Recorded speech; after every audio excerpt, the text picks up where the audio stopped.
Both of them have already offered the flowers to Swami Kuvalananda. So let us begin our today's session. Welcome all to the 2 days conference of 23rd YNTC. We all students and teachers look forward for these 2 days, particularly when this batch is happening in hybrid mode. You cannot meet each other very often. So this is a chance to meet each other, to meet distinguished personalities and to listen to eminent speakers, and also to have fun at night in entertainment program. So we are going to make best of these 2 days, I'm sure. You already have the refreshing kadha, so you are all charged up now for coming sessions. But unfortunately today we do not have our beloved Guruji Padmashri Sadashiv Nimbalkar and Guruma Shakutai Nimbalkar with us. But in spite of that, the institute is working on the precedents set by him under the chairmanship of Sri Mahesh Simkar, equally and well supported by all other managing committee members and all other teachers. So before we start, I request Savan sir and Vinod Joshi sir to offer flowers to Kuvalananda and our Guruji's photos.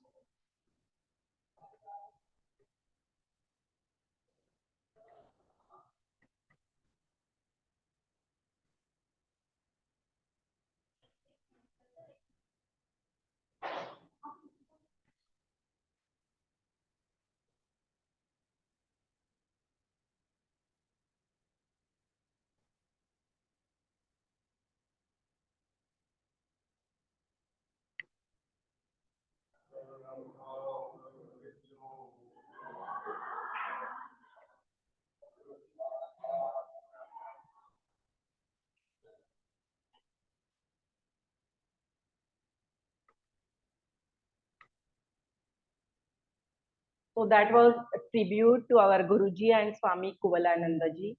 Although they are not here today, the memory and love of our Guruji and Madam always surrounds us.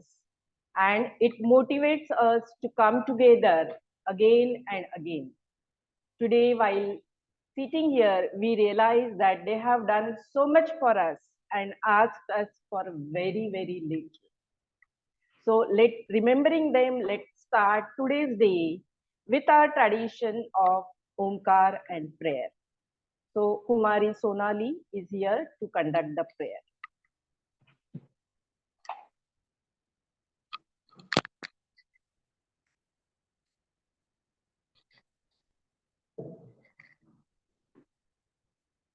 Thank you, Sushma ma'am. Good morning, everyone. Let us start the first day of our conference with our tradition, our Yoga Vidya Niketan tradition of three Omkar followed by prayer. So sit in any posture, any Adharasan, preferably Vajrasan, or you can sit also on a chair. But the only condition is keep your back straight, your head, neck, and spine is in one line.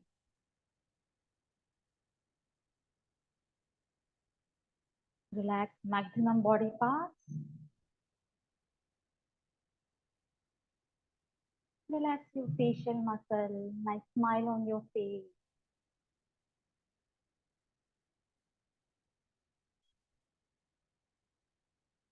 Breathing is going very naturally, slowly.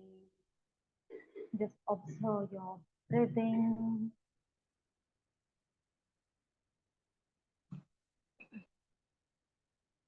Omkar. Have a deep inhalation.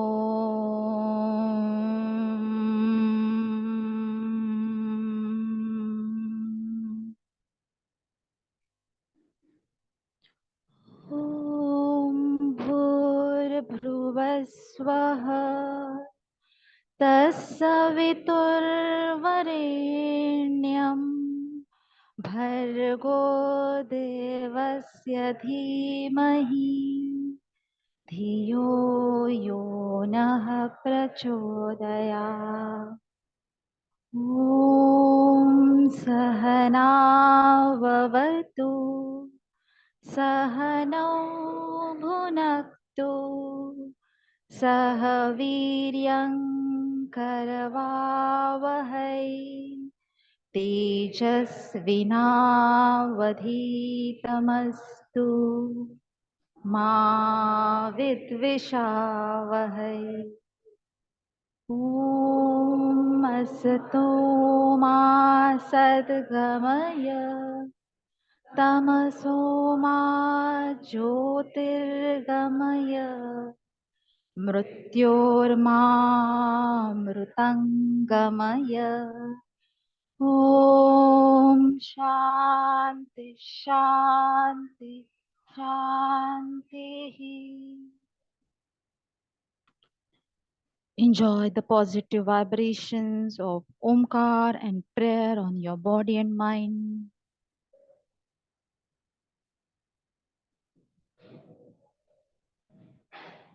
Just be aware of your breathing, incoming breath, outgoing breath.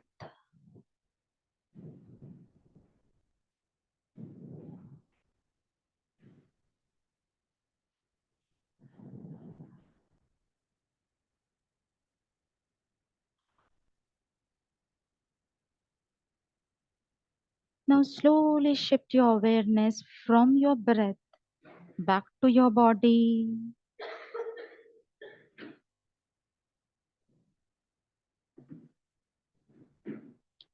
Feel the stillness, steadiness, and relaxation of your body.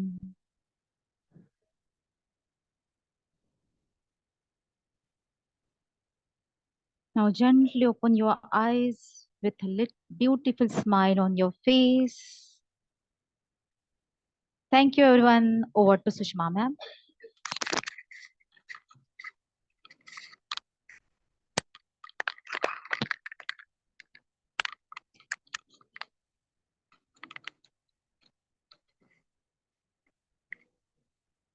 Thank you, Sonali. That prayer was so calming and soothing, particularly when we sit at home and do it alone by keeping our mic on off. Do you agree with me? The group energy is more when we chant here the prayer. So in prayer we have said that भगवान हम सबको एक साथ शिक्षित करे, हम सबको एक साथ शक्ति दे.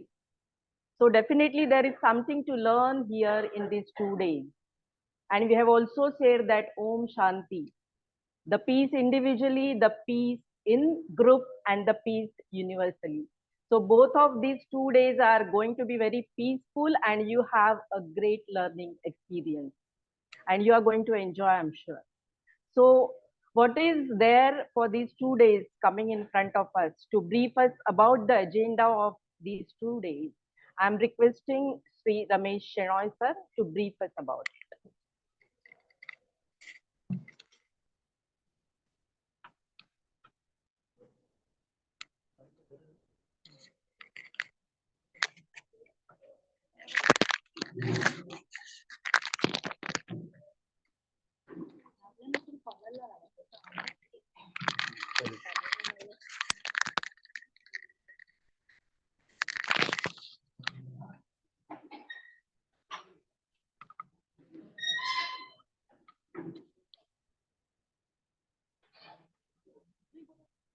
Good morning, everybody. Online viewers, can you hear me?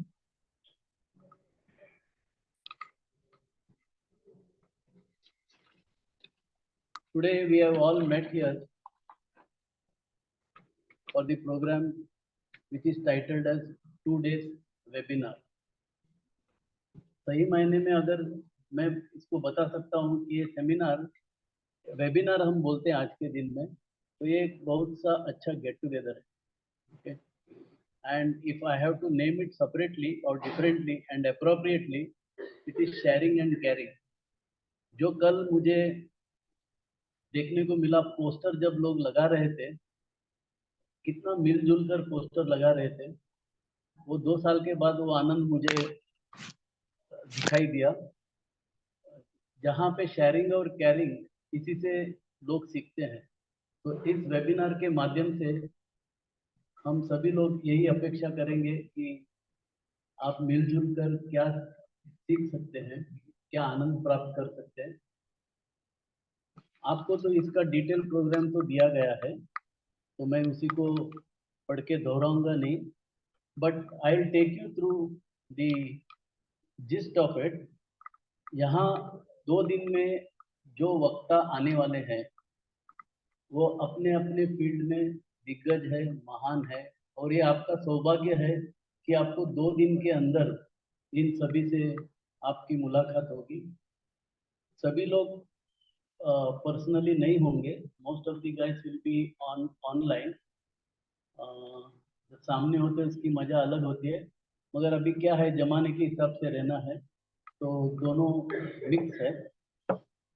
आपने टॉपिक देखा होगा, नॉर्मली हम लोग बोलते हैं कि योग, ये नेचुरोपैथी थेरेपी कोर्स है, आपका जो भी एग्जाम होता है वो सिलेबस के हिसाब से होता है.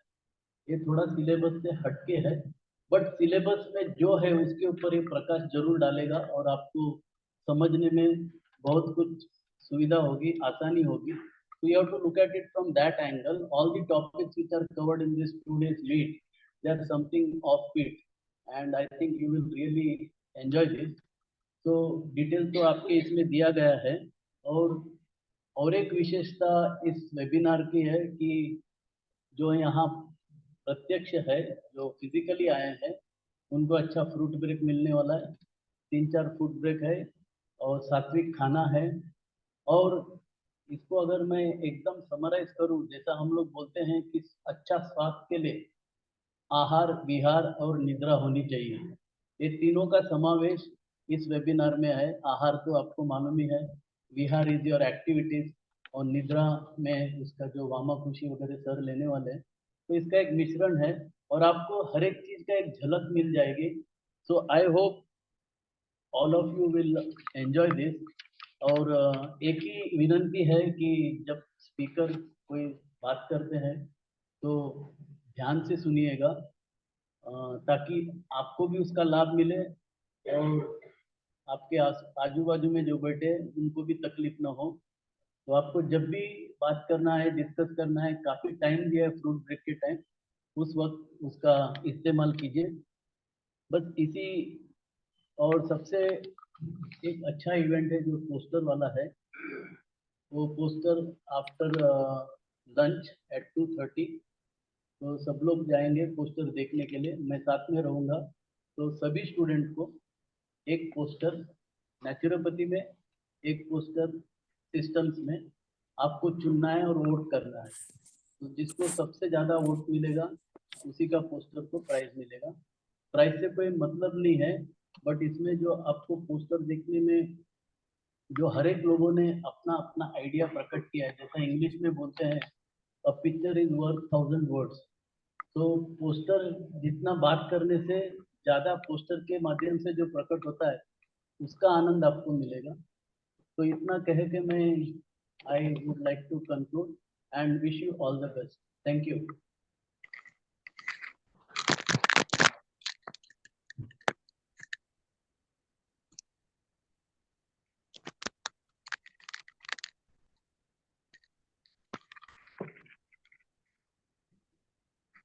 Thank you so much, Shenoy sir.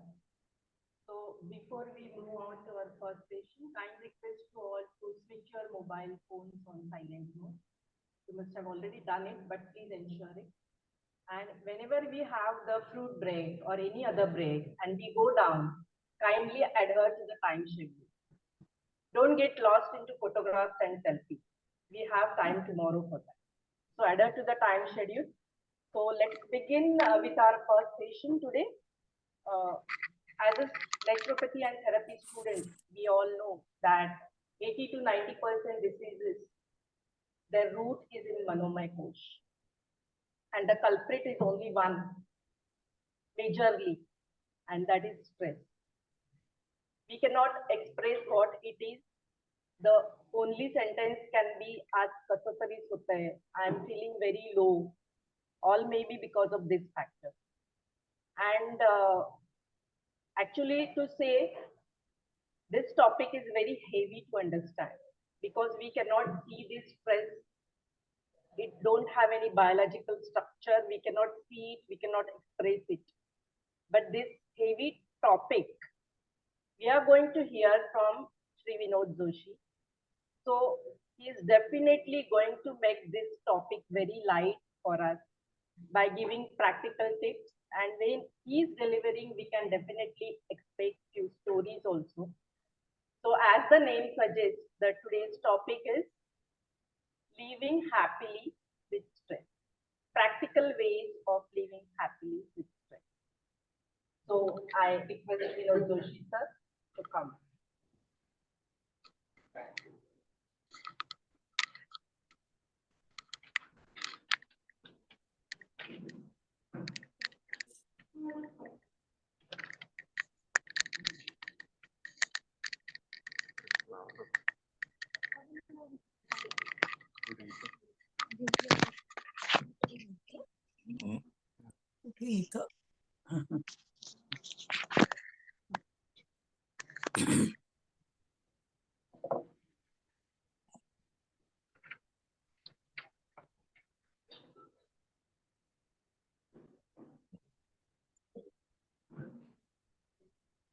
बरोबर आहे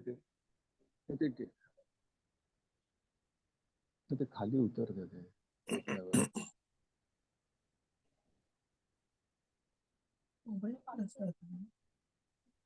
समोर ये कॅमेरा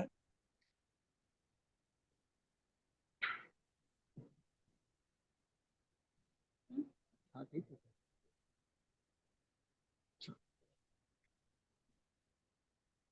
सुरासुरा सेवित पाद पंकजा करे विराजत कमनीय पुस्तका विदेश पत्नी कमलासन प्रिया सरस्वती नृत्य तू वाची मे सदा. So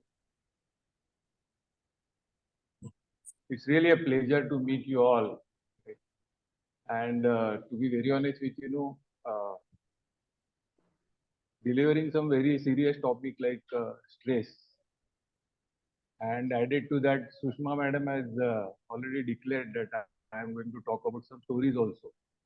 So that adds tremendous stress to me itself. So I am actually going through all the experiences of how to live with stress for next 1.5 hours or so. First and foremost, we will adopt today, since all of you are students of yoga, and this the best methodology to learn philosophy or to learn any kind of a subject in the world is asking questions, and it was developed by Aristotle and Plato, and of course it is there in Indian philosophical systems also. So you just go and ask, you go there and ask the public, by what do you understand by good? What do you understand by justice? Correct? What do you understand by a king? And then everybody will talk about it. Like say, if somebody says that justice is something, whenever I'm deprived of something, and then I'm ensured that I get that right. So that becomes the justice. So maybe then somebody says no, a justice to one person is injustice to somebody else. Correct. Many times in our real life situation it happens. So what it is, so you go on asking questions. So we will adopt the same methodology. And when we are saying that we would like to learn about living happily with stress, we have some basic, 3 questions that काम करे fix करा नाही तर ते मध्ये मध्ये ते disturb होते ते होत नाही ते.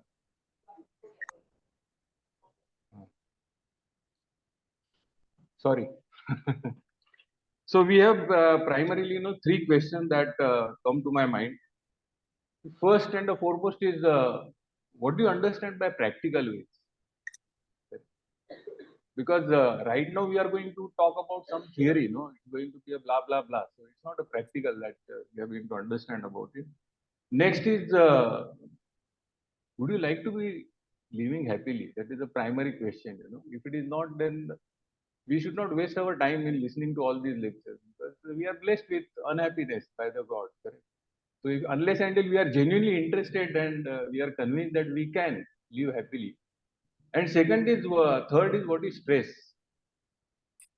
First, for understanding the practical way of, living with stress, that itself implies that stress is an inevitable part of our life. That is what is first presumption. If it is so that we can live without stress, then there is no point in saying that how practically you can live with stress. So first and the foremost hypothesis that you and I have is that in our normal life, because we are not like enlightened souls, right? We are normal people. So for us, stress is going to be a part of our life.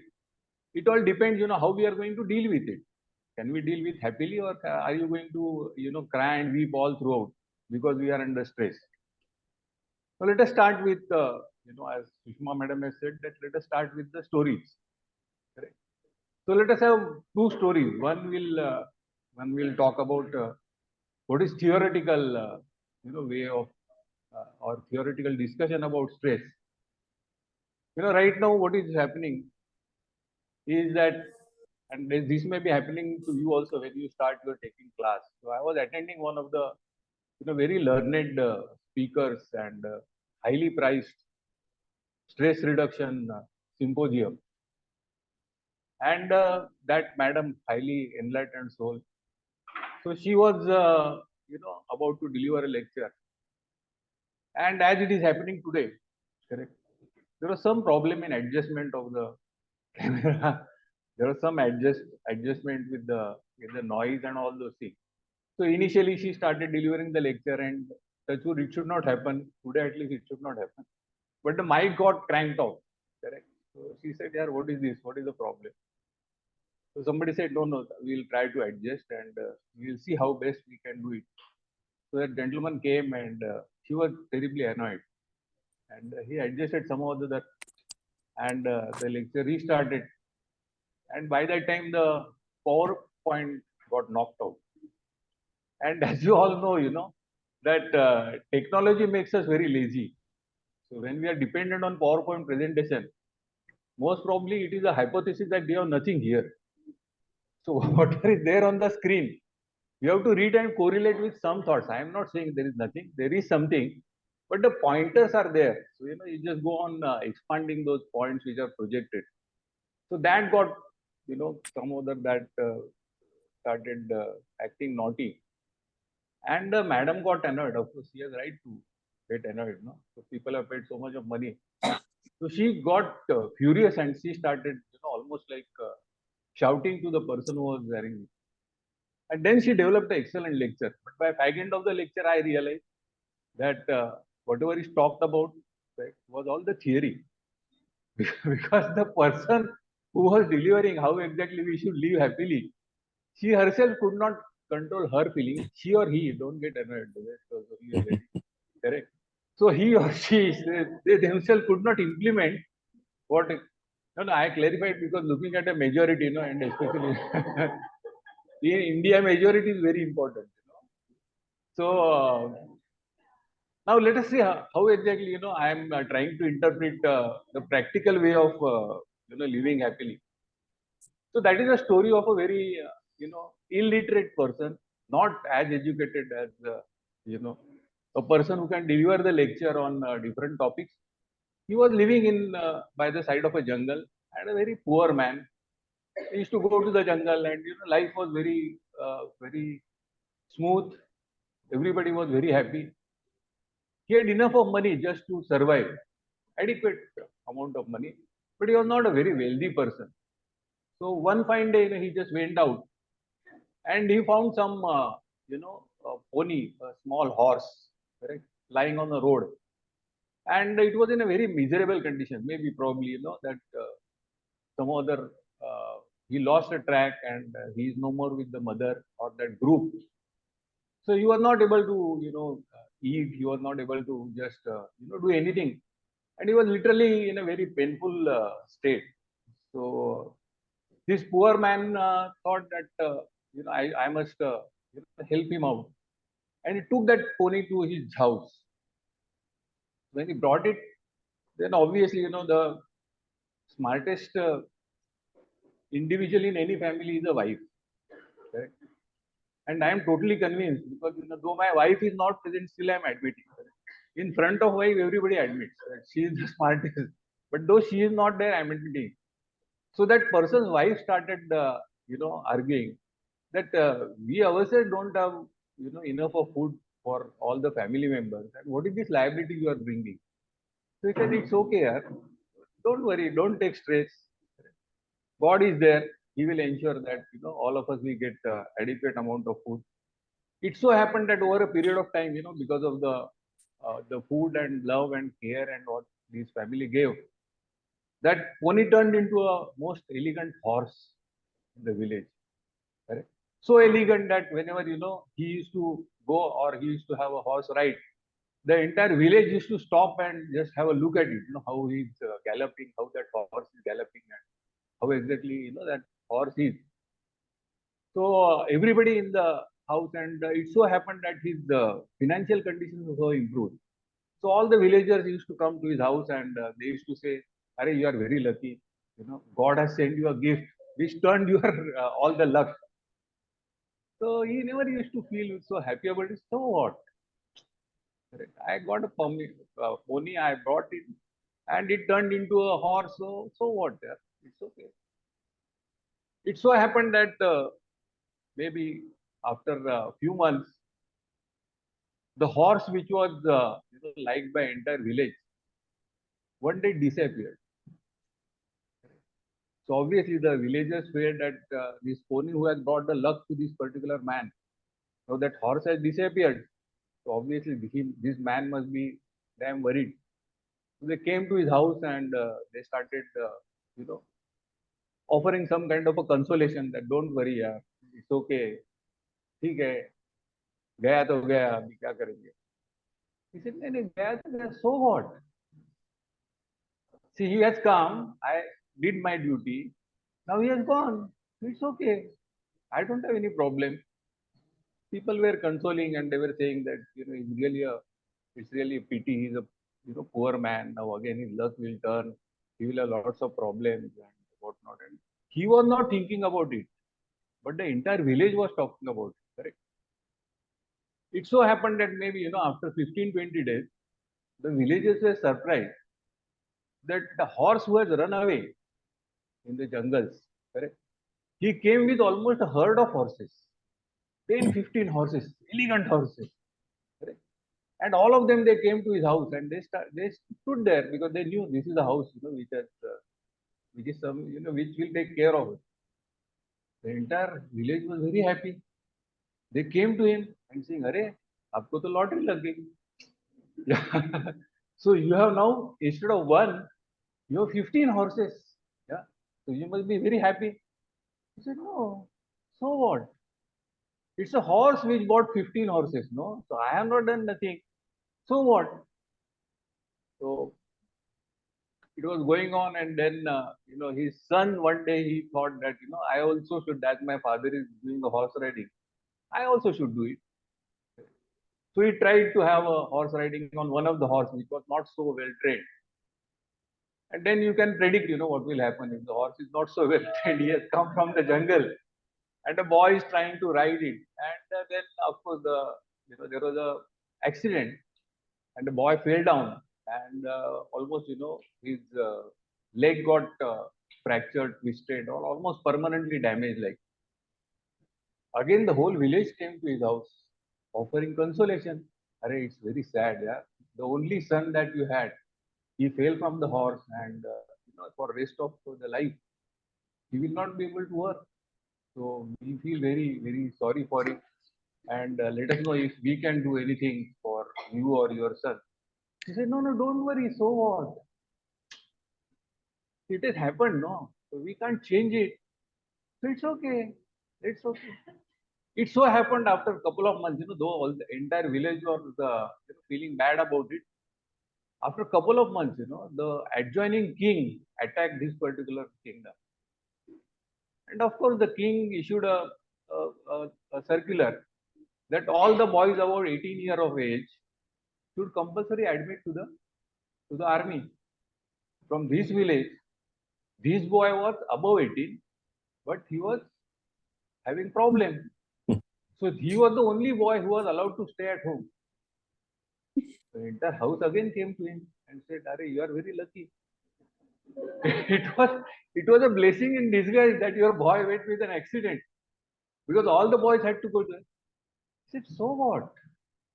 Yeah. If we develop this kind of attitude, correct? Yeah. So this is what is the practical way of living with stress. The man went through all the ups and downs. Correct. There was the most stressful event, then again, most joyous event. So everything was, it went on like a wave. But the man never changed. Correct. So though he was not very highly educated, literate, knowledgeable, enlightened like you all, he knew how to live happily. Correct. Under all the stressful conditions. Let us, go to the second question that we have. That would you like to live happily? It's a basic question. No? How many of you would really like to live happily? All? Arey, see, I was trying to give you an offer. So if you don't want to live happily, I have some tickets for a movie. Right? Because if you don't want to live happily, why to waste time here? Correct? You go enjoy, go for a movie. Then there is another coupon for a lunch. Correct? There is another coupon for a trip. Correct? And you enjoy for 2 days and then go home. But now since nobody is claiming, I have saved money. Thank you for that. Yeah. So when we talk about the life and all these things, I am reminded of again. I would prefer to have more and more quotations from the philosophers, because you are basic, highly educated people in the field of philosophy. So I am reminded of one Danish philosopher. His name is Soren Kierkegaard. Correct. And I will just read out, because I have not by hearted what exactly he wanted to say about the life. But you all will definitely appreciate what he talks about. Definitely carries some sense. Yeah.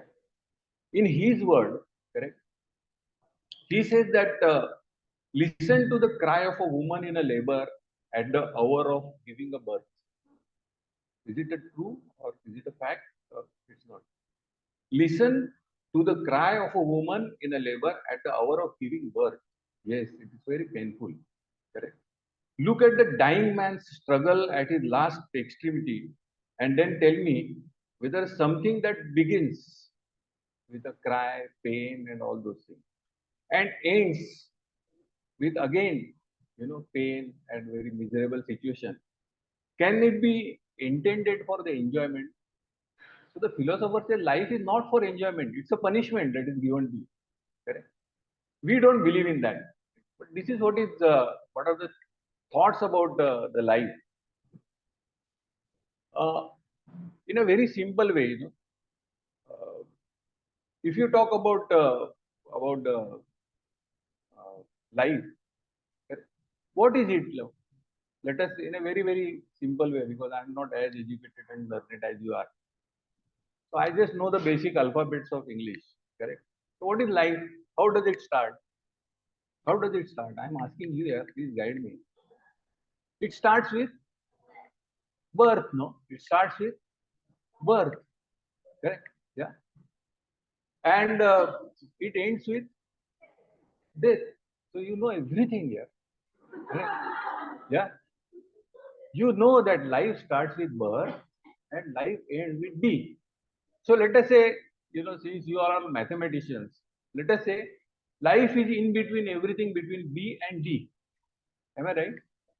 Life is everything in between B, birth, and D, death. Correct? Now again, you have to understand. Is there anything in between as far as English alphabets are concerned? C. Yeah. Now, you have liberty to interpret C in n number of ways. Somebody says C for cry, no? Yeah, very good.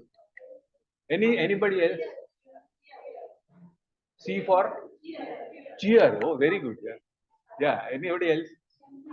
Chinta. Okay. But she she has she has started cocktails right now. So very good, very good. Yeah, I appreciate. Yeah. Anybody else? C for companionship. Companionship. Yeah. Okay. Compassion. Okay. Yeah. G. Care. Okay. Calmness. Okay. I think probably Webster dictionary also will not have anything more than this. Yeah. So you have covered everything, all the spectrum of C, except one. C also stands for a choice. Correct? Yeah.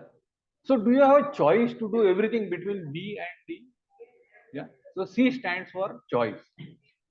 And as you all did, interpreting C in different ways, most of us, we interpret C as a compulsion, then conflict. Okay? And conflict is something, that is very common in today's world. Because even when we are talking about the yoga therapy, we say why yoga is helpful.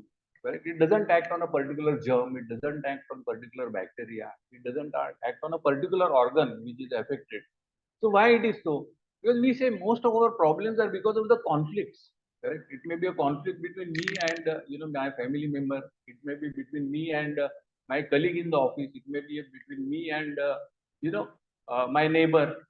So it's all everything that all the problems and miseries that were, and it's a fact of life, because even at the micro level, correct, whenever there is a conflict between a cell in your body and the entire system, correct, cell says no, I am in conflict with the entire system. So it says that I am not going to obey two signals. What are those two signals? One is that every cell has been given a particular position, correct? Yeah. A cell is supposed to have a place in maybe spine. A cell is supposed to have a space in kidney. A cell is supposed to have a space in liver. So says that I am not going to believe, or I am not going to obey your orders or signals for the especially location, and I am not going to obey the signals for the growth. These are the two main signals that every cell is continuously getting. So if cell has a conflict with the entire system, correct? Finally, it starts growing. It starts growing at whichever place it landed, and that is what we call it as a dreaded disease of cancer. Correct? Whenever there is a conflict between two nations, this is at a micro level. At a macro level, almost each and every nation, though on the face of it, they gale mil lete hain, every head of the nation gale mil lete hain. But at the back of their this thing, there is always some kind of a conflicting thoughts. Correct? Yeah. So even at the nations or at the macro level, whenever there is a conflict between two nations, it ends into war. Correct? And right now it is imagination. But whenever there is a conflict between two stars, there is something which is called as a Star Wars, which right now we have seen only in the movie. But it may become reality. I don't know, in next 100 years, 150 years, I don't know about it. But then it may become a kind of a reality. So we should not interpret C as a conflict. We should interpret C as a choice. Correct. Now immediately, the question that will follow is that is it really your choice, or you are compelled to be unhappy about it? Do you really have a choice? So let us ask, you ask yourself some question, correct? Who makes you unhappy? So don't give me, please, don't give me philosophical, theoretical answer. Because, in the first lecture itself, I have told you that I have not done as much of yoga abhyas as you are doing, correct? But God has been very kind to me, and He has given me a siddhi to understand what is going on in your mind. Correct? So when you start giving me all the theoretical and philosophical answers, correct, my blood pressure shoots up. So you take care of at least my health, correct, and be honest to yourself. Yeah.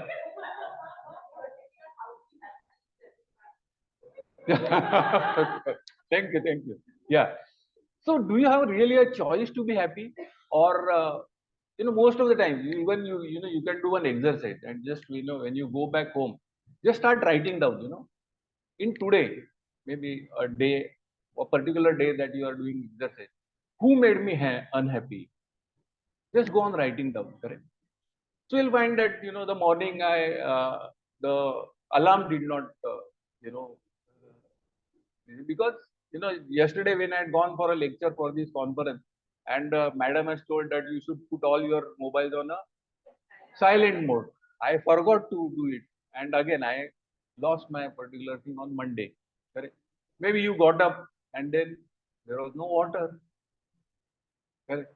Maybe some other you managed and you went out and you were already late, so you just wanted to go by, or maybe you booked an Ola or Uber, and it was just revolving, and then after 10 minutes he cancelled. Correct? So you will go on writing down who made me unhappy, who made me unhappy, who made me unhappy, and everything. The list will be endless.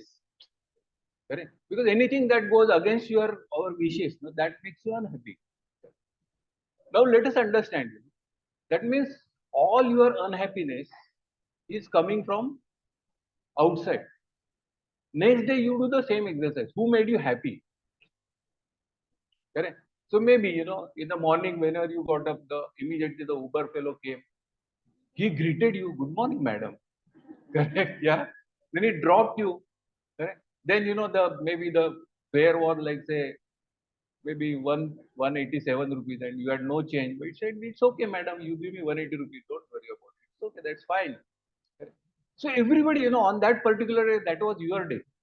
So everybody was very cooperative. And again, the list became endless. Correct? Because he made me happy, she made me happy, these, everything. Now, on the third day, when you start looking at both the lists, you will find that people outside, everything that was outside made me happy. Everything that was, outside made me unhappy on one day. Am I right or wrong? Yeah. So then you start thinking about it. Yeah, is it my real, is it my life, or my life is like a remote control smart TV? Yeah. So everybody is having a remote. So if I feel like I want this madam to be happy, I'll put a channel happiness. And if I feel that she should be miserable, I'll change the channel. Also, it's very easy. And that's a remote which is given to everybody. Whosoever comes in contact with you have a remote for your life. So is your life like that? Or you really have a choice to be happy or to be unhappy? Whatever may be the situation, and this is what is the fact of life. Correct? So this is what I mean by by practical way of living happily with stress.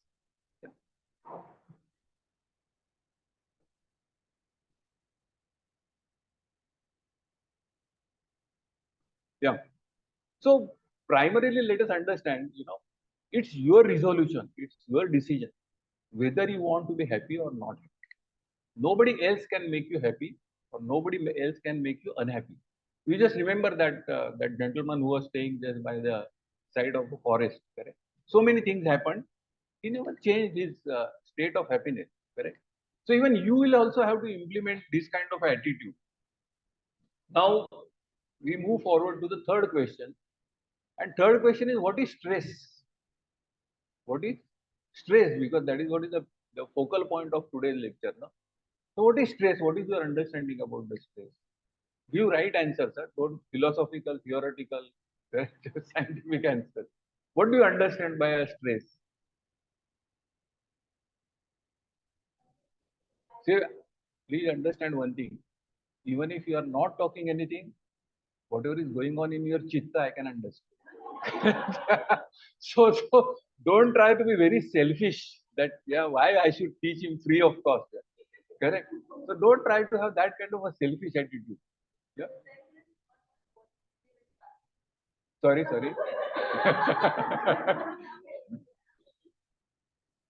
So, first of all, let us understand, for attending my lectures, first of the primary requirement is that that you should never bowl any googlies. It is not allowed. I am not such a, I am like a 11th batsman, night watchman, no? So you can't bowl with such a wonderful ball. Yeah. So stress for a normal person, I would say that it is something, a load on the system.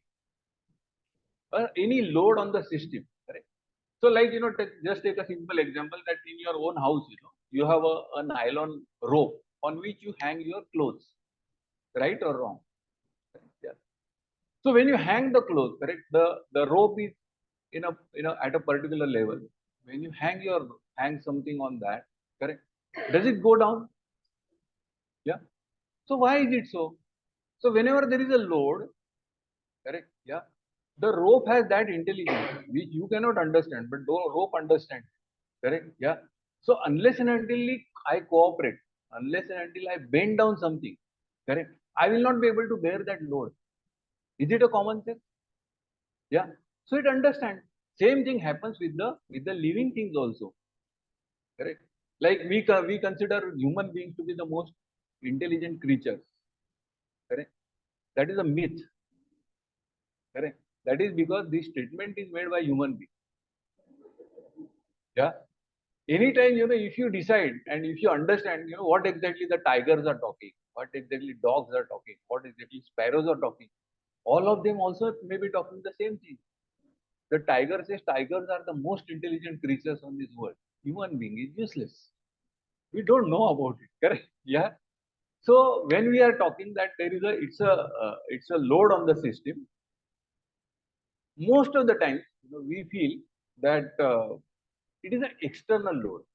Right now, when we made a list of all the things, correct, we felt that most of the thing it was an external load. Because the example also that I gave you with the rope, or even with the tree, when there is a wind, correct, tree bends, correct, all of that wind to fall again come back to the original position.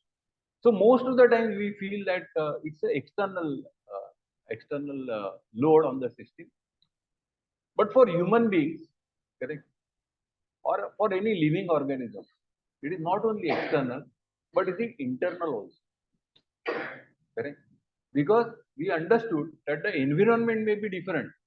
It all depends on my interpretation about it. Correct? So internally, how exactly I correlate, how exactly I interpret with that particular situation, also decides whether that is a load on me or whether that's a pleasant system or that's a pleasurable experience for me. So for living beings, it is even the internal also. And somebody talked about chinta, no? Some cocktail expert, chinta, correct? Yeah. So what is the difference between a chinta, correct? And do you say any almost a similar word about with chinta, correct? Okay. So actually, whatever thought came to my mind, I realized. So I just about it. Yeah. Now, is there anything that you remember that which correlates between the chita and chinta? Chita, एक dot है बराबर. Correct. Yeah. Then that is a theoretical way of understanding. Chita and chinta, there is a difference of dot.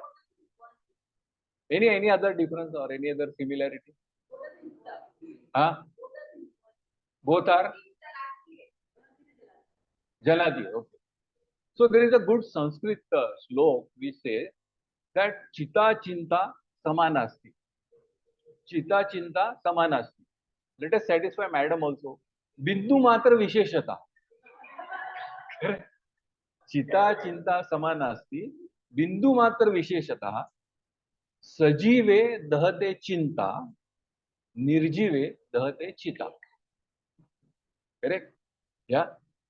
So this is what is a very subtle difference between it. So whenever you are alive, the stress takes care of burning you, correct?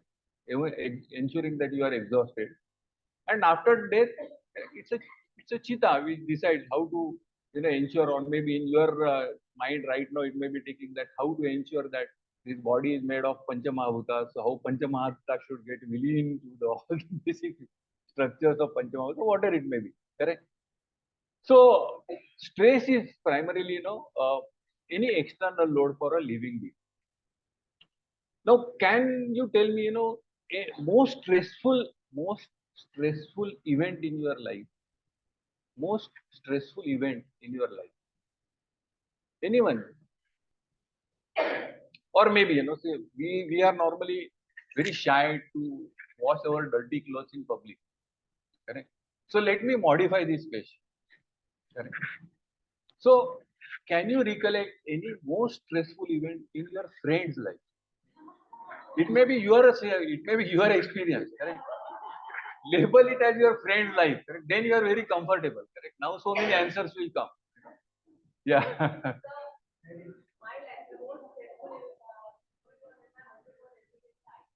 I see. Okay. Now he's okay, no? Yeah. Okay. Thank you. Yeah. Anybody else? Huh? When? Unrest. Okay. Anybody else?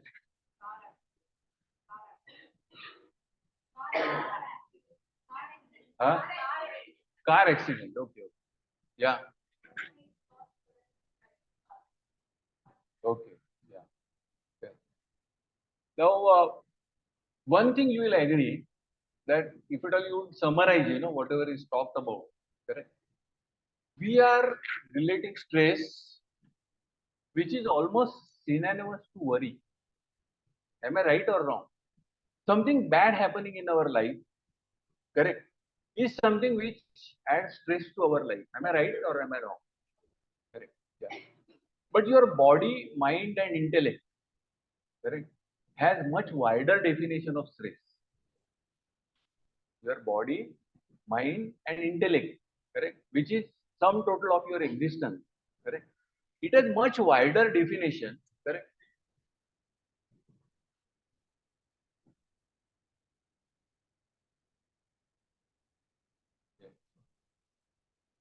No, actually, so I'm not annoyed, because this this system is so intelligent.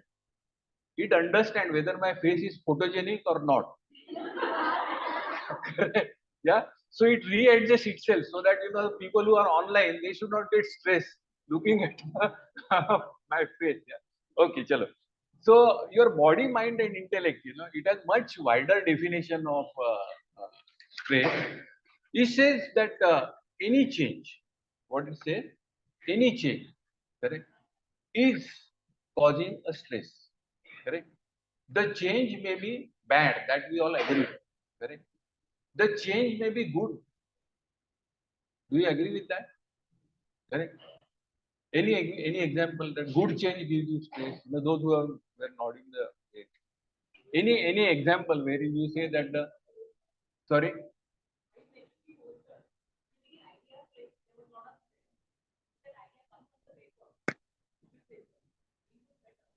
Okay. Okay.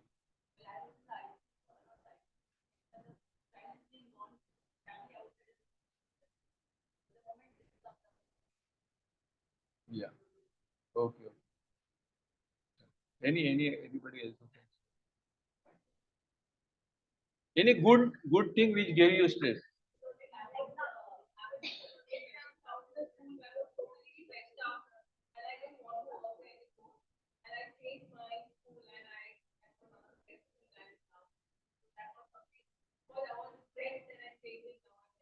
Okay. Yeah. Anybody would like to say? Ex-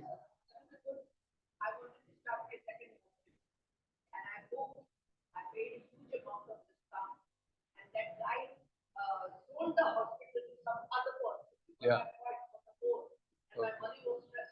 Yeah. Yeah. Yeah. Yeah.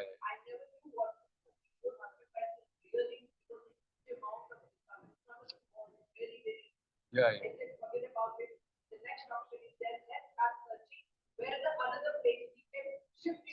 Correct.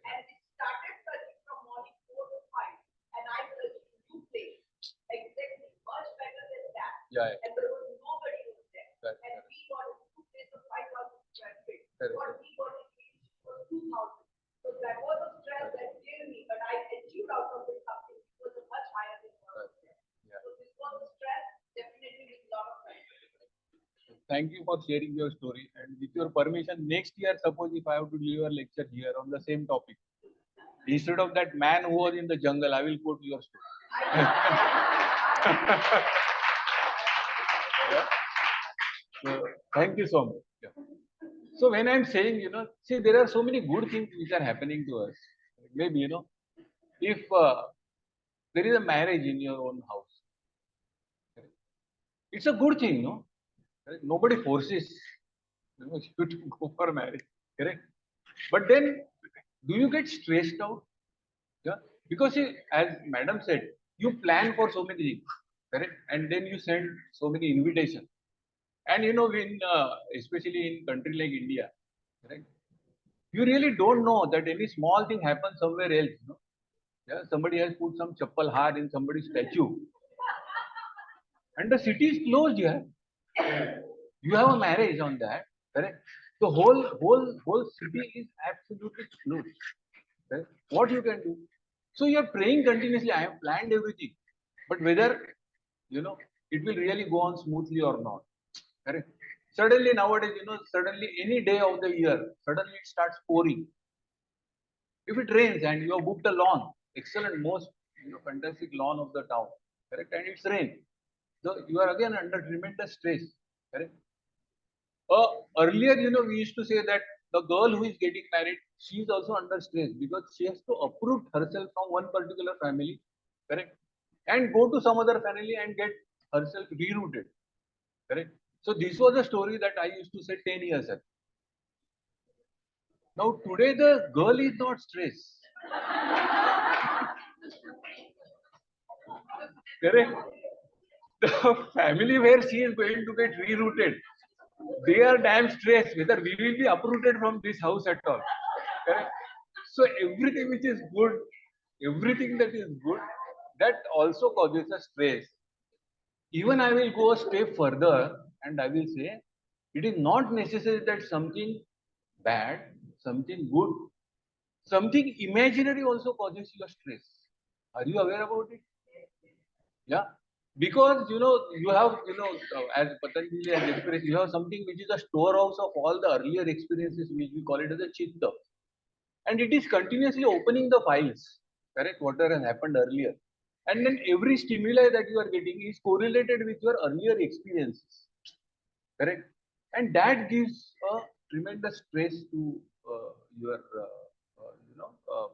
it brings stress in your own life. So for human beings especially, it is not necessary that the event which may be happening is bad, the event which may be happening is good, even the it is an imaginary event, correct? That also brings tremendous amount of stress. Probably most of you have witnessed Mumbai blast. Am I right or wrong? Correct? Yeah. So after maybe after say 15 days, whenever you are traveling in the train, correct? Tell me very honestly, you have just landed in a compartment, you are about to take a seat, correct? And there is a haversack stored on the top. It's a haversack which is stored on the top, correct? Did it brought some stress to your mind? Yeah. So the first thing that you did, aapka hai kya? Is it your haversack? Everybody says no, it is not mine. So you did not thought that somebody else might have forgotten it. No, it must be containing bomb. Correct? Yeah. So even some kind of sometimes many a times it's even the imaginary things also they bring you a lot of stress. Uh, Now let us go a step further and let us understand that you know whether stress is necessary in the life. Is it necessary? Is it necessary? Why? Actually, I will just tell you now just to give you a prachiti of what is my siddhi. Those who said yes, they are all mothers. And they feel unless and until there is a stress to the kid and the husband, they will not perform better. Am I right or wrong? So it was just a proof that I have real siddhi, what is going on in your mind. Yeah. So unless until you give some stress to the kids, suppose if you tell your kid, correct? If you want to study, you study. If you don't want to study, you don't study. If you want to see TV, you study. Huh? Then they are 100% confident that kids will not study. Correct? Yeah. And if he won't study, then that's the end of life, no? His life or your life. He is capable of taking care of his life. Yeah, don't worry about it. Don't underestimate the kids. They are smart enough to take care of your life. It's the end of your life. If he scores less mark, correct. And next time when you come for this kind of a conference and somebody asks, "Hey, your son was also on the 12th standard, na? What was his score?" He scored only 37% marks. Yeah. How I can say? Correct. It is almost like my face is totally painted with dark black color. Yeah. So it is not a problem of the kid. It is a problem of you. So when we say that some amount of stress is good, correct? That is a practical way of saying. Theoretically, philosophically, if you say that stress is always bad. If you happen to go, suppose if at all you're a very intense sadhana you are doing. So it is quite likely, one day even Patanjali may come to your dreams. Correct? Yeah. And then he will tell you that any kind of a stress is bad. Correct? There should be no thoughts in your system. It should be absolutely pure. No stress is allowed. Practically, when we talk about, there should be some stress. Correct? So then, are you aware that have you classified stress into good stress and bad stress? Yeah, you are aware about it. So what is it? How do you name that? Good stress and how do you name as a bad stress? Sorry? No. What is the name given to that? Eustress and bad stress is distress. Yeah, correct. So anything where we have a prefix dis is bad. Correct. Satisfaction, dissatisfaction. Agreement, disagreement. Correct. So whenever distress is bad. Correct. Limited amount of stress is necessary in today's world. Correct. To ensure that you are performing to your optimum level. That is what is our understanding. Correct. Now, can we take a practical example of this good and bad stress and how does it affect? Correct.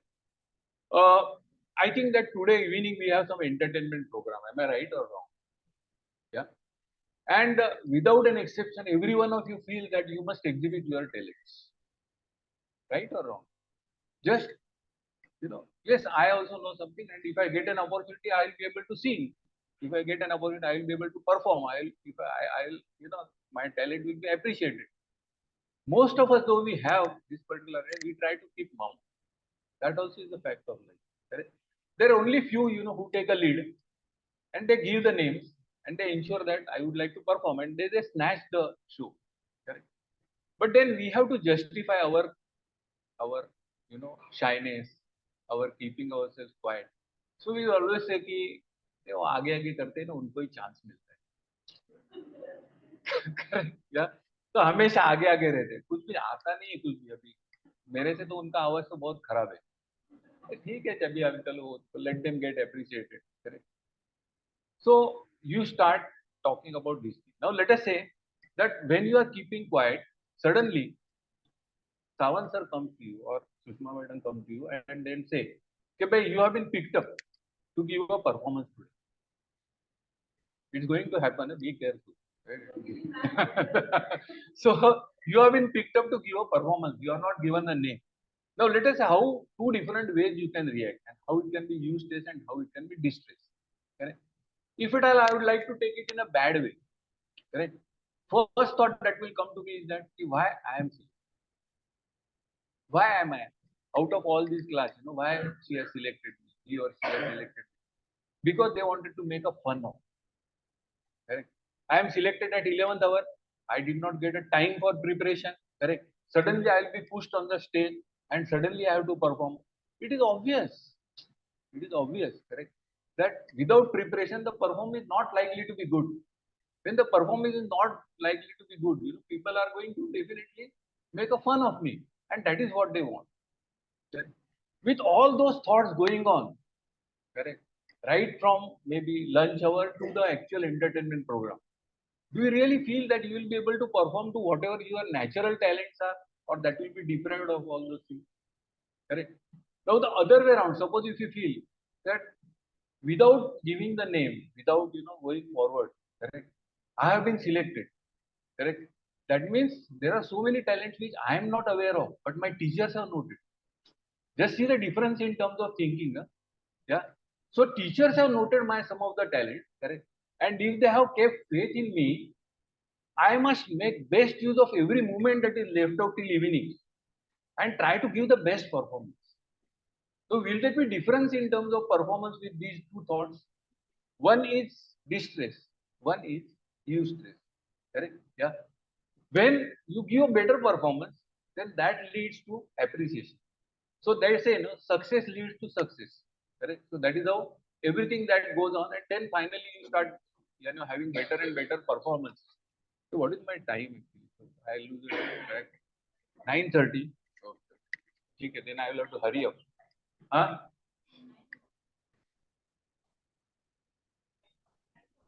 9:40. So still 30 minutes you have to tolerate me. Okay. Yeah. So what makes this difference of understanding a same situation as a good stress and understanding the same situation as a bad stress? So there are certain inherent attitudes that we have. And I have tried to list out, there are few attitudes that leads to distress. Correct? What is it? That first is that having very high ideals about self or about the others. Even if you have very high expectations from your kids, you are going to create a problem for you. You are going to get stressed out, correct? Because if at all, the kid is not gifted for a mathematical ability. He is an excellent painter, he is an excellent singer, but mathematically, he don't have that capability, correct? You want him to be a, a, a mathematician, you want him to be an engineer because you inherited business, engineering business, correct? So you are unnecessarily creating problem for both of you. Correct? Next is always impatient about everything that is happening around, jumping at the conclusion. We have lots of fixed thoughts in our mind, and we have correlated some kind of inputs with some kind of a performances. Correct? Like maybe all throughout my life, I have observed that the people with round face. Correct? It is just a myth. Don't get disheartened. Those who have round face. Correct? That people with round face normally are cheaters. Why? It's so happy. So now when I just talked about half, I just see that you were expecting that people with round face must be very good. So everybody says, "Ah, ठीक है, I am having a round face." And the second part, I said that they are cheaters. Suddenly, everything collapsed. So this is what is jumping at the conclusion. Correct? Yeah. So when you have this, what is my observation about? Because maybe when I had some problem, correct, and then when I had some few people with whom I interacted, it was just a coincidence that people with round face they cheated me more number of times than people with other size of faces. So I have that fixed notion, correct. Do you have these kind of notions in your day-to-day life also? Yes or no? Anything that you can tell, anybody can share.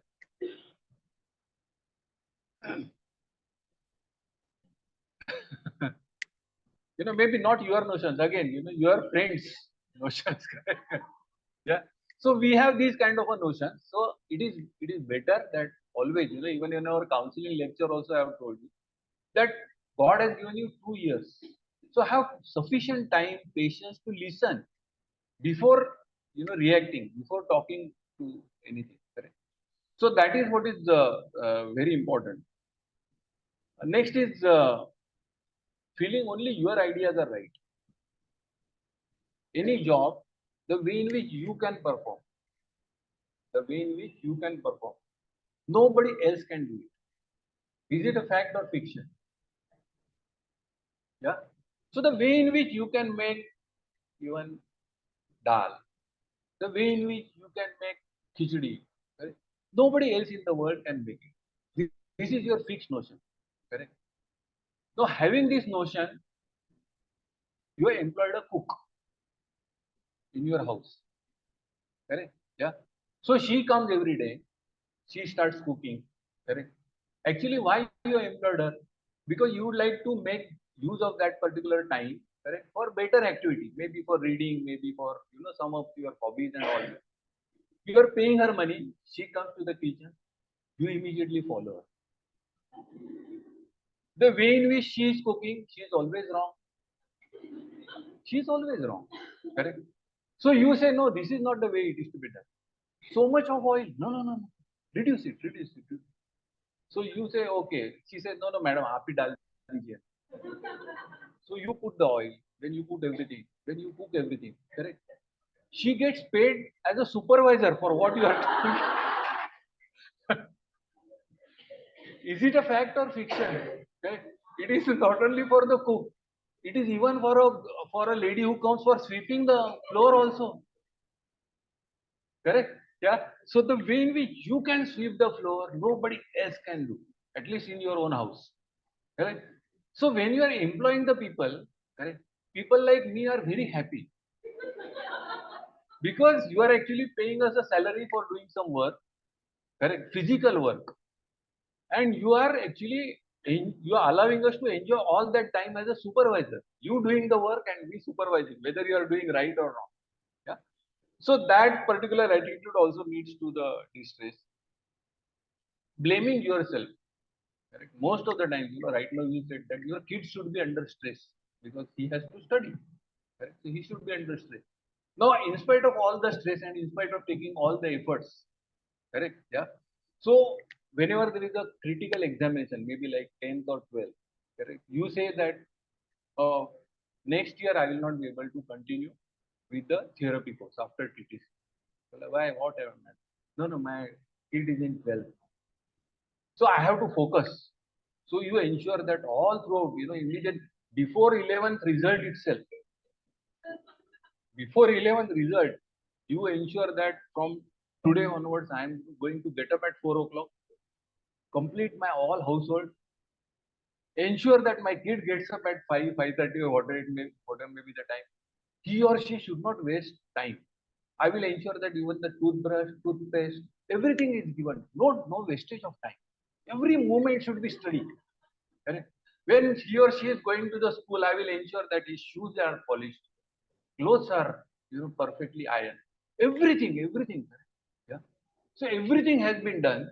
Correct? No, it's okay.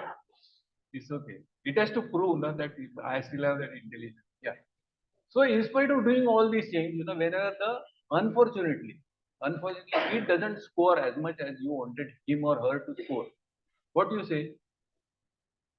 That initially you may say, Arey, I did everything for you, and then still you could not satisfy, or still you could not, rise to my expectation. But heart to heart, you feel no, there is something wrong with me. Right? Otherwise, see, my neighbor, she never used to do this kind of a donkey's work, but her son has scored more than me. Correct.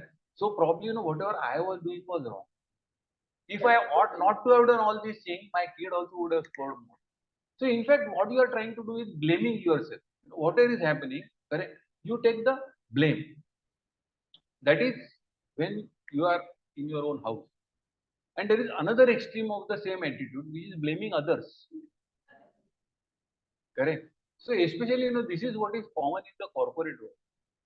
Today's corporate world, correct? You take interview of any two people, whether they are colleagues, whether they are boss and junior, even a boss and junior, both of them, they will unanimously agree, correct, that other person is useless. It is only because of me that the company is running, correct. I do the work and he gets a credit. The boss also says the same thing, and the junior also says the same thing, correct. So these are the two extremes, either blaming yourself or blaming others. That should be avoided. Then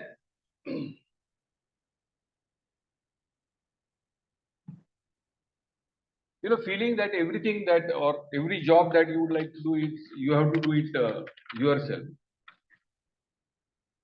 Then you have getting equally upset with major and minor events. Major and minor events, correct? So every event has its own severity, and your reaction should be proportionate to the severity, correct? Like maybe today everybody, when you came here, that we are very happy that everybody has done good posters, they have exhibited and all that, correct? There'll be at least one friend like me who has not completed the poster. There may be at least one, correct? So if you feel that Arey yaar, I have not completed the poster, now what will happen? That is almost the end of my life. Whether I should go and attend it or I should not, because I will be scolded. It's okay, you have not done, you can explain, what exactly was the problem and why you could not do it. Maybe maximum what will happen? Maximum. Is it written in your prospectus that if you don't submit the project, you will be hanged publicly? No, no. Correct. Maximum what will happen? So think about what is worst can happen. Correct. And then think about it accordingly. Now let us understand, where exactly you are in your own life, because we are just talking about all these things. What is the practical? So there are three levels of stress. Three levels of stress. Correct. For our simplicity to understand, let us put them as graduation. Very happy, no? Post graduation, more than happy, and doctorate. Correct. So I will just go on narrating some of the observations that I have from our normal life, and don't declare at which level you are. Correct. Just be honest to yourself and understand, which particular level you are. So those who are at a very graduation level, what are the symptoms? What is the way that which you can understand that you are at a graduation level? First is the irritability. You get irritated for no reason. You get irritated for no reason. Correct. Yeah. So since majority of you are a good housewife, you must be taking care of all the family members. Correct. So maybe early morning you must be preparing breakfast, right or wrong? Yeah. Correct. So you prepare a breakfast and you give it to your kids, give it to your husband, and then you do all the work that you are supposed to do. So suppose if you are giving so maybe you gave a breakfast, and then today because I like upma, correct? My wife has cooked upma and gave it to me, correct? She has taken all the pains of. Huh? Huh? Okay. So so she got up early. She made a upma and she gave it to me. And the only small thing that she forgot is putting a salt. Correct? Yeah. Now just see how my reactions can be two diagonally opposite. One is that the moment I had a first this thing spoon of upma, I say, yeah, what is this? It is just a boiled rava. Is it upma? He said, yes. He said, there is no salt at all. I said, okay, I will add salt and give it to you. No, no, no, no. See, I still remember when I had come to your parents' house to see the girl. Even your mother has forgotten to add salt. Now, where I have stressed, just see imagination. Yeah. And I am doing all these things without understanding that today's situations have changed. So my wife says, yes, you have a fantastic memory. So what you do is that from tomorrow morning, you make your own breakfast. I will make my own breakfast. Correct? Yeah. I got irritated, and this is what is the point that I have to say. Now, second option, correct? That I had a spoon of upma. I realized it is not there. But then I thought that it's okay. Yeah. Hurriedly she might have forgotten. And so what? If there is no salt, so what? I presume that I had a BP yesterday, and doctor has told me that don't eat salt. So just to take care of my health, she might have just decided not to add salt in that. So I will have it. I had my upma. I came here, and before I entered Yoga Bhavan, I get a call from my resident. What is it, yaar? There was no salt in the upma. At least if you would have told me, when I started to have it for a breakfast, I realized it. Situation is same. My reactions are different. Correct.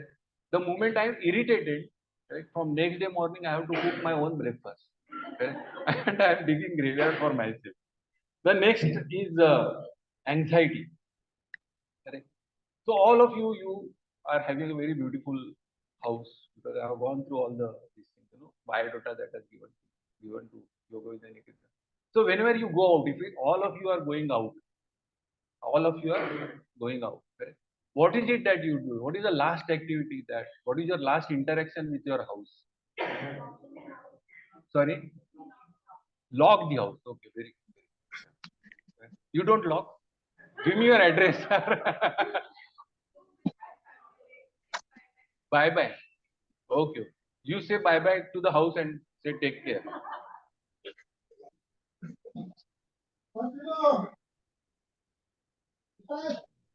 ठीक है, sorry. No, it's okay. Don't worry. Yeah. So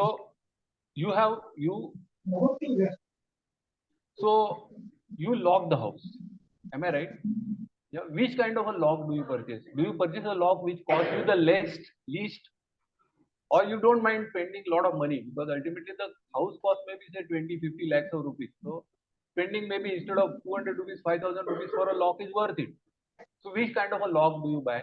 The cheapest one or the best one, the branded, which is having maximum number of levers and all those. You do that, correct? Yeah. Now let us actually realize and let us actually see the trailer of how exactly you are coming out, locking the door, and then what is the next thing that you do? What is the next thing that you do? After locking, we check it. Yeah. So with both the hands, you hold that lock and just do you do it? Do you do it? Yeah. So you have spent so much of money for buying the most advanced lock, which has a system. Correct. The moment you turn the key, it gets locked automatically. But you must confirm. Why? Because you are anxious about it. Correct? Whether it is properly locked or not. Correct. So if you are doing it, you are at the graduation level. Correct. Let us understand that. Correct. Then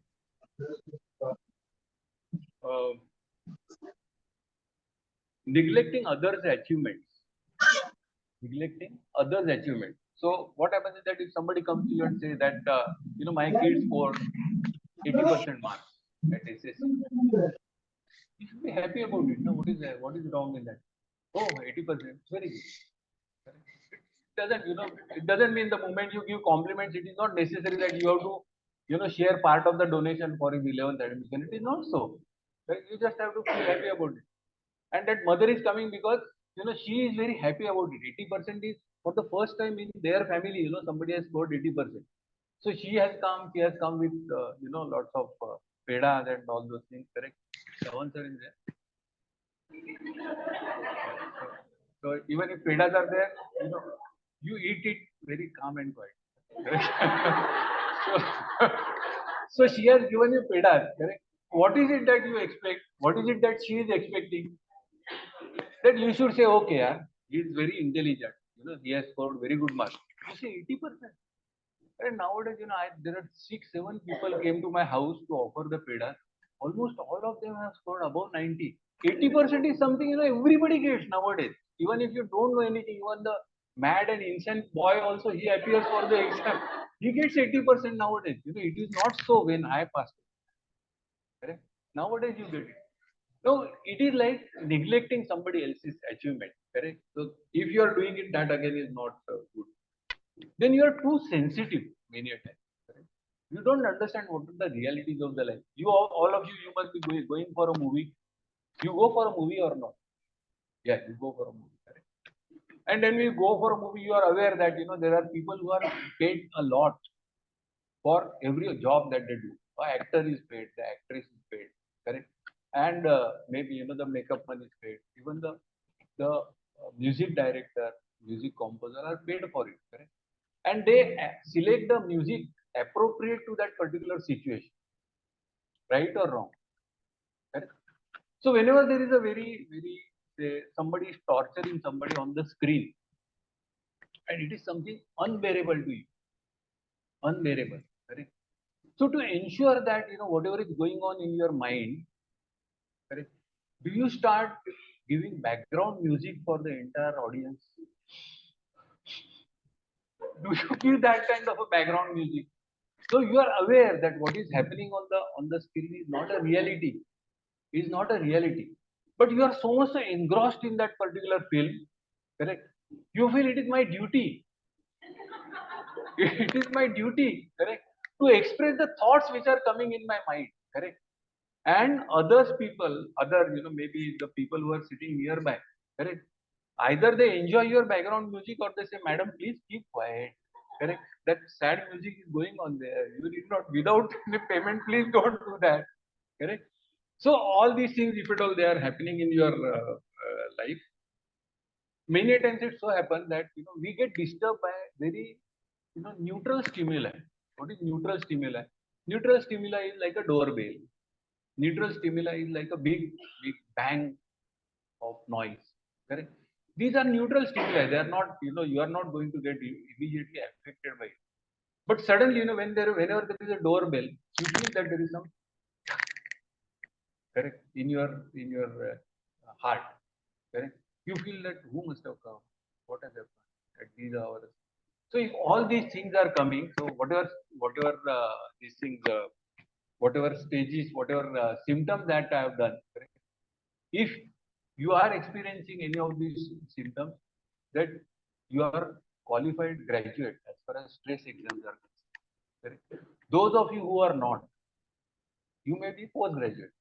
So let us go a step further and understand what is the post-graduation symptom. First and the foremost is tired and fatigued without any reason. Tired and fatigued without any reason. Correct? If you are doing a lot of physical work, mental work, and then you are tired, I can understand. But without any reason, all throughout, you are just sitting on a sofa, watching a TV, having a food 2 times or 3 times or 4 times, whatever it may be, correct? And still you feel that no, you are damn tired. I don't feel like doing anything, correct? So that may be because of stress. Second is absenteeism. It happens mainly in the office, correct? Whenever somebody is under stress, they try to avoid going to for the work, because the moment they go, and especially the worst office, I will tell you, worst boss or worst office is the one where you see a lot of noise in the morning. First of all, in the morning, whenever somebody comes, correct, you should never start with shouting, and that applies even for your maids also. Even if you want to scold, give some time, offer her a cup of tea, and then start scolding. The effect will be different. Correct? Otherwise, she will say, "Oh, तो daily kit है, उसका कुछ मतलब ही नहीं है." तो just एक कान से सुनने का, दूसरे कान से छोड़ देने का. Yeah. So you try and understand that where exactly you should do. Second is worried continuously. Worried continuously. There are few people who are continuously worried. Somebody said about chinta, no? So those kind of people, they are called as chintatur jantu. You talk to them anytime, correct, and they start talking about a lot of bad things. Correct? So suppose now today after the lecture is over and tomorrow morning we meet on the road. Correct? We meet on the road. So you are coming and I am just passing through. So what is it that you will do? You will turn your face and run away? No more lecture, yaar. Yesterday was enough. Yeah. What is it that you will do? Even unwillingly, I am saying, not necessarily willingly, even unwillingly, what you will do? Unwillingly, you will at least use wish good morning unwillingly. Yes or no? Willingly, okay. So, yeah. So you wish a good morning, correct? Yeah. So when you wish good morning, correct, what is your expectation? When you wish me a good morning, what is your expectation? Tell me honestly. I should say yes, thank you, good morning. Correct? So suppose the moment you wish me good morning, I said, चलो अच्छा बकरा मिल गया आज के दिन, and I start talking all about the negative things that has happened. Correct? You know yesterday what happened? Correct? This there was a problem, and that fellow killed somebody, and then this happened and that happened, and there was a bombarding, and this is what has happened, and there was a murder and there was a rape and all those things. You say, "Arey yaar, I made a mistake of wishing him a good morning." So next day when you see me, you turn your face and go. Or nowadays, there is a beautiful instrument which has been given. When you want to avoid somebody, just take it out.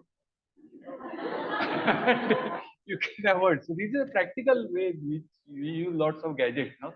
Correct.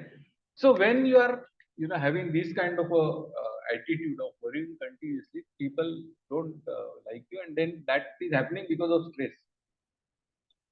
Then there is an indecision. Even in your own family, you also must be experiencing that we start talking about maybe for a holiday, very enthusiastic. We start talking about holidays. We say, okay, yaar, now next holiday, where do we go? Okay, okay, yaar, we will go to maybe Japan. So you start planning for it. You take out all the details and you decide for the financial planning and this and that. And you have done everything. And it is almost that maybe next week we will go and we will book, or we'll book all the tickets and hotels and everything online. And then suddenly you say, Arey yaar, we thought about it, we did everything. But I really don't know. Yesterday I heard that there is again a corona in Japan. So when you are going to go in the month of May 23, 24, correct? You are talking about what may happen at that time. So there is some kind of indecision, correct? So we go one step forward, two step backwards, one step forward, two step backward.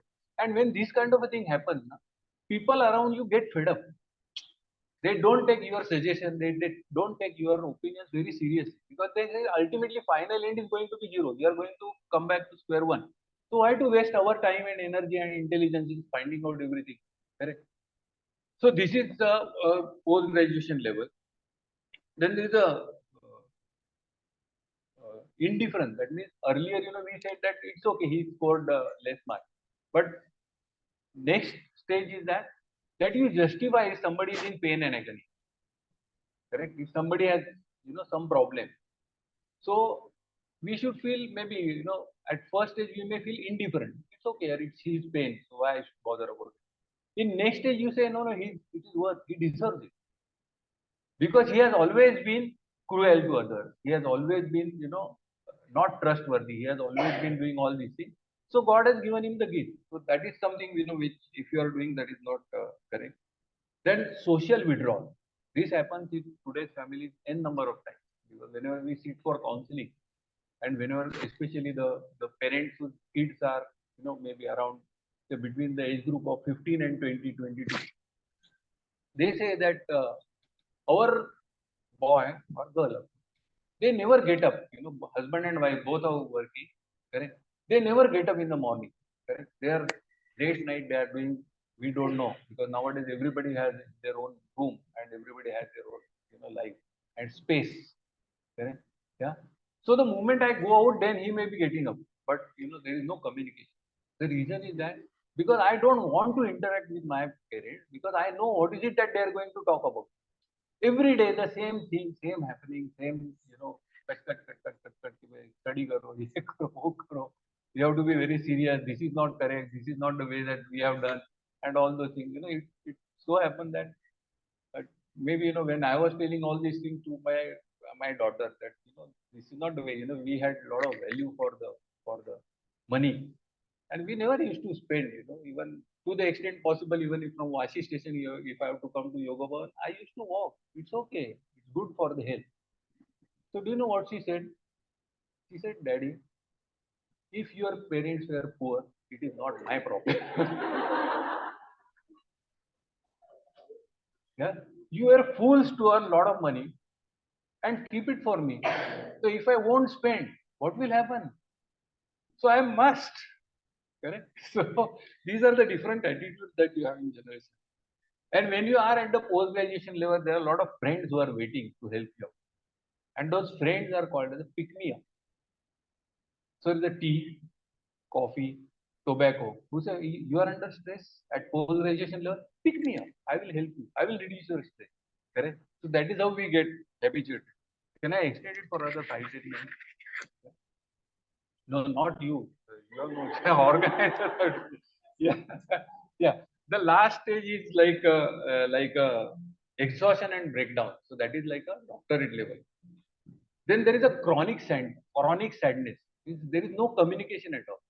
Correct? Somebody just trying to sit, probably when we had a counseling lecture, you recollect, I had told you or shared a story of a boy who had engineering this thing, and then he suddenly failed, and he just went into some kind of a deep depression. He stopped communication even with his parents, stopped communication with everybody. He was just he created his own shell, and he decided that I will be there all through.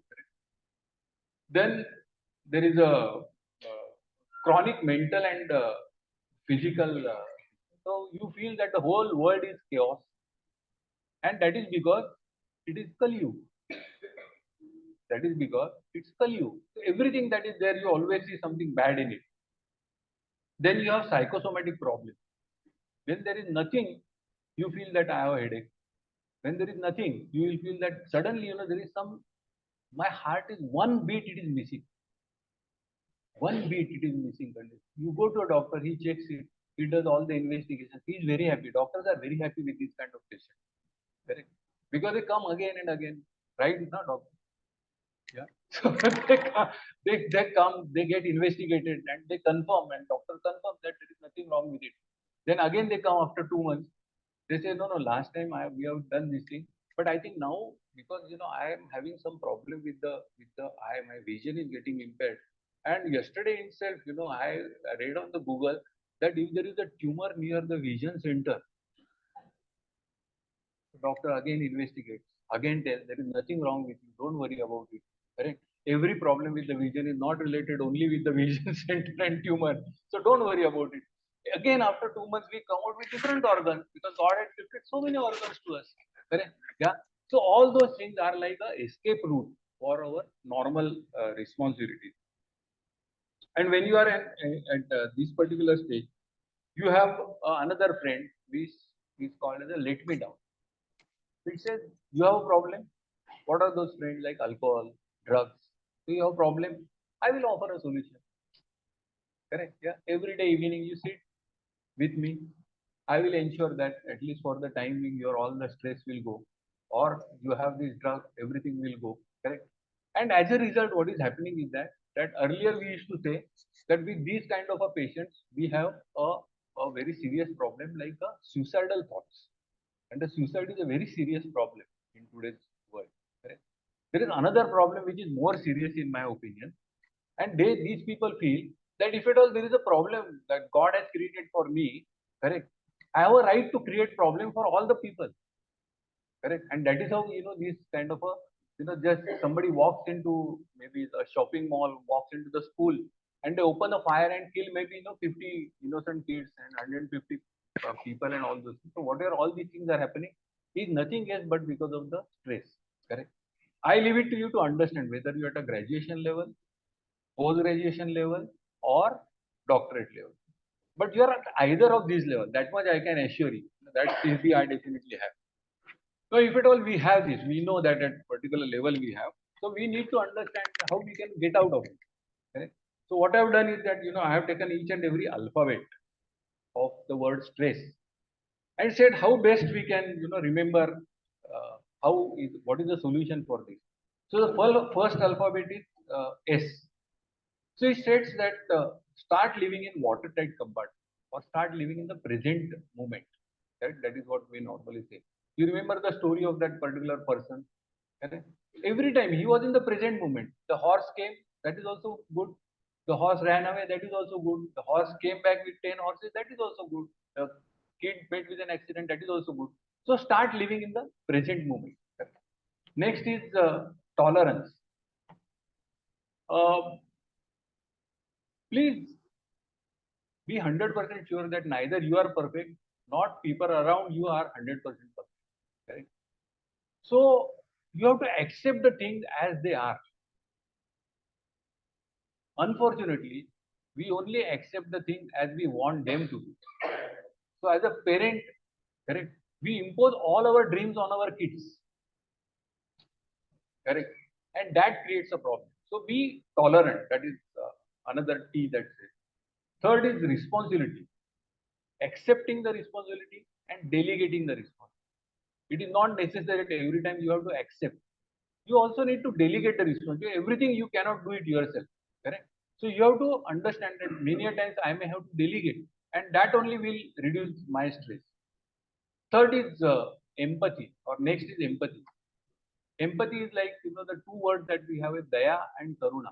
So putting yourself in somebody else's shoes is what is empathy. Feeling bad about somebody who is walking without a shoe is just a daya, and ensuring that without chappal, if at all I am walking on the street and it may be very hot and I really don't know what painful it may be, that is like a karuna. Correct. So being empathetic helps us to reduce our stress level. Then next is start living without expectations. Correct. Even probably since you are a student of yoga, we always talk of nishkama karma yoga. Correct. So it doesn't allow you to not to do any karma, because there are very intelligent yogis who say, like you, who say that we should not have any kind of attachment. Now where attachment comes? Attachment came when I do something. Correct. So to eradicate attachment, I will not do anything at all. No attachment, no karma. Fantastic life, no? That is not what is expected. Correct. You do your work, but without any expectation. And I will just tell you a story of Sudha Murthy. Correct. She is a probably most respected lady from our country. Correct. So when she was just roaming around the Bangalore, she found that the city is quite dirty, because primarily there are no toilets.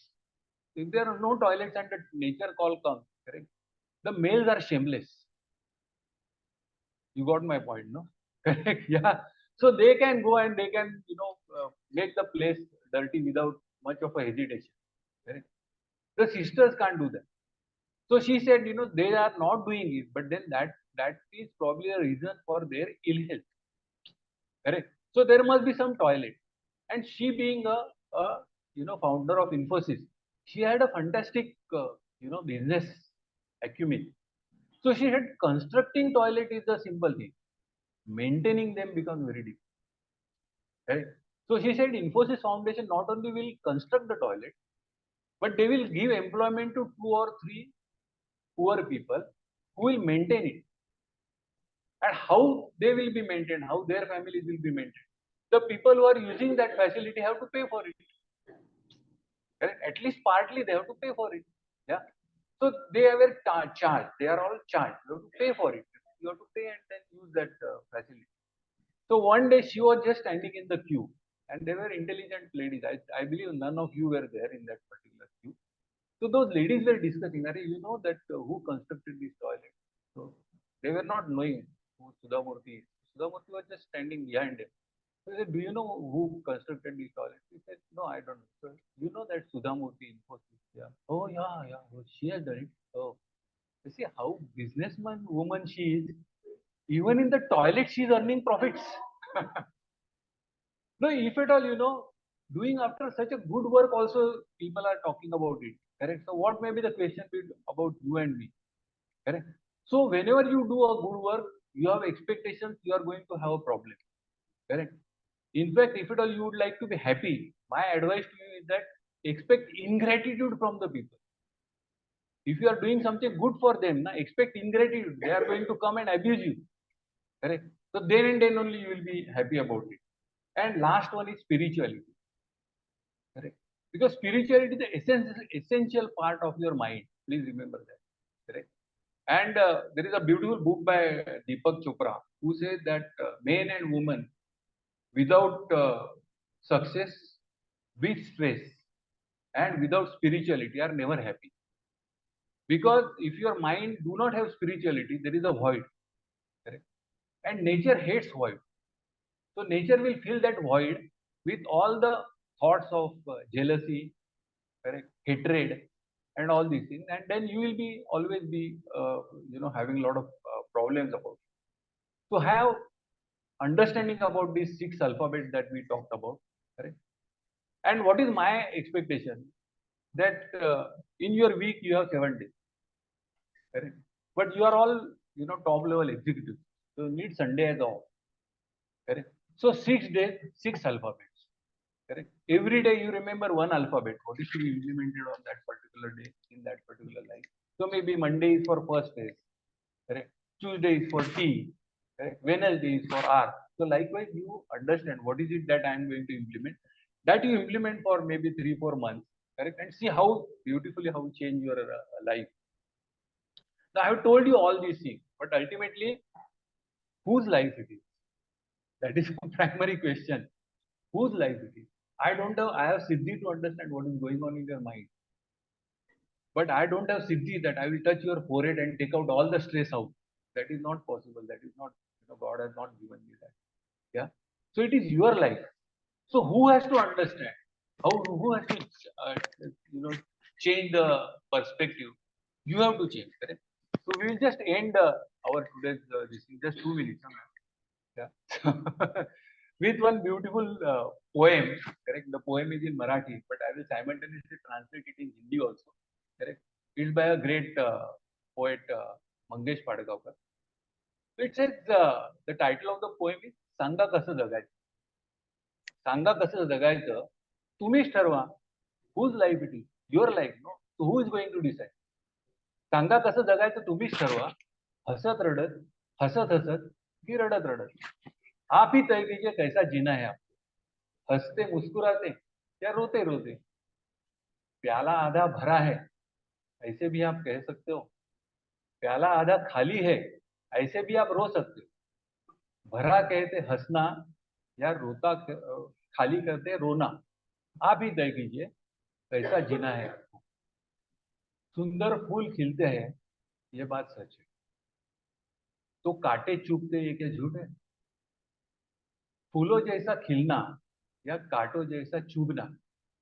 आप ही तय कीजिए कैसा जीना है आपको. So friends, start bringing some change in your life, correct?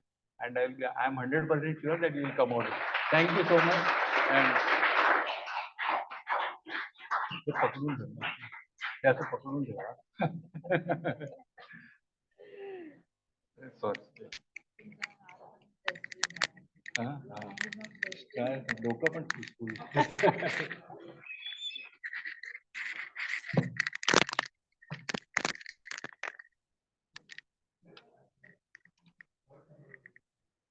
As I have said in the beginning, the topic was very heavy, but Joshi sir has made it very light. You all will agree with me. And perhaps आप लोग मेरे तरफ ऐसे देख रहे होंगे कि ये कौन बीच में आ गई अभी. But because Joshi sir was repeatedly asking about the time, but we don't have any choice. We have to adapt to the schedule. So we could not complete the question answer session today. But I'm sure Joshi sir is kind enough to answer your all the questions. You can email or WhatsApp him all the questions that you have. And as he has said, awareness is the first step towards the change. So be aware that stress is a part of your life, our life rather. And so we need to accept it and live happily as he has given us the direction in which direction you can change yourself. And it's good to get lost in the right direction as Joshi sir has given us the direction. So we need to ride on the so what ride as the farmer did. But when you go down from the for the breakfast, don't ride on that ride. So what? It's 10 o'clock. No, as he had said, stress is also good and it is a part of life. So accept that and come on time for the next lecture. Now we will have the fruit breakfast. So fruit breakfast is on the ground floor. You have the plates and knife and apples. Cut your apple, eat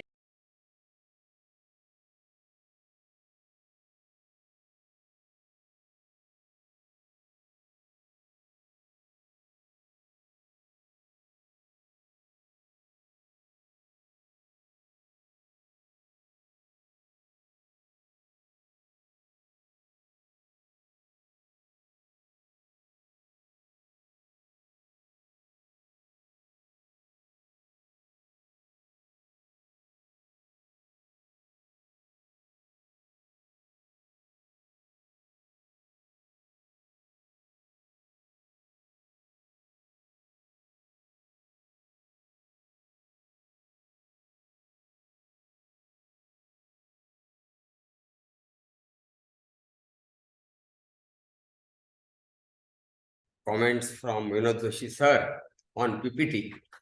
So I ensure, promise you, even if there are some technical glitches, the lecture will continue smoothly. The PPT advantage is taken because we may miss few points here and there while natural speech. That's all. Because it is based on my experience. No doubt we read theory here and there, this book, that book. Then it remains only bookish. We should actually implement, and yoga and naturopathy is something to practically implement. That's what is, I think, real research. Research the term. It is already searched. आप नया कुछ कर नहीं रहे हो. It is already searched. You are doing it you are re-experiencing. You are confirming, yes, it works. And that's what Maharshi Patanjali talks of Swadhyaya, both in Kriya Yoga as well as in Niyama, in Ashtanga Yoga. Swadhyaya. Experiencing it once again with this self. Great sages, they have already experienced. That's okay. They need to become, only aparavidya. It's an intellectual. It's a theoretical. When I experience it, it becomes the real Swadhyaya. That's what it is.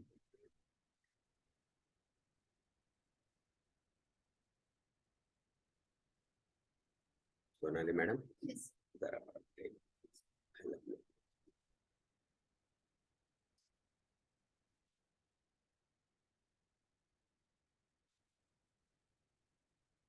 The name of our course is Diploma in Yoga Therapy, Naturopathy, lower one, Natural Living and Naturopathy, second line. That is the title of our course. Supposing it would have been Diploma in Yoga Therapy, Naturopathy and Natural Living, would have been more sound, more, easy. But purposely Guruji suggested natural living should come first and then naturopathy. Nature cure or naturopathy is a very popular term. Everybody knows using steam and mud and such things. Is what nature cure is, or naturopathy, going to some ashram. It's okay, fine. But then as the nature cure theory says, the poison accumulation, which is the reason for all the diseases, and then invite very Pancha Mahabhuta, of which the body is constituted to detoxify. That is Pancha Mahabhutik Chikitsa, what you call pure naturopathy. तो कैसा हो गया? बहुत बार ऐसा पैर वगैरह लगे तो हम सॉरी बोलते हैं ना, तो people generally accept it. That's okay. लेकिन कुछ श्रूड लोग होते हैं तो पहले क्यों झक मारी ऐसा पूछते हैं, सॉरी भी नहीं एक्सेप्ट करते वे लोग. So it is just like that. Allow poison to get accumulated and then employ naturopathy to detoxify. We say prevention is better than cure. पहले क्यों झक मारी? So live life in such a way that there won't be poison accumulation beyond a certain limit, and there won't be requirement of so-called naturopathy, curing. And so, Guruji suggested that the title of our course should be Diploma in Yoga Therapy, Natural Living, pehle, and then Naturopathy. If at all there is some wrong fault in natural living, which is bound to be there in our today's life, we accept it. Then only you will require naturopathy. If you follow natural living absolutely, it is only theoretical for us, not possible. We know it practically. Then there is no need of naturopathy at all. That's what it means. In Ayurveda also, generally, what is the notion? Ayurveda in a general public, ओ allopathic medicine के बहुत side effects होते हैं, Ayurvedic medicine अच्छे हैं जिनके side effects नहीं होते हैं, ऐसा एक जनरल अंडरस्टैंडिंग आयुर्वेद के बारे में लोगों का है. But it's not true. Even Ayurvedic medicine, if taken wrong way, wrong amount, then it will also side effects, no doubt. What is more important is medicine in Ayurveda is secondary. ये हमें समझना जरूरी है. It is not allopathic medicine and Ayurvedic medicine. That is the real understanding of Ayurveda. Ayurveda वो आयुष का वेद है. जैसे 4 वेद है, उसको पंचम वेद कहा है एक दृष्टि से. It tells us how to live and how not to live. Ahar, Vihar, Nidra, Rutucharya, Dinacharya, and all that. And that's why the great Ayurvedacharya, whether it is Sushruta or Charaka, they have cleared it initially itself. Swastasya swastha rakshana. Aturasya vikara prashamanam. So they have cleared the first intention of Ayurveda is to protect the health of a healthy person and not give you medicine. And that's why the Rutucharya, Ahar, Vihar, Nidra, all that. Dinacharya, how to live. And if at all there is something wrong and there is suffering, then of course Ayurveda has got some remedies to decrease your suffering. That is secondary. To give the medicine in Ayurveda is secondary, that is not primary.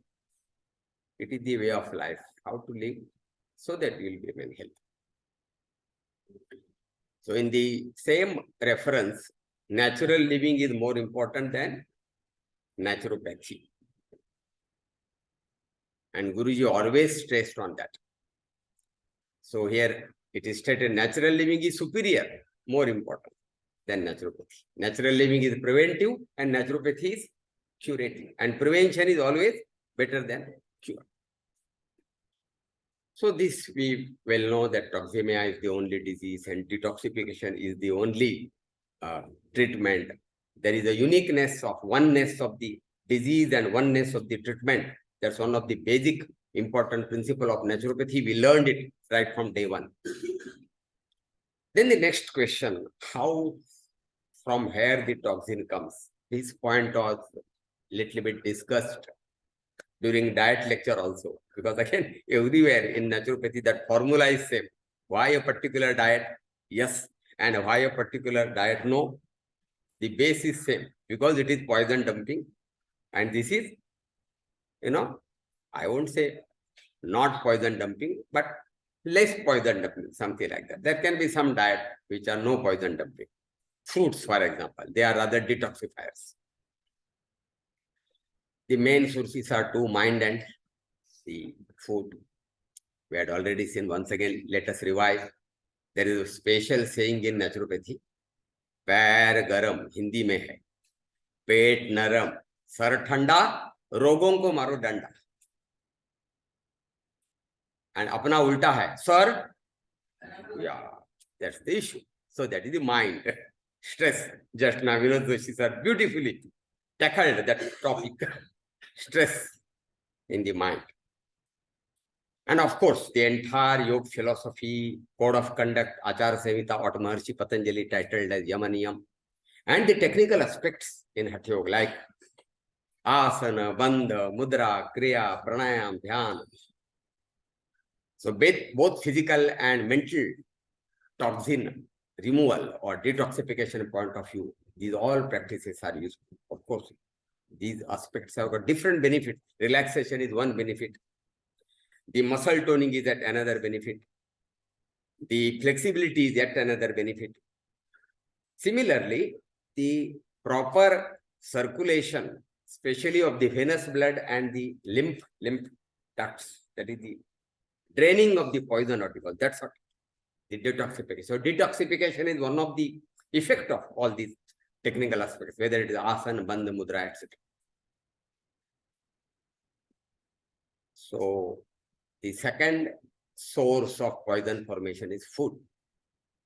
And that's why we had extensively gone for the Nisargaha lectures. The first grade prevention is to avoid toxin formation beyond say 24 hours. What you call detoxification capacity of the body. What are the detoxification modalities?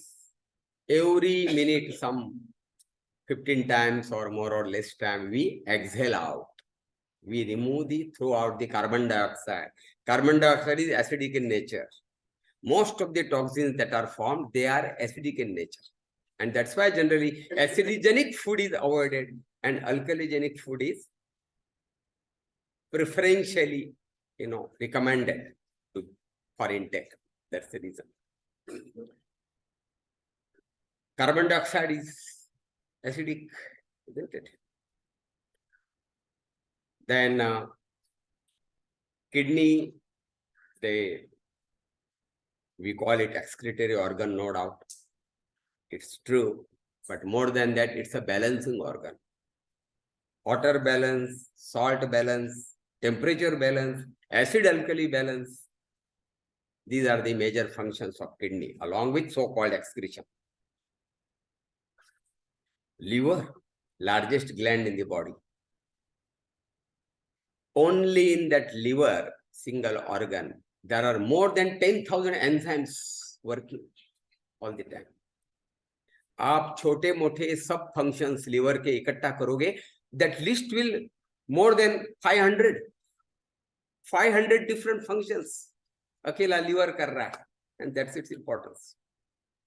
Largest gland in the body, and that's why whatever the food we take in the blood, the digested food is absorbed. It doesn't go to heart so that it is supplied to the body organ, but it goes to liver. It is not a hepatic portal system. It's like security. Liver takes care. Let us gratefully thank, oh dear liver, what a great service you are rendering to me. We should speak to our organs. We should speak to our every cell of the body, and that's what meditation is. सुसंवाद जिसको बोलते हैं, सुसंवाद health है और कुसंवाद या विसंवाद disease है. Very simple. हमारे लिए बड़े बड़े रोगों के नाम लेने की जरूरत नहीं है. In yoga therapy and naturopathy we do not label the diseases, but very simple. Balance is health, या imbalance is disease. Flow is health, या stagnation is disease. Integration is health, disintegrate disease. Coordination is health, non-coordination is disease. Likewise. Simple line of demarcation between health and diseases. No complication. And so, liver acts as a security gate. And whatever that we have ingested and digested, how much is really eligible to maintain my health and how much is poison in it, and it tries to neutralize maximum poison. That's why the drunkard, their liver fails first because the basic structure is lipoprotein in nature. Apart from the cell is the structural and functional unit of the body, everybody knows. But if you go at a molecular level, it is the lipoprotein which is the structure. Otherwise, generally we say protein, yes, but it is lipoprotein. A protein part is there, and lipid. If you take the structure of cell or any cell organelle, you will basic molecular structure you find this lipoprotein, a protein part and a lipid part. And alcohol is a solvent for lipid. Alcohol में किसी प्रकार का स्निग्ध पदार्थ, oil, fat जिसको बोलते हैं, वो क्या होता है? डिसॉल्व होता है. Means alcohol dissolves the very basic structure of the body. And if the alcohol first goes to liver and liver tries its best to neutralize maximum alcohol, फिर भी थोड़ा बचता है. एक ही चम्मच लेगा तो किक नहीं बैठेगा, लेकिन पेग और पेग लिए जाते हैं तब जाके लिवर हैज गॉट, बेचारे को उसकी अपनी कैपेसिटी है ना, लिमिटेशन है ना, कितना अल्कोहल न्यूट्रलाइज करेगा वो बेचारा. तो बाकी जो सरपास होता है वो फिर सोकॉल किक देता है. So liver takes entire issue on his shoulder, and that's why drunkard का liver खराब हो जाता है, because very basic structure is dissolved. of lipoprotein, the lipid part is dissolved in alcohol.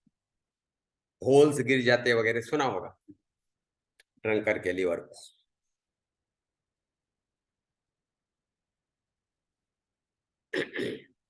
Similarly, skin is a detoxifying organ. Previously also we referred to that WhatsApp message, If soap and water cleans the body, what makes towel turn dirty after bath? Really serious question. So there are dead cells on the body. In reptile like snake, completely the skin is shed out after a regular period, 1 month, 2 months, depends. Because they do not have kidney to regular basis do this detoxification. So all the toxin is stored in the skin, and on a regular interval they shed out the skin. But they are our ancestors, no? As per Darwin, reptiles से ही धीरे धीरे आगे mammal आ गए और धीरे धीरे app से so called human beings आ गए. तो किधर न किधर वो जीन्स है अपने इधर अभी भी. सब जानवर के गुण अपने अंदर है. Is that's why we are superior most बोलते हैं, because we are junior most creature on this earth. All are our ancestors. तो उनके थोड़े थोड़े जीन्स, थोड़े थोड़े गुण अपने अंदर है. तो उतना पूरे का पूरा स्किन नहीं शेड करते हैं, लेकिन dead cells are removed, keratinized cells. और जब साबुन और पानी से पूरी अच्छी तरह से नहाने के बाद भी जब घिसते हैं तो ये जरूरी है, तो वो डेड सेल्स निकलते हैं उधर से. So that's a way of detoxification. So these are the different modalities of detoxification. This is the first grade detoxification, every daily. But in 24 hours, all this natural regime, how much it can maximum detoxify? What is its limitation? So there will be some limitation, isn't it? Because when they have evolved, with what reference they have evolved? We were living a natural life. आदि मानव की अवस्था याद करिए. वे क्या खा रहे थे, कितना विहार, आहार विहार निद्रा ना, कितना विहार कर रहे थे, इधर कुदी मारो उधर कुदी मारो, ये सब. अभी अपने को जिनको अनलेस दे आर ट्रेंड, हम सिटी ड्वेलर्स को पेड़ के ऊपर चढ़ने को आता नहीं. We are lost. पेड़ को चढ़ने को आता नहीं, या स्विमिंग करने को आता नहीं, बराबर है. But it was very natural those days for those creatures. It was very much essential for the survival. तो कितना उनका मूवमेंट होता होगा. और खाने को सिविलाइज नहीं था, कंपलसरी 12 बजे खाना आ गया सामने, पेट भर के खाओ. Just imagine, even today in jungle, how the animals they live. And if you compare a tiger in a zoo and a tiger in a jungle, there's a great difference, because they follow the natural law, and here we are compelling them with our laws, artificial laws. 1 घंटे में कुछ किए बगैर खाने को मिलेगा. 1 kilo mutton लाके tiger को दे दिया, खा रहा है, एंजॉय कर रहा है. लेकिन वो पकड़ने में उसको जो, ओ दैट इज लाइफ. वो जो खुद पकड़ता था वो लाइफ था. ये लाइफ है ही नहीं अपना बोलेगा तो. And that's the reason why we are suffering. So the second grade prevention is that now if you compare our today's life, ahar, vihar and nidra at 3 fronts, all the 3 fronts, it is much away from the nature. And that's the reason why there is more and more poison accumulation, because of wrong food, because of lack of exercise, movement, because of tremendous stress, food and mind we had seen. There is a lot of poison accumulation, and there is a limitation of those natural regime to detoxify whatever in 24 hours. So there is a gradual accumulation of the poison in every 24 hours. Every day we are sedimenting more and more poison. Then how naturally body will face it? What arrangement body has got in such cases, in such emergencies? That is known as second grade prevention. if the Ellen White, in first naturopathy lecture, we have heard this, no? Pancha Mahabhut. And then the sixth is Atma Tattva. And there is one term, Ellen White. Actually, this Atma Tattva is pure Indian. It is not there. The naturopathy, which got evolved in Europe some 200 years back, they do not have this concept of Atma Tattva. We have given a Indian touch to it. When we include in our curriculum something like Panchakosha, we include something like Tridosha and Triguna and all that, whatever we discuss.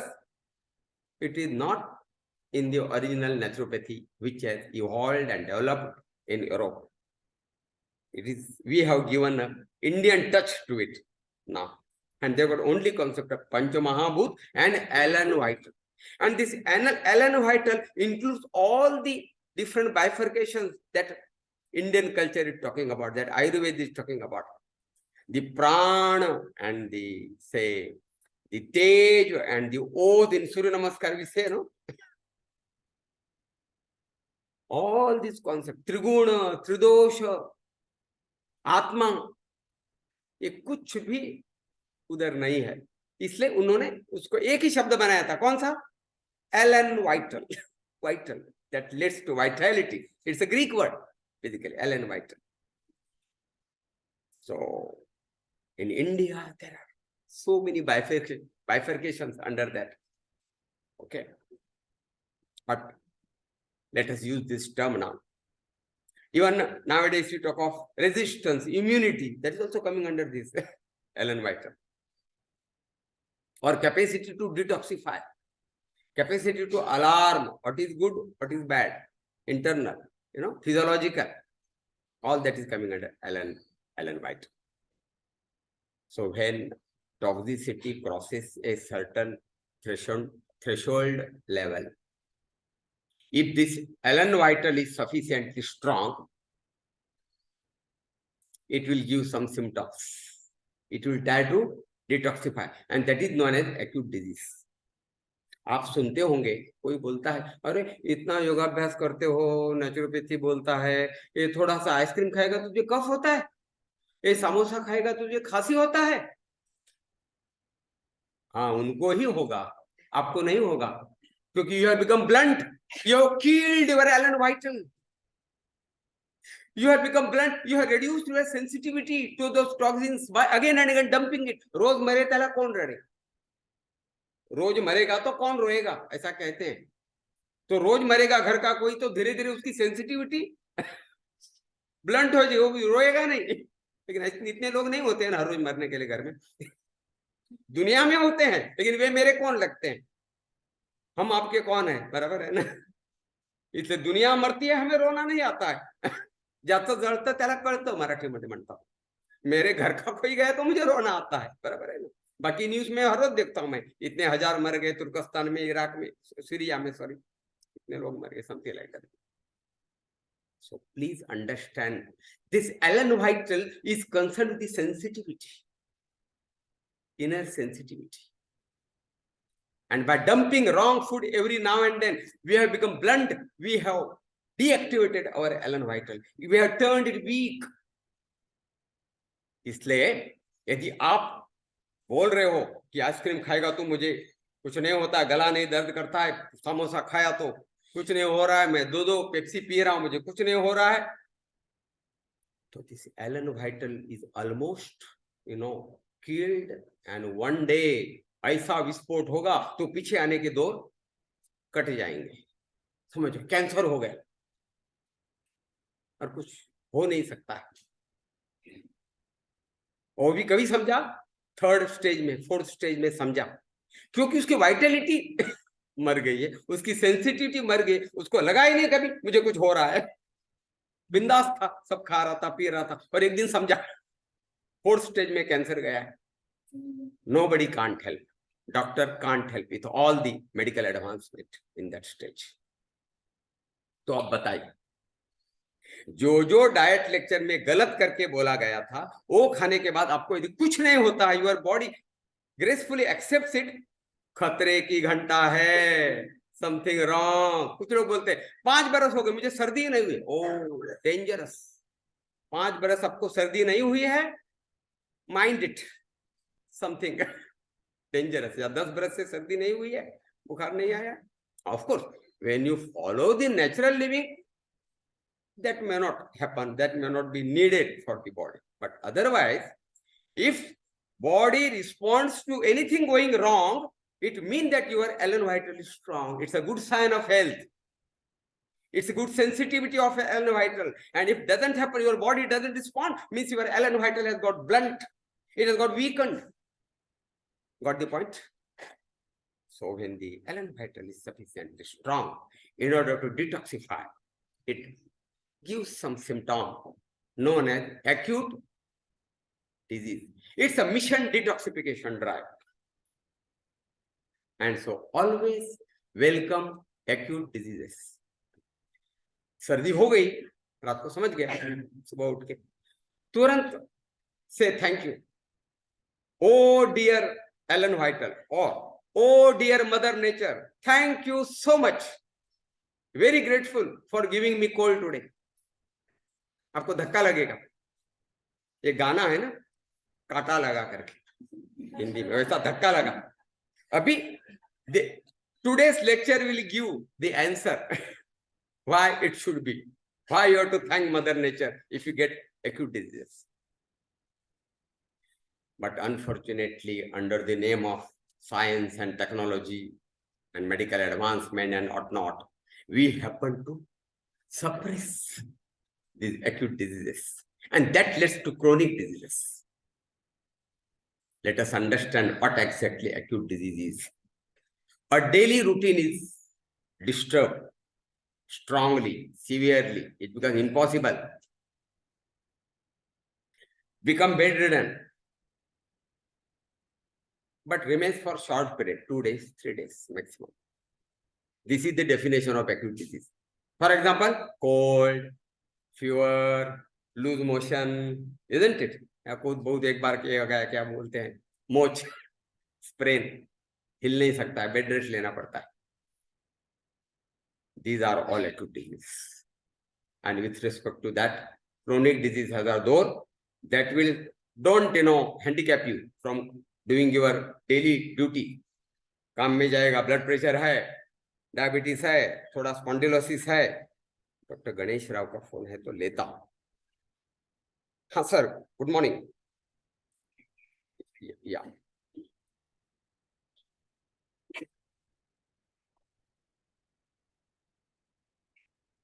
yeah, today whole day, sir, whole day. Yeah, okay, yes, yeah, thank you, sir.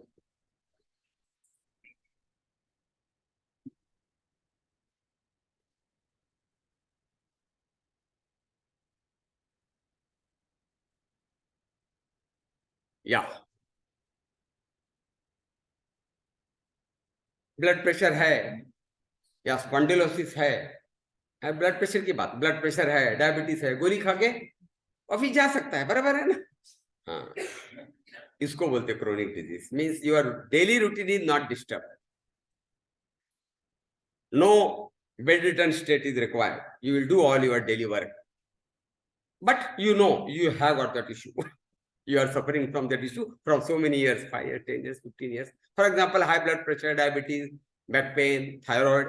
आजकल बहुत नाटक चल रहा है नहीं, मुंबई की भाषा में, मुंबई आके हिंदी में. जितने पैथोलॉजिकल टेस्ट आ गए ना, उतने बीमारी भी बढ़ गए. Hypothyroid, hyperthyroid, very young children, college going students are suffering such a large number nowadays. और वो ये होता है, इंश्योरेंस होता है इसका टेस्ट करने का, मुफ्त में हो जाएगा टेस्टिंग. तो सब करो. मराठी मध्ये हम बोलतो, डोंगर पोखरून उंदीर काढला तसं. If you do all this test, कुछ ना कुछ निकलेगा ना भाई इधर उधर. Because medical science has studied all the people, all the races over the world. उनके पैरामीटर क्या क्या है और उसका एक चार्ट बनाया है. हाँ, ये हो गया कम है, ये हो गया ज्यादा. ऐसा कैसा? आपने जो बनाया है, it's average, it's average, it's theoretical. but every individual is different. This is very important for us in yoga therapy and in naturopathy, of course, in homeopathy and in Ayurveda also they follow the same principle. In allopathy or modern medicine, it is सब घोड़े 12%. ऐसा होना चाहिए. कितना 60 kilo वजन होना चाहिए. 59 है, 1 किलो अंडर वेट हो. क्यों भाई? किसने कहा आपको? If I am healthy with 55, what's wrong? Who told you that I am unhealthy? ये दिमाग से निकालिए. तो वही होता है. देखो चार्ट बोलेगे टेस्ट किया, हाँ ये कम हो गया थोड़ा, ये ज्यादा, गोली चालू करो, वाट लगे. गोली चालू की तो वाट लगे. You know the story of two cat and monkey.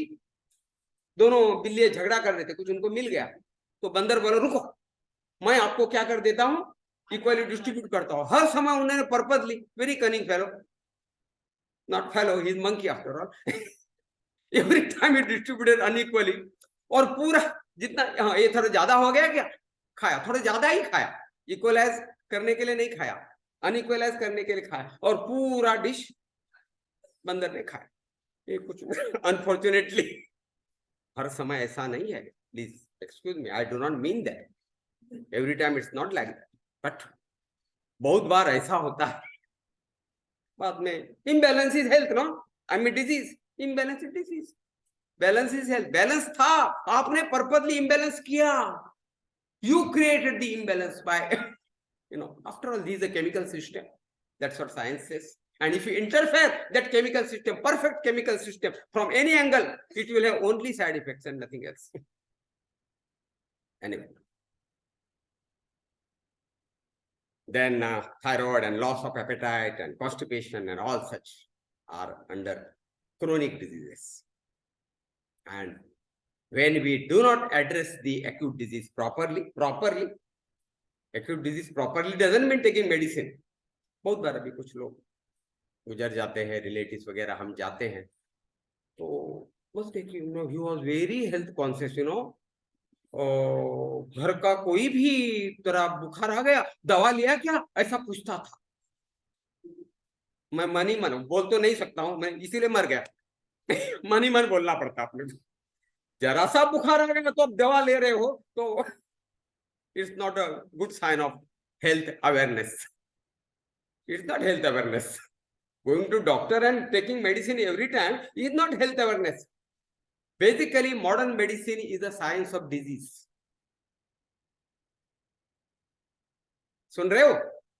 Basically, modern medicine is a science of disease and not science of health. Ayurveda is the science of health. Naturopathy is the science of health. And yoga, not even science of health. It's a science of spirituality. Health is mere byproduct of, yoga.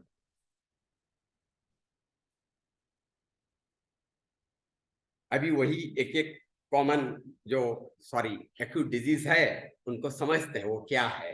We are told right from third standard in primary school we might be having a subject general science, isn't it? And under that वो सब हम सीखते आए हैं, that के बारे में या डिजीज के बारे में वगैरह वगैरह, virus and bacteria, no doubt. What are the symptoms of common cold? We are told that common cold happens because of viruses. Even coronavirus is one of the virus causing common cold.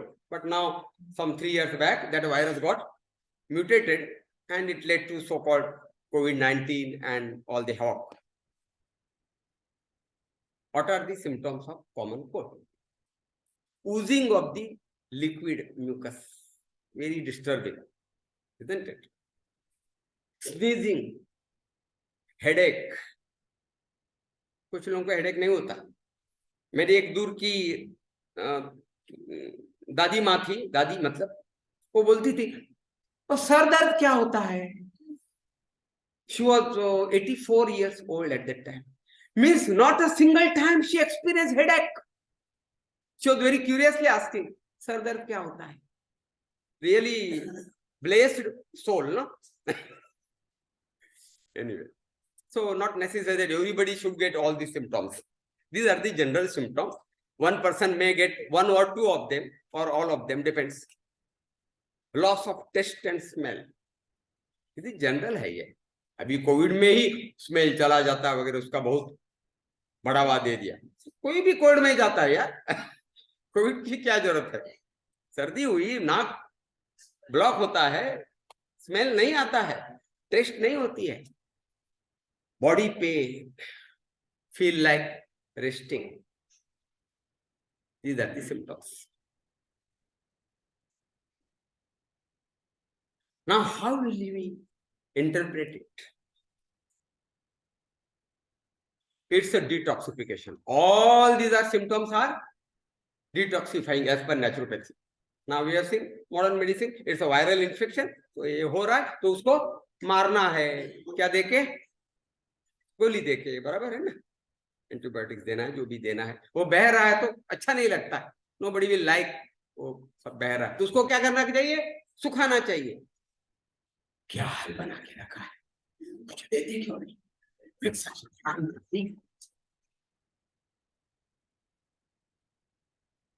इसके पहले भी बहुत बार बोल चुका हूं, जितने भी विज्ञापन आते हैं हमें पागल बना के लिए बनते हैं। पागल बनना है या नहीं बनना, it's our choice. That's why this awareness is required. पागल न बनने के लिए वे लाख बनाएंगे हमें पागल, हमें नहीं बनना है तो this awareness should be there, otherwise we will be carried away. कोई हो रहा है सोसाइटी में, they are being carried away. So let us consider woozy cough nose is detoxification. That's why I have to thank Mother Nature. That is that whatever वो store हुआ था ना उसको, ताकि क्या हो रही है, अभी खाली हो रही है through the mucus.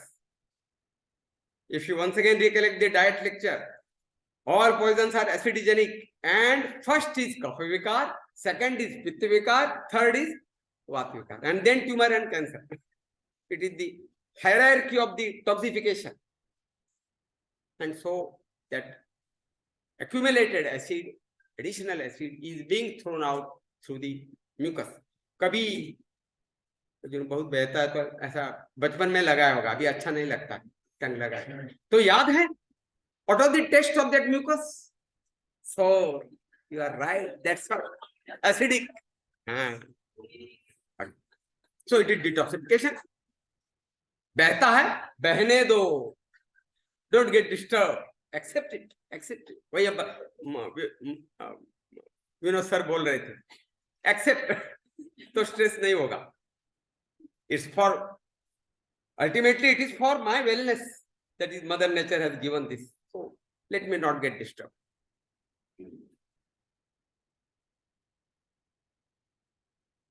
Energy is saved. कैसा देखते हैं? बॉडी दर्द कर रहा है, सर फट रहा है तो इधर कूदी मारो, इधर कूदी मारो, ऐसा लगता है, बल्कि पड़े रहो। It's a simple code language by mother nature, accept it. जो बच्चा अपने माँ का सुनेगा उसका कल्याण हो जाएगा, कर्जत नहीं।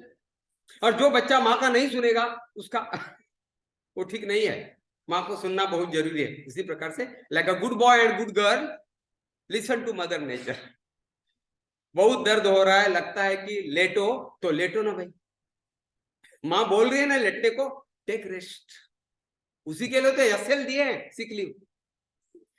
Indo Pak one day international जिस दिन है उधर झूठ बोल के I am going to fall sick tomorrow, please sanction my one day sick leave, ऐसा झूठ बोल के वापस असत्य हो गया ना महर्षि पतंजलि का। हाँ, छोटे छोटे असत्य वही अपने हेल्थ को बिगाड़ देंगे। तो सचमुच जब एक्यूट डिजीज होता है, ले लीजिए, झूठ बोल के नहीं बल्कि सच बोल के एसएल ले लीजिए, सिक लीव, उसी के लिए दिए है वो।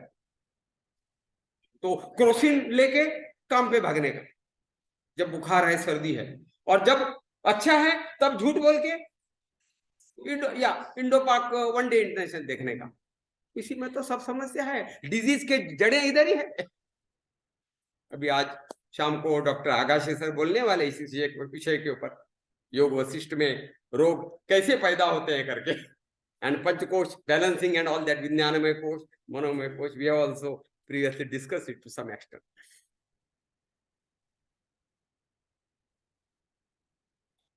So when you are taking rest, At physical level, you are saving the energy and it is diverted for detoxification because that's the additional energy required now for detoxification.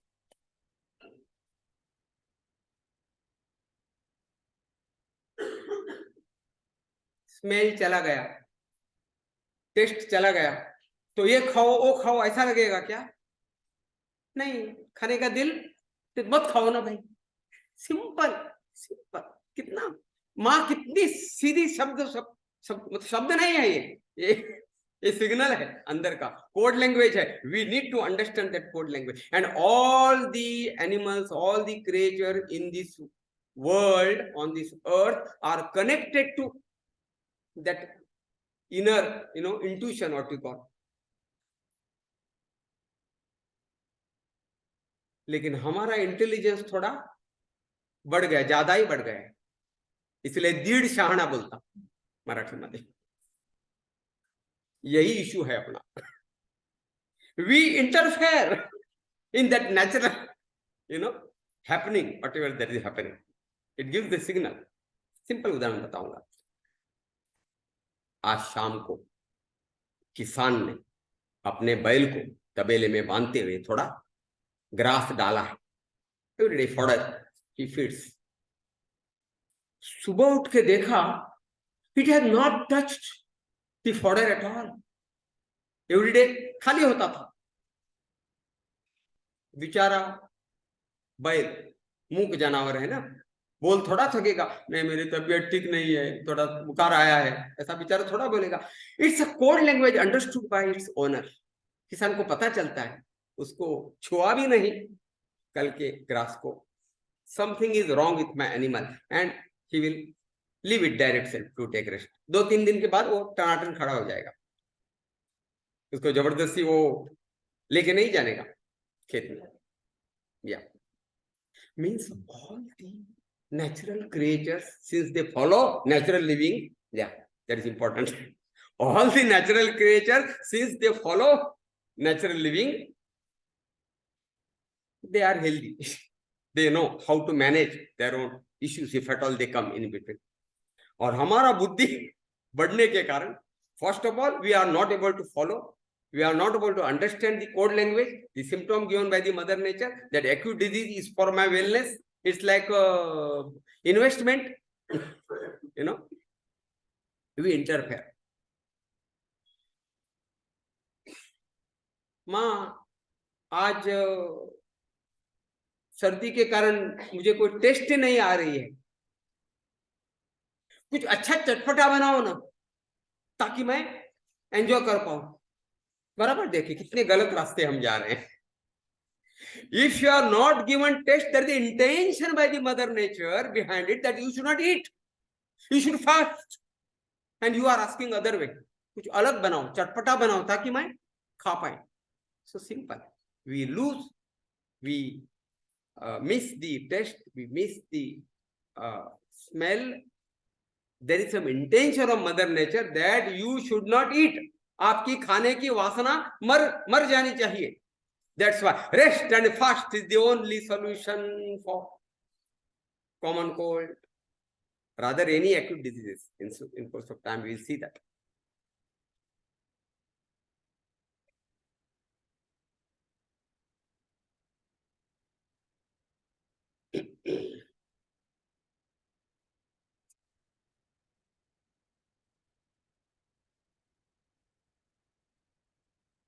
Now,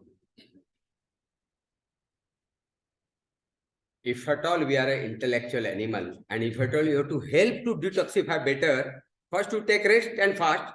Additional क्या कर सकते हो यदि आप बुद्धिमान प्राणी है तो? तुलसी का, अदरक का काढ़ा. Lemon grass and pepper, black pepper should be avoided because that leads to cough drying. We want to keep the cough oozing, patla, thin. Antibiotics also does the same thing. कफ को सुखा देता है. Then there are more complications.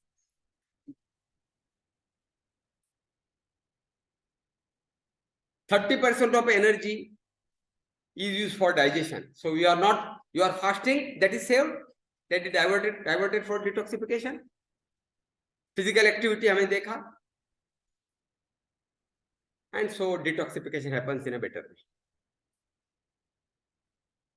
उल्टा क्या किया जाता है, या सप्रेस किया जाता है, ड्राई किया जाता है, चलने लगता है फ्लोर, उसको सुखाओ। हाँ, क्या अच्छा डॉक्टर है और क्या अच्छी गोली है। अभी सर दर्द हो रहा था, बह रहा था, सूख गया, खुश, मैगम्बो खुश हो गया। लेकिन अंदर से क्या किया आपने आपको मालूम है, अभी समझा आपको क्या हो रहा है। So that is wrong. You have stop the detoxification, number 1। Number 2, गोली तो खाली पेट नहीं खाई जा सकती है, तो आपको जरा नॉन पार्लियामेंट्री शब्द वापरता हूं, झक मार के खाना खाना पड़ा। आपको खाने की इच्छा नहीं थी, खाना खाना पड़ा, क्योंकि खाली पेट गोली ले नहीं सकते हो, सिंपल। अभी आपने क्या क्या बुरा किया आपके साथ, देख लीजिए। एक तो बह रहा था, उसको आपने रोका, डिटॉक्सिफिकेशन को। नंबर 1, गोली खा के उसको सप्रेस किया, बराबर है, वही तो है। उसके लिए body was not prepared to digest because it wanted to divert that 30% energy for detoxification. आपने जबरदस्ती खाना खाया और उसको एनर्जी को डाइवर्ट होने को नहीं दिया, फिर भी देयर आर लिमिटेशन, पूरा डाइजेशन नहीं हुआ because body is not prepared for that, and whenever the food is not digested it leads to poison formation. The intention of body was to empty out the sedimented stock poison. ना उसको तो आपने रोक दिया और उल्टा additional poison बना दिया। तो कितनी वाट लगाई अपने आप की इस रेजिम में, इस प्रोटोकॉल में, आपके ध्यान में आ गया।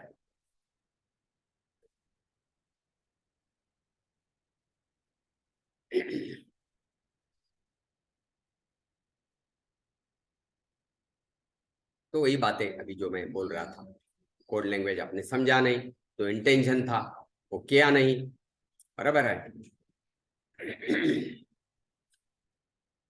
Now coming to the allergic point. सर्दी हो गई मतलब body want to throw the poison out. आपने गोली खाई, दबाया उसको, but body want to throw, तो 1 महीने के बाद या 2 महीने के बाद वापस दबाया, और फिर आप बोलते हो मुझे बार बार हर 15 दिन में सर्दी हो रही है, एलर्जी है। काहे की एलर्जी? आपने बनाया हो, body wanted to throw and you didn't allow every time, तो बार बार हो रही है और बाद में वो पे बंद हो जाएगा। The elan vital will ultimately turn blunt, तो बाद में मोर डेंजर सिचुएशन जैसा पहले डिस्क्राइब किया था। तो allergic cold is nothing but our own creation. We behave unnaturally and then you have to suffer. There is nothing like allergic cold otherwise. Now, very important understanding. So and so germs or viruses attack, so we get so and so disease. That's we have learned through modern science. But naturopathy can have a totally different view.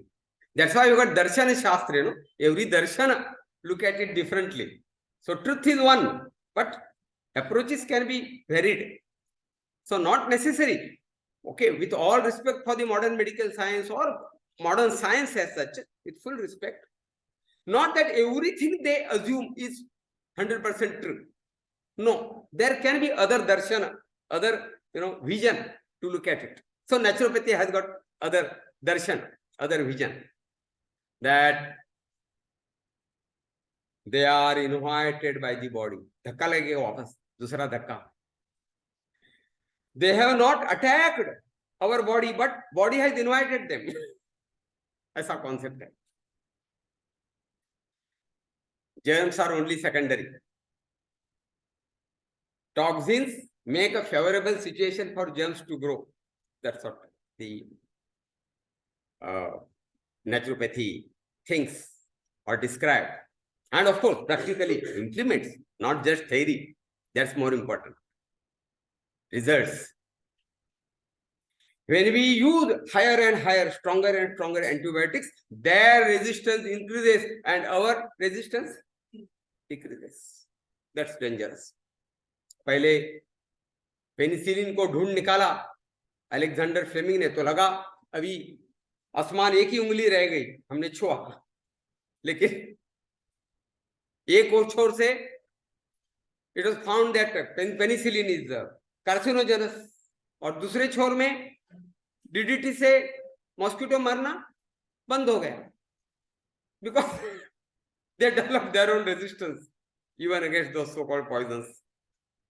So more and higher stronger antibiotics we use, our resistance decreases and germ resistance increases. That's why tuberculosis and many such, it's a great challenge for the modern medicine now, how to handle, because by our own dumping of the medicine, we have mutated them.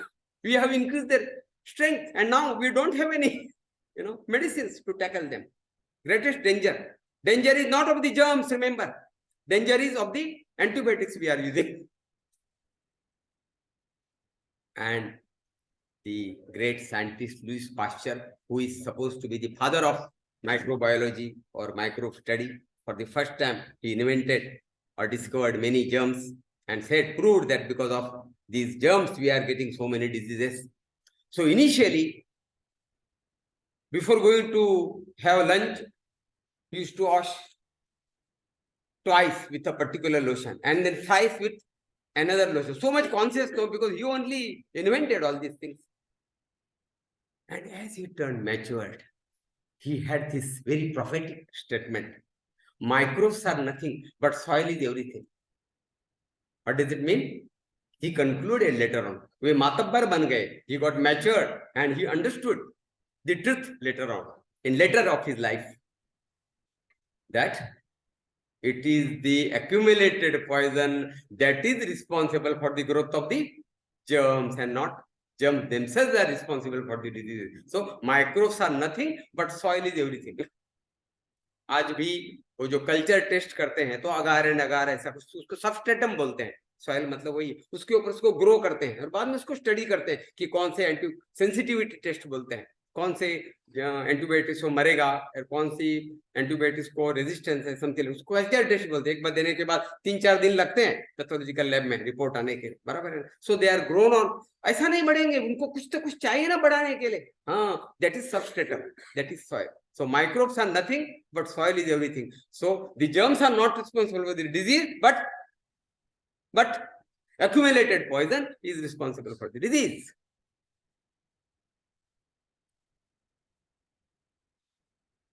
मेरा घर मैं खुद यदि हर रोज झाड़ू मारता हूं और पोछा मारता हूं,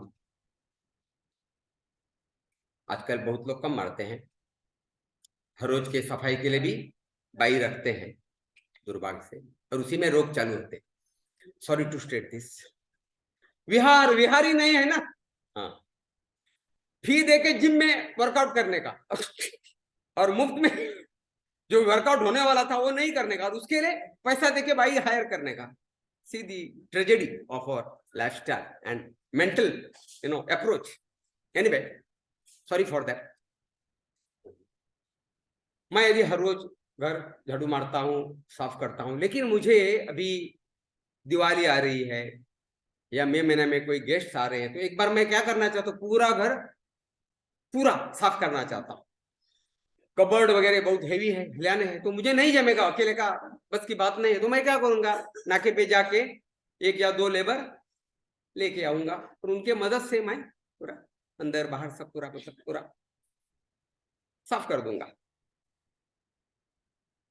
Similarly, the germs are invited by the body to detoxify. हर रोज का डिटॉक्सिफिकेशन कौन सा? जो लंग्स करते हैं, जो लिवर करता है, जो किडनी करता है, जो स्किन करता है, बात की थी ना पहले, वो हर रोज का वो खुद बॉडी करेगी. लेकिन एक्यूमुलेटेड पॉइजन जब बाहर फेंकना है ओकेजनली, बरस में 1 बार 2 बार, then the germs are invited. That is common cold. इसलिए मैंने बोला था, O mother nature, thank you so much for giving me cold today or fever today.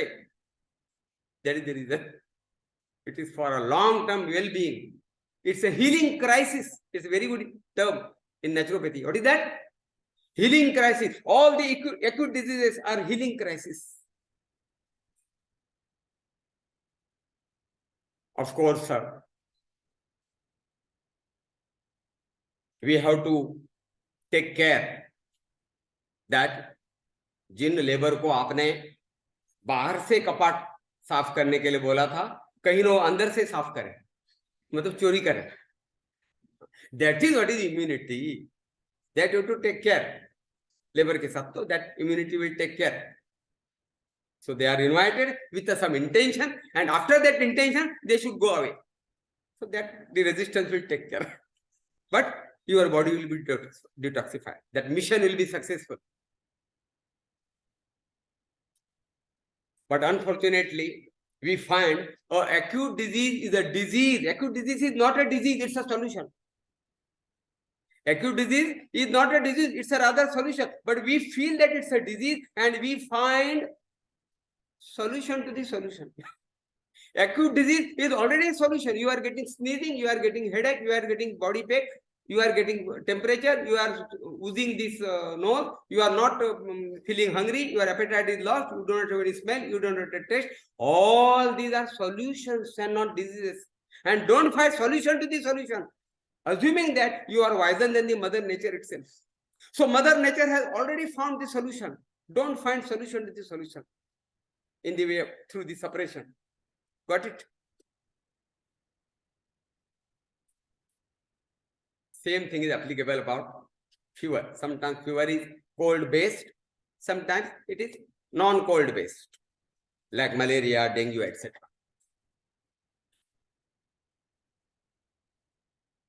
Body temperature of human beings, all the so-called warm-blooded animals, is around, say, 37 degrees centigrade or 98.5 degrees Fahrenheit.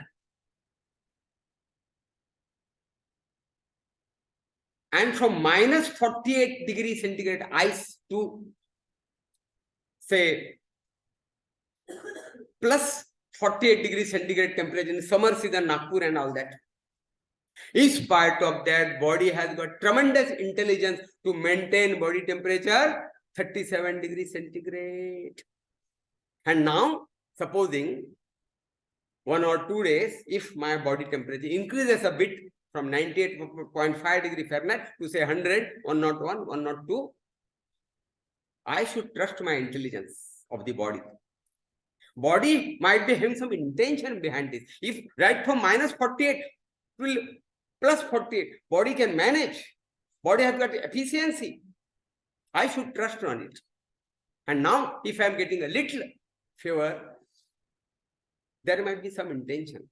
I should not suppress it by taking so-called antipyretics. At 102 degrees Fahrenheit, immunity is at its peak. So nothing wrong. Never take any medicine for this temperature. On the contrary, welcome. Thank Mother Nature for giving that fever. That now through this, my body is getting detoxified. खास करके भारत पाकिस्तान का one day cricket है, तो पूरा 2 दिन पहले TV channel वाले गर्मा गर्मी करने चालू करते हैं, तो पूरे देश में क्रिकेट का फीवर चढ़ गया वगैरह, वे अपने भाषा में उसको डिस्क्राइब करते हैं. उसका मतलब क्या, जो देशभक्ति थोड़ी होती है अपनी, वो थोड़ी बढ़ जाती है जब हिंदुस्तान पाकिस्तान के बीच में क्रिकेट होता है. मुझे बताइए, देशभक्ति बढ़ना गलत है? नहीं है ना? तो बुखार आना गलत कैसा हो गया भाई? बुखार आ गया मतलब माय रेजिस्टेंस है इंक्रीज. What is wrong? सवाल ये, if it crosses 104 degrees centigrade, I mean Fahrenheit, 105 degrees centigrade, believe me, if you follow the natural regime, that doesn't happen. It is based on my own experience. I will give that example later.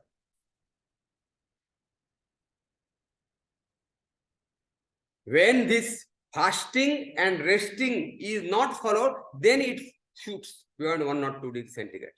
I used to get malaria because from 1990 to 2000, I got malaria many times. At that time, Navi Mumbai was a developing city, lot of construction, and construction favors malaria because of main 2 reasons. One is पानी, and वो जो एनाफेलिस है ना, वो गंदे पानी में नहीं बढ़ता है, वो क्यूलेक्स वगैरह दूसरे होते हैं, उनको जरा सॉफ्ट कलर है, वो थोड़ा अच्छा पानी लगता है. और वो घर का पानी, वो डेंगू का और बड़ा सॉफ्ट कलर एग्जीक्यूटिव है वो. सेकेंडली, पानी स्टोर करते हैं. और thirdly, the labour are resistant, they are just carriers. जितने स्लम एरिया में रहते हैं ना, उनका रेजिस्टेंस ज्यादा अच्छा होता है. आज भी जापान कोरिया में हालत पूरी खराब है बिकॉज ऑफ कोविड. भारत की स्थिति बहुत अच्छी है. Of course, to some extent, the vaccination would have worked. I don't say, but I have not taken vaccination. Yeah, I am 65-year-old. I have not taken vaccination. Anyway, I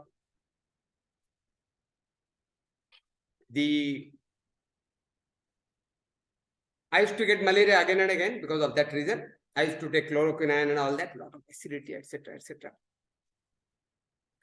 2 महीने के बाद वापस आने का, 4 महीने के बाद वापस रिलैक्स होने का. In 2001, lastly, when I got malaria, I thought for other fevers and all that, I fast for 2 days and all the viral fever, influenza, everything is getting cured. Why not malaria this time? And I fasted for 2 days and then for another 15 days, no cooked grain, only fruit juices, vegetable juices, raw, of course, nothing cooked. On 8th day, my WBC count was only 2,500 and hemoglobin only 8.5. And I used to, check every day because fever used to come, it used to remain some 12 hours, 16 hours, and then go. Every time 1% hemoglobin is to get down because of the fever. And on 9th day, to my surprise, the axis started stimulating. The WBC count was 3,001. I have got all reports, 3,100, and a hemoglobin 9.5%. And then slowly, after some 4 months, it got restored. So what a tremendous potentiality body has to deal with. But we have to give time for that. We should tap. We are not tapping immediately. We are suppressing. Then don't tap. And on those, fever was there for almost 9 days in my body. Out of all these 9 days, not a single time the fever stopped crossed 1 or 2 degrees centigrade. And when I used to take medicine, all those 10 years, 11 years, 104, 105 degree Fahrenheit temperature it used to shoot.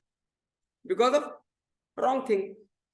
Rest तो बाद में, पहले rest नहीं लेते थे. एक बार बुखार होता वही क्रोसिन लेके जाओ काम में, फिर एकदम बेड रिडन हो गया तो लीव लेने का, समथिंग लाइक दैट, या हॉस्पिटलाइज होने का. लाइकवाइज जो होता है वही आमतौर पे. And because of that, not following the naturalism, having medicine, having food, and having not proper rest, etc., the fever is to shoot. But it won't. And 1 or 2 degrees centigrade is always safe. वही बात है.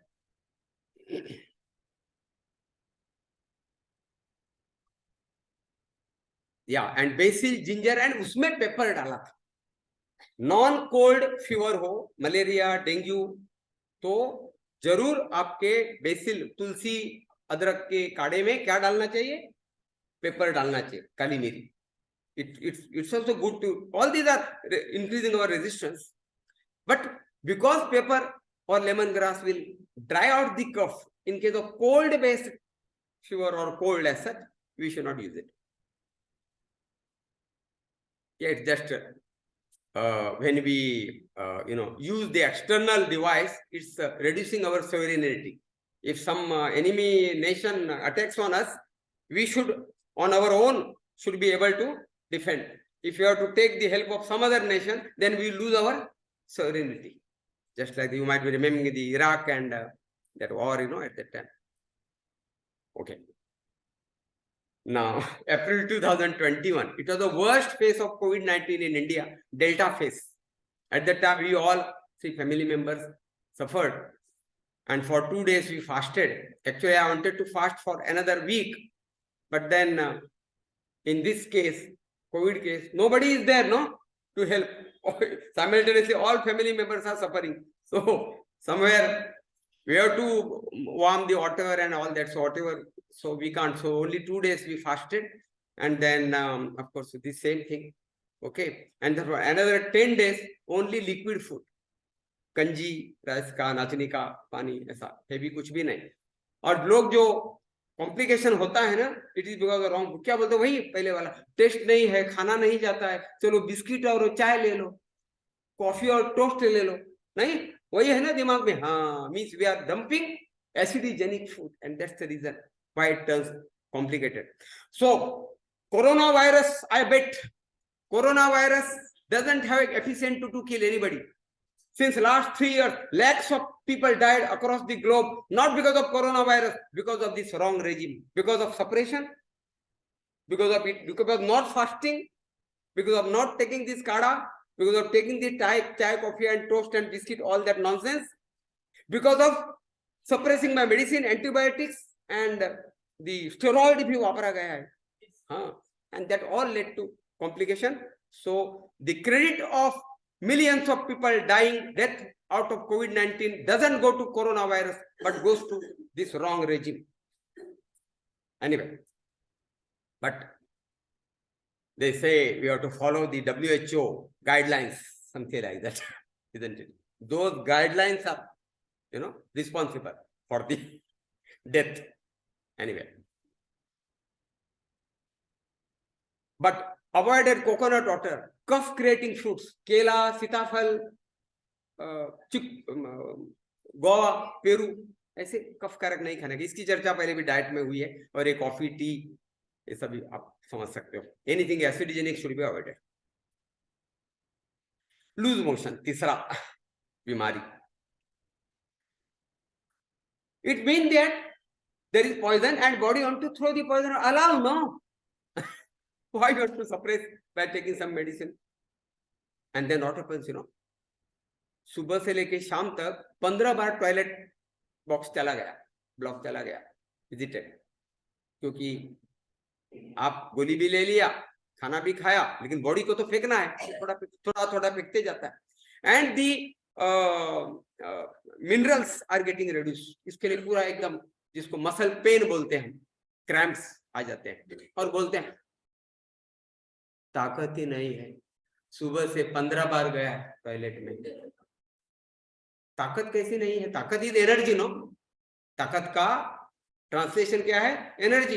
ये चर्बी इधर है ना मध्य प्रदेश में, ताकत को क्या हो गया? किसने बोला ताकत नहीं है? ताकत है. व्हाट यू लॉस्ट है mineral, sodium, potassium, calcium, chloride, electrolytes you lost because of visiting 10 times toilet. So the nerves and the muscles, they act on these electrolytes, जो भी इसका फिजियोलॉजी है, इलेक्ट्रिक. That's the reason. इसलिए first of all loose motion हुआ तो होने को देने का. लेकिन इफ यू आर इंटेलेक्चुअल, नमक का पानी पीने का, मिनी शंख प्रक्षालन, लघु शंख प्रक्षालन. अभी दीर्घ शंख प्रक्षालन आप करने वाले हो. कुछ लोग परसों ही नर्सों मतलब ट्यूसडे को करने वाले हैं, 2 book. Other will do in the April, जो भी अपना शेड्यूल है. ये मिनी एक 10-12 ही नमक का पानी पीने का और पूरा साफ होने को देने का. ऑलरेडी चालू था, उसको और साफ करिए बस. न रहेगा बांस, न बजेगी बांसुरी. सिंपल. एक 3 घंटे के बाद कोलैटिक पेन भी बंद हो गया, लूज मोशन भी बंद हो गया. 2 दिन भर खाना मत खाओ, गरम गरम पानी पीते रहो. दूसरे दिन एकदम you feel very fresh. Boil, ऐसा आते जाते बॉयल नहीं होता है. हम जब सप्रेस करते हैं, वही फॉर एग्जांपल लूज मोशन हो गया, गोली लिया, दबाया, वापस बॉडी तो चाहती है, वापस लूज मोशन हो गया 1 महीने के बाद, वापस दबाया, तो बॉडी भी बेचारी फेडअप हो जाती है. क्या आदमी है, मैं बाहर फेंकना चाहता हूं और एक दरवाजा बंद कर रहा है, मैं बाहर फेंकना चाहता हूं, दरवाजा बंद कर रहा है. फिर वो इमरजेंसी एग्जिट निर्माण करता है. That is boil. ऐसे जगह पे आता है कि दूसरों को कह भी नहीं सकते, टेढ़ा टेढ़ा चलता है, बोलने को भी शर्म आती है, किधर आ गया बॉयल. उसमें भी वापस संपत्ति हमारी. उसको कुछ गोली लेके दबाते हैं, डॉक्टर के पास जाते हैं, कभी काटते हैं. कुछ नहीं करने का, उसको संभालने का, उसको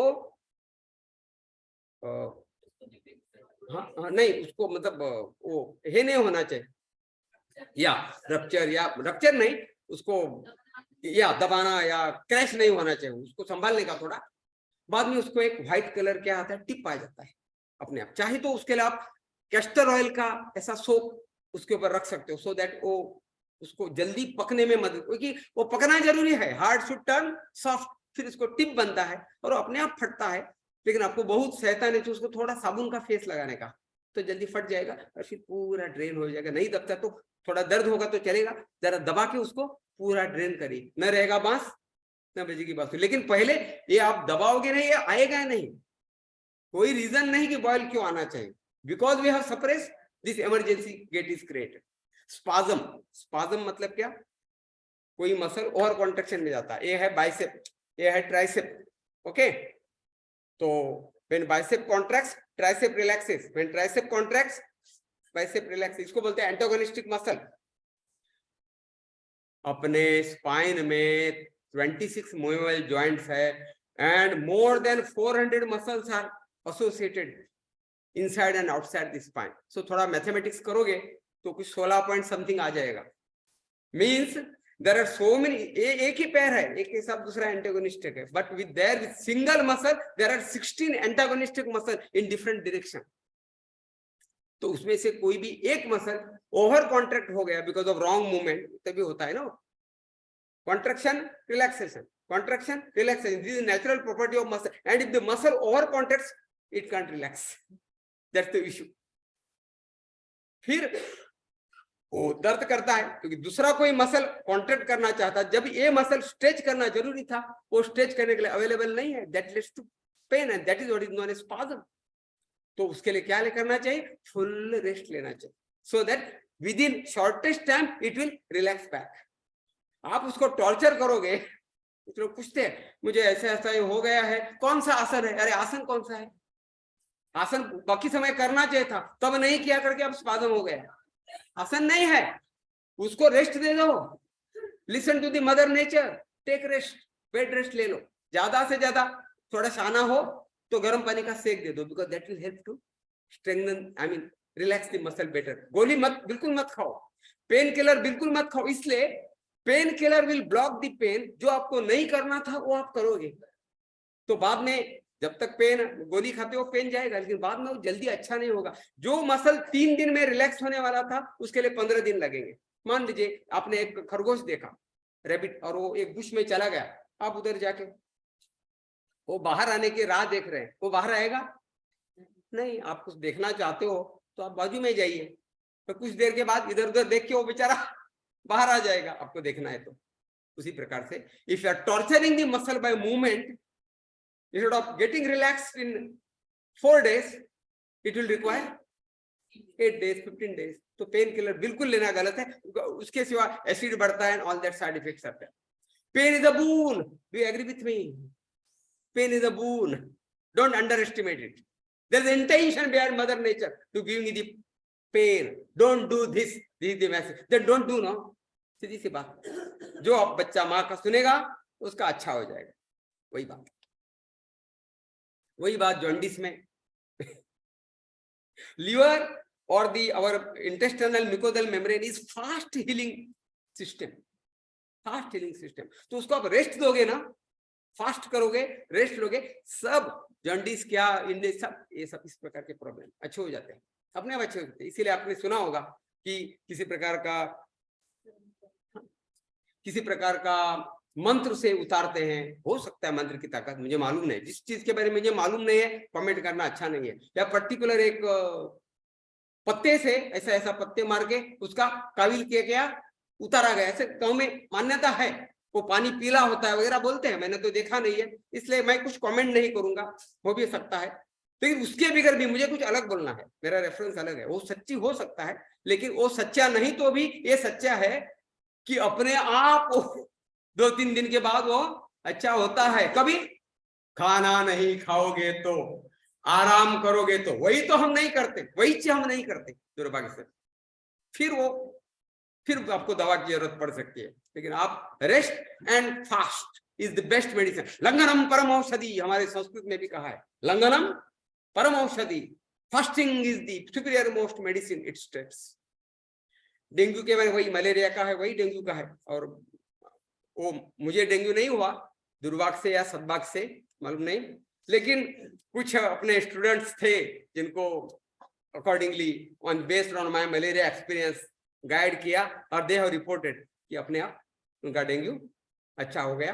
खास करके पपीता का टेंडर लीव्स एंड पपीता फल खाना, और दूसरा भी कोई फल खाना, आप सब रोटी और चावल और खाओगे और ऊपर से पपीता का जूस पियोगे, बोलेगे अच्छा नहीं हुआ, कैसा होगा? ये नहीं सोचते, मतलब पपीता का जूस ही सब कुछ करेगा। Not so. आप फास्टिंग करिए और सिर्फ पपीता का जूस पिए तो बहुत अच्छा। वो नहीं जमा तो सिर्फ फल खाइए और पपीता का जूस पिए तो इट विल वर्क। लेकिन आप वही हर रोज का खाना खाओगे और ऊपर से बताओगे पपीता का जूस लिया था, कुछ नहीं हुआ। Please understand. इसी प्रकार से एनी एक्यूट पेन के लिए वही है। तो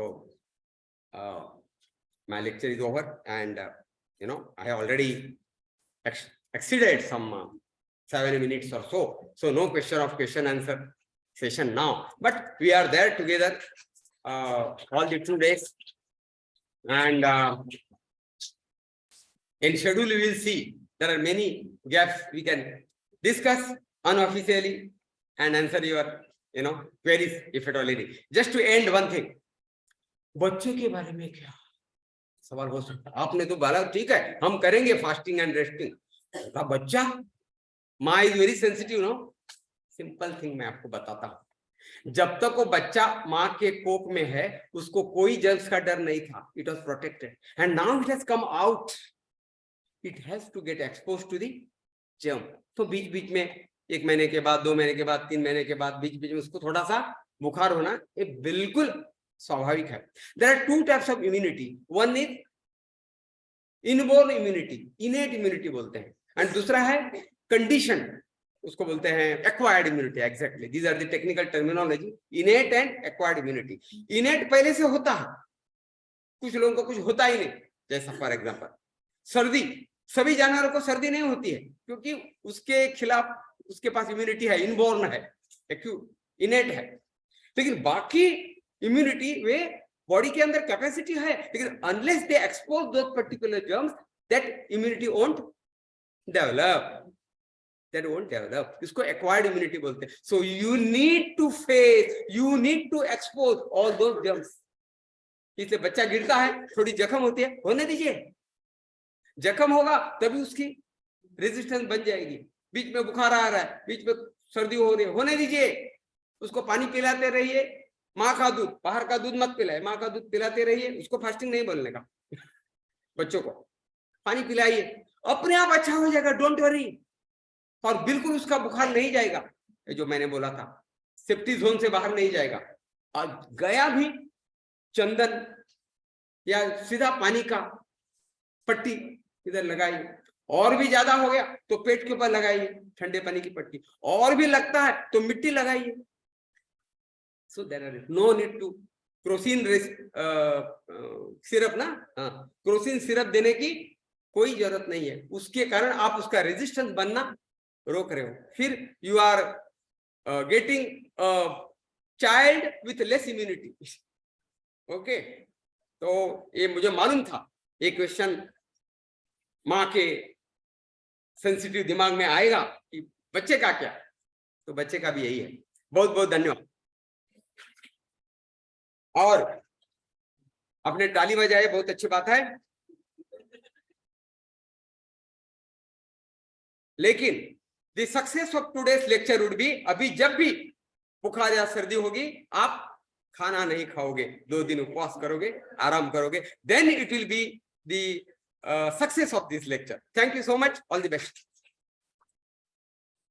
Thank you, Sawan.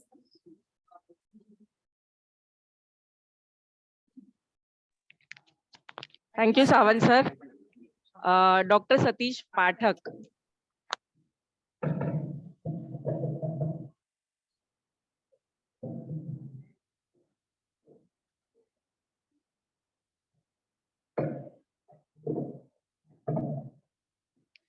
Thank you so much, sir. Dr. Satish Pathak has already joined us online for his lecture. And sir, when you said WBC, your WBC was 2,500, and that time I saw the reaction from here.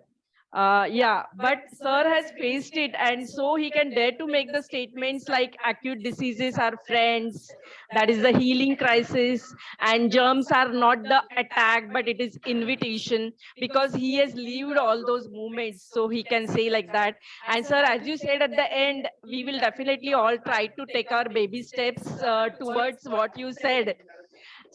Because otherwise, see, from 10 to 15 years later, we might repent on the things that we did not do than the things we do being the YNTC students. So thank you so much, sir. And we will try to accommodate the question answer session during some schedule, both for Vinod Joshi sir and Sawant sir. Definitely, we will try to adjust if you have the questions. So now let us have one more lecture by Dr. Satish Pathak, that is scientific basis of yoga. As we say, yoga is an age-old science. It is a gift from India to the world. And we know that science limits the influence of personal and experiences and prejudiced notions. So we have to join the two dots, science and the yoga.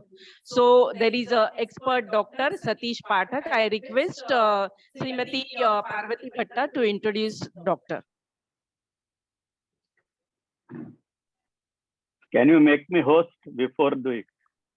Excuse me. Can you make me host so that I'll share my?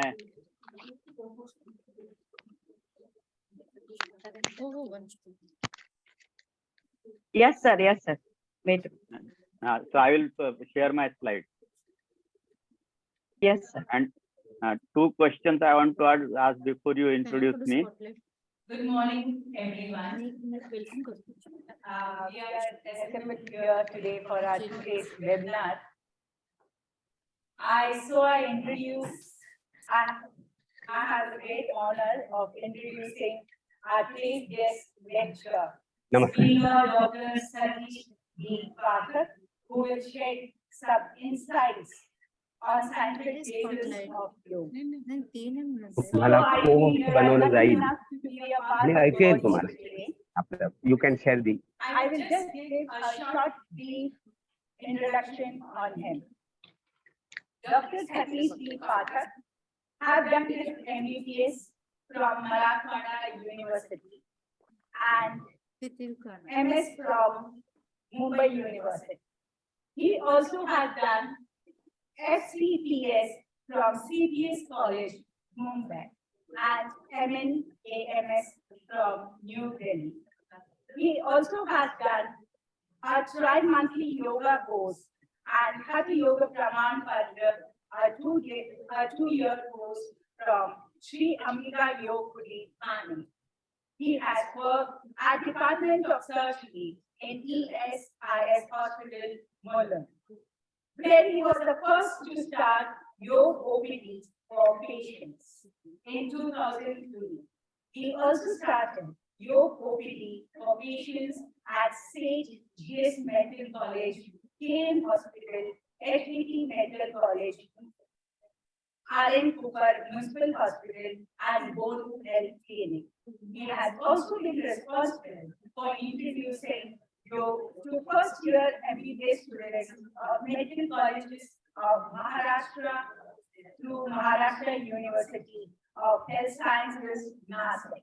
He has delivered yoga awareness lectures for first-year MBBS students at various colleges like Sage GS Medical College, Grant Medical College, Madras Medical College, Chennai, and HDT Medical College. He has been a pioneer in starting the fellowship in yoga therapy for doctors at Maharashtra University of Health Sciences, Nashik.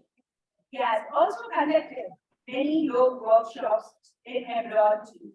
He has also been on various talks, shows on TV, as well as radio channels. He has published a number of books and papers. He is a faculty member in many universities and institutions too. He is a recipient of Yoga Ratna Award and World PhD Chakra Award. He is a retired general surgeon from ESIS Hospital, Mulund in 2010. He is a yoga consultant and at present working as Assistant Director at Scientific Research Department, Kaivalya Yoga Institute. He is also a Senior Vice Chairman of Indian Yoga Association, Maharashtra, and he's a member of Scientific Advisory Committee at Morarji Desai National Institute of Yoga and Ministry of Ayush Government of India. The list is not going to end because he has done so many good work for well-being of society. So, with this brief introduction, I welcome you on behalf of our IBM team on the screen, sir, and request you to enlighten us with your knowledge on scientific basis of yoga. Thank you. Yeah, before starting, I would like to just know how much time you're allotting me, what time I should finish. Sir, up to 1 p.m., sir. Because already 20 minutes, 25 minutes late is there. That's why I'm asking you. Yes, sir. One.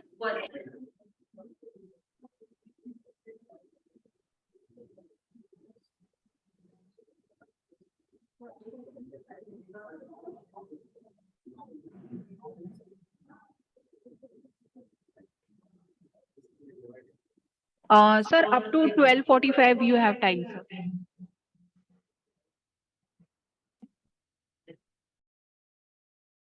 Hello? Yes, Yes, sir. Up to 12:45. it's difficult to cover up everything. Anyway, okay. Okay, sir. Maximum up to 1. Maximum. Doesn't matter. I'll finish it at 12:45. No problem. Yes, thank you.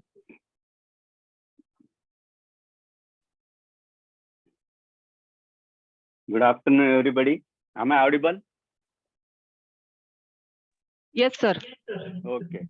With good afternoon. I'll start with the prayer.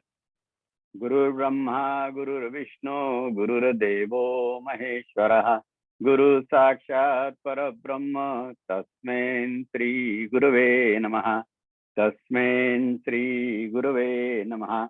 With due respect to Swami Kolananji, the organizers of this webinar, then Dr. Sawanji and all yoga lovers. Today my topic is scientific basis of yoga, because you are all learning yoga, and some of them, they might have joined because somebody might have forced him to join, or somebody might have told, oh, yoga is good nowadays, you can go. But whether really it is effective, whether it is going to help you. So that's why I'm going to give emphasis on the scientific basis of yoga. So whatever yoga practices you are going to do, whether they will be beneficial to you or not, so that you are definitely practice it. So that will be, I will be explaining in this. Now coming directly to why the yoga has become more important in this century, because 21st century is called century of tension. And when you get tension, the mind is disturbed. When mind is disturbed, then mental stress and additional modern lifestyle. That's why you get, these are the diseases: diabetes, hypertension, myocardial infarction, obesity, constipation, asthma, and psychological problems. These are all not caused by any organism, but they are caused by mental tension. And that is why we give them a very good name. It is a modern lifestyle disorder. And they cannot be treated with medicine. They cannot be cured completely by medicine, because once anybody gets diabetes, if his medicines are started, he has to take it for lifetime. But by practicing yoga, you can definitely get rid of it, because it is said that behind every disease there is a cause, and no drug can reach that cause, and that is mind. Now, can we treat mental stress with the help of medicine? No. But we can definitely treat the mental stress with the help of yoga. And that is why the importance of the yoga. Again, why importance has occurred in this current era? because in past, the medical expenditure was in few hundred, but now it has gone to few hundred lakhs, which a common man cannot afford. And that's why everybody is trying to find out the alternative path for this costly allopathic medicine. Now, what is the total health defined by WHO is, which is just absence of disease is not the health, but it is at the level of physical, mental, social, spiritual, and emotional. Now, as a doctor, I can only give you health at the level of physical level, but rest of the levels are not possible with the help of medicine, where yoga can definitely act. Yoga has got a preventive aspect, because if you go to the medical colleges, so there is a department, PSM, Preventive and Social Medicine. What they do, they try to find out the cause of the disease and treat it. What is the principle of their department? Prevention is better than cure.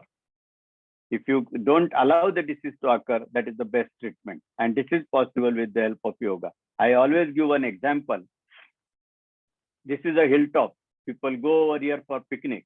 And if somebody falls down from here, they have made a hospital, then they have got ambulance, expert doctors, specialists, consultants. We have spent about 50 lakhs rupees to erect this hospital. But if you put a fencing over here, nobody will fall down and you will not need any hospital and all that. So just 1 or 2 lakhs if you spend and put a fencing, you can save all these 50 lakhs. So similarly, if you practice yoga regularly, you can keep yourself healthy and you will not have to take any treatment for any diseases. Now, yoga can be used as a preventive, curative, adjuvant, and palliative. Now, what is the need of the body? Routinely, what we require? We require the first priority is air, second priority is water, and third priority is food. But in the current era, what is the current trend? We eat as much as we get, we drink little water, and what we say to the air, you stay in the air, there is no place in the stomach, and that is why the problems are occurring. Now, yoga is also science. Some people might be thinking it is a mystic, a chamatkar hai. It is not chamatkar, it is a science only. How it is, I'll just give few examples. Now, this is the central nervous system. This is the brain and spinal cord. What are the functions of this? Sensory system means they carry the sensation from all our body to the brain. Motor system, which helps in doing some action. Autonomic nervous system and memory. Sensory and motor system, though they go hand in hand. Now, this is the cut section of the brain. If any small part of the brain is affected because of the hemorrhage or because of some injury, this part of the brain will not function properly. And then the part of the body which is controlled by this part will be paralyzed. So if you don't want to have any of these things, what should be the thing? The ideal thing should be brain should get proper blood supply, it should get proper oxygenation, then this will not happen. Now, this is the cut section of the eye. This is the cornea, this is the lens, and this is the retina. If somebody comes and stands in front of you over here, the image is formed on this retina and message is sent to this through this nerve to the brain that Dr. Savanji is standing in front of you. He is our teacher teaching us yoga. So what you do? Good morning, sir. How you do? With the help of motor system, the muscles of the hands are activated. You hold your hand and you say good morning. This is the cut section of the ear. This is the tympanic membrane. When somebody calls you, the vibrations they come and hit over here and message is sent to the brain that somebody is calling you from the left side. So what happens? When the message goes to the brain, the muscles of the hand, neck are activated by the motor system and you turn on the left side and see who is calling you. So this is the sensory and motor system working together. Suppose you are eating something, whether it is good or bad, the taste it sends to the brain, and if it is not eatable, what happens? The muscles of the hand are activated by the motor system and you pick it up and throw it outside. Oh, it is not eatable, don't eat it. So these two systems, they work hand in hand. The third system, what I told, is the autonomic nervous system, which is divided into sympathetic and parasympathetic. Now, what it controls? It controls all the involuntary activities like respiration, heartbeat, secretion of endocrine glands, micturition, defecation. All these are controlled by the autonomic nervous system. This autonomic nervous system, it acts on different parts of the body, and that is how the action is there. Now, how it happens? When there is a emotion, when there is a lot of thoughts, they go and activate the hypothalamus. Then through this chain, it secretes cortisol or epinephrine and norepinephrine, adrenaline and noradrenaline, and they go and act on all organs. And that is why the activity is enhanced, like a fire brigade bell rings and the fire brigade vehicle starts running. So similarly, when adrenaline noradrenaline is secreted, all the organs are whipped to work more. Now, because of that, what will happen? The blood pressure will increase, heart rate will increase, the respiratory rate will increase, and then patient will, if this keeps on happening again and again, the organs, they get tired and patient may develop disease. Now, Shata Chakra, you must have read this, you must have seen all these chakras. Are they imaginary? When sages have written book, they said, yeah, here is Ajna Chakra, here is Vishuddha Chakra. They have written, we have read, and then we are telling you. Is it imaginary or if it is there in our body? Being a surgeon, I've been operating for last 46 years and I operated all parts of the body 1,000 times, but I could not find any of these chakras. But they have been correlated. When we operated, we found something similar to that, and that I'm going to tell you. The Mooladhara Chakra situated at the anal opening, from medical point of view, it is called pelvic flexus. This is the pelvic flexus. When we saw operated, we found it like this, and this is the medical depiction. Now, what is the importance? How many petals are here? There are 4 petals. What is the importance? I will tell you at the end. Swadhisthana Chakra at the symphysis pubis, it is called, from medical point of view, aortic plexus. This is the medical depiction. When we operated, we found out like this, and this is the yogic depiction. How many petals are there? 6. Manipur Chakra at the center of the body or at the umbilicus, it is called solar plexus from medical point of view. This is medical depiction, and this is the yogic depiction. Petals are 10. Anahat Chakra at the center of the chest, it is called cardiac plexus from medical point of view. This is medical depiction, and this is the yogic depiction. How many petals are there? 12. Cervical plexus, it is situated in the neck. From medical point of view, the Vishuddha Chakra at the neck, it is called cervical plexus from medical point of view. Medical depiction is not shown over here. Yogic depiction is like this. There are only 16 petals. Then at the center of the forehead over here, there is the Ajna Chakra. From medical point of view, it is called optic thalamus or optic chiasma. This is the medical depiction, and this is the yogic depiction. How many petals are there? 2. How many branches are here? 2. So similarly, previous chakras, when there are 10 petals, 12 petals, 16 petals, we found from medical point of view, same number of branches exist. Means sages were knowing the human anatomy and physiology, and they have devised the yogic practices in such a way that they will keep themselves healthy. Now, this is the spinal cord into the vertebral column. Merudanda hai, isme ye spinal cord hai. These are the chain of the chakras, and from here the nerves are arising, which are supplying different parts of the body. Which are they? This is the eye, this is saliva secreting gland, these are lungs, liver, the stomach, spleen, pancreas, small intestine, large intestine, this is the kidney, and this is the heart. Now, all these organs are controlled by these chakras through these different nerves. Now, suppose somebody might say, yesterday I had gone for a party and I had little excess food. So today morning I skipped my breakfast and I will take curd rice only in the lunch. Where is the problem? Problem is in the stomach. He has got indigestion. Somebody has got bronchial asthma. He has to take Deriphyllin tablet or he has to use the nebulizer pump. Where is the problem? Problem is in the lung. Somebody's kidneys are damaged. He has to undergo dialysis twice a week. Where is the problem? Problem is in the kidney. Somebody's heart is having problem, blockages. He has had a heart attack and he has undergone bypass surgery. Where is the problem? Problem is in the heart. Means when any one of these organs is not functioning properly, you are called sick. When all these organs will function properly, when the control is proper. When control will be proper, when all these chakras are functioning properly. And to activate these chakras, we do Omkar. How we do? We breathe out, then breathe in, and then Om.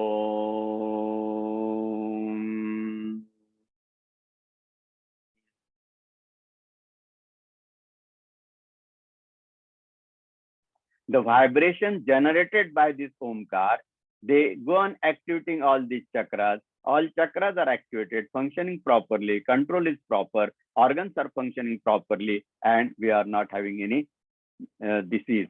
So this is the importance of the yogic practices.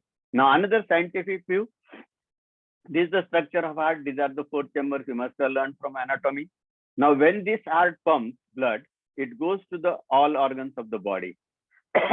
If this heart is not pumping properly, what will happen? The distal part of the body, it will not get the proper blood supply, and then there may be some disease. Now, when heart is functioning properly, then only it can give blood supply to all organs. But this heart also requires blood, and it is supplied by these coronary arteries. These are the coronary arteries which supply blood to the heart. Now, suppose there is some block over here. Suppose now you can see this coronary artery which has been blocked, and this part has become totally dead. And then we say he has got a heart attack. Then he's admitted in the hospital, and then he's given treatment. Sometimes he might require a bypass surgery. So similar 1800 patients are treated with the help of yoga, and we are able to manage without any surgery. Now, if you see the angiographic picture of this patient, one of the patients, this is angiography done of a patient who had a heart attack. This is one coronary artery. This is another coronary artery. And this was one block, and this was another block. Because of these two blocks, this gentleman was advised to undergo bypass surgery. He came to us, he studied with us yogic practices, and after 1 year, you can see, just remember this block from here to here, and this is another block. After 1 year, this block only this much remained, and this totally vanished.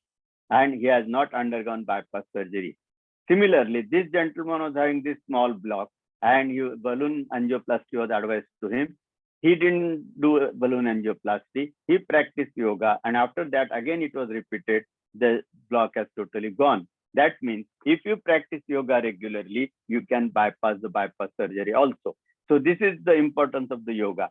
Similarly, the diabetes, which is going to be a major threat to a developing country like India, it is said that by 2030, every 5th person will be diabetic. So this is one of the patient's diabetic report who had undergone yogic practices. Initially, it was blood sugar was 207 fasting, and post-pandemic it was 353. He practiced yoga, and then that time he was getting tablet Dionyl 1 BD, means 1 in the morning, 1 in the evening. And he continued yoga practice, and you can see in 2001, it became 119 postprandial, means 2 hours after lunch. You might say that I might have increased the medicine, but here you can see no medicine, no medicine, no medicine. Means if you practice yoga regularly, you can also get rid of diabetes, or you can control, or you can reduce the dose of the diabetic medicine. So now, such an importance yoga you must have been learning, and you know these are the different practices which you can practice with the help of our yoga teacher. Now, what benefit you get by practicing this, that we'll see one by one. Now, first we'll take Jalneti. Jalneti, I need not explain the procedure, how it is to be done. I will straight tell you what different benefits you get. Now, this is the cut section of the nose. These are the turbinates. As you see in the kitchen, there are kadapa platform for keeping the utensils. Similarly, these are the turbinates into the nose. This is the mucous membrane which covers the nose from inside, which secretes little bit fluid. Then these are the two sinuses. These are two small closed rooms. These are two over here frontal sinuses, maxillary sinuses, and two ethmoidal sinuses inside. They are lined by mucous membrane, and this mucous membrane secretes some water which cleans these walls and throws out this dirty water through this window into the nose. This is frontal sinus. Now, when you are practicing Jalneti, what happens when you practice air, water goes from one side inside from the nose and come out from the other side. Whole of the nose, this area will be cleaned. Whatever dust particles are there on this mucosa, they will be cleaned and thrown out. If the dust particles are thrown out from this area, now you know that dust particles, they contain lot of organisms, viruses or bacteria. And if they are thrown out, what will happen? You will not get infection because of that. Now this area is getting totally clean, so you will not be getting any difficulty in breathing. Now, when there is a rainy season, somebody gets URT, upper respiratory tract infection, or allergic rhinitis. So what happens? he gets difficulty in breathing because his right side nostril is totally closed. Why? Because the mucosa over here, it has swollen because of the viral infection, and that is why it develops nasal block. Now, such a patient, if you practice Jalneti, what will happen? Now, what you have taken in the Jalneti water? It is a little lukewarm water and little salt is added. Now, what is the peculiarity of the salt? If you put salt on the table in one utensil, what will happen? In 1 hour's time, it will become wet. Why it becomes wet? Because it absorbs the moisture from the atmosphere. Similarly, when you are doing Jalneti, the salt into this neti water, it will absorb the liquid, the water into this mucosa, which has swollen because of the infection, and that is why your nasal block is there. When it absorbs the water from this mucosa, the swelling will reduce, your nasal block will go, your nasal nose will open up, and you will not get difficulty in breathing. So this benefit you get by doing Jalneti. Now, when you are doing Jalneti, when all this area is clean, the window of this also, if it is blocked because of the debris, it will get cleaned. So the opening will not get blocked. And dirty water collects every day in the 24 hours. By cleaning this wall, it will easily come out into the nose and you will not get sinusitis. Now, what happens in sinusitis? If you ask the patient, what is the problem? He says, I feel heavy over here or heavy over here. Why? Because this dirty water is collected over here. Now, when he comes to me in the hospital, what I do? I put a metal tube through this nose inside and pierce through this wall and drains out this water, dirty water.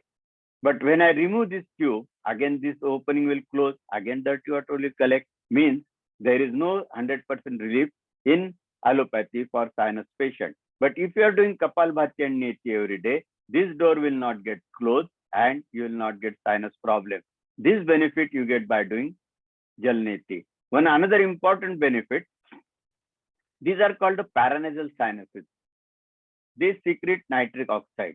Now this nitric oxide is very good, very important because it kills the bacteria and viruses. And that is why if this opening is not blocked, whatever amount of nitric oxide is generated or produced into the sinuses, it will freely come into the air circulation. It will go inside to the alveoli and it will kill any bacteria, viruses they are there into this area, so that the chances of getting corona or any allergic rhinitis are reduced. That is why in corona period, Jalneti was very much important because this opening is not blocked. Whatever amount of nitric oxide is secreted, it will be coming into the circulation. Another important kriya in corona period was Brahmari, because Brahmari is said to, the humming sound of Brahmari, it increases the nitric oxide production by 15-fold. And if more nitric oxide is secreted, it can kill all the bacteria, viruses over here. So chances of getting viral infection or corona are reduced. Now, this is the olfactory nerve. The branches of this olfactory nerve, they give the sensation, they give the information of smell to the brain. Now, if there are a lot of dust particles over here, what will happen? The air from outside will come over here, but it will not be sensed and the information may not be passed to the brain. But if you are doing Jalneti every day, whole of these mucosa covering these olfactory branches will be cleaned and you will not get the loss of sensation, that is called anosmia. So this benefit you get by doing Jalneti. So how many benefits are there? It clears nasal passage, reduces nasal mucosa swelling, so nasal block is gone. Organisms with dust particles are thrown out, so no chances of getting infection. Corona also infection you will not get. It drains the secretions of sinus, so no sinusitis. Fresh nitric oxide will be produced, which will go into the circulation. It will kill the bacteria. It will improve the smell. As we are using little salt into this, so you will get antiseptic effect also. Then lukewarm water, it kills the bacteria more or viruses, because warmness into the nose, it will kill the organism. And this all benefits you get by doing Jalneti. So it is advisable that every day morning you should do Jalneti. Now, who will not do it? The person who has got eardrum perforation, he cannot practice Jalneti, but he can practice Sutra Neti or Rubber Neti. Now, normally, when you're walking, or now I'm talking to you, if I'm talking in a normal voice, you are happy. If I start shouting, what will happen? You will say, are you able to see the PPT?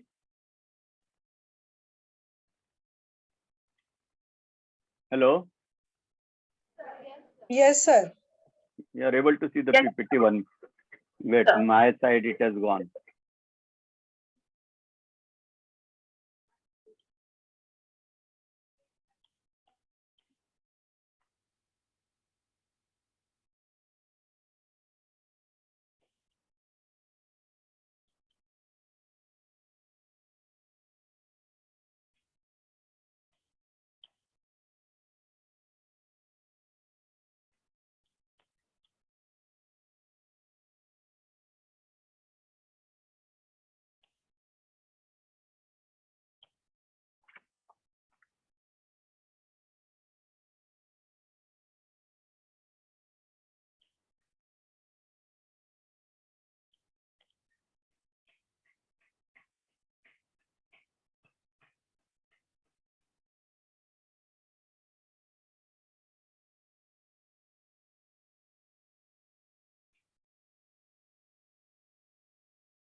You are able to see PPT?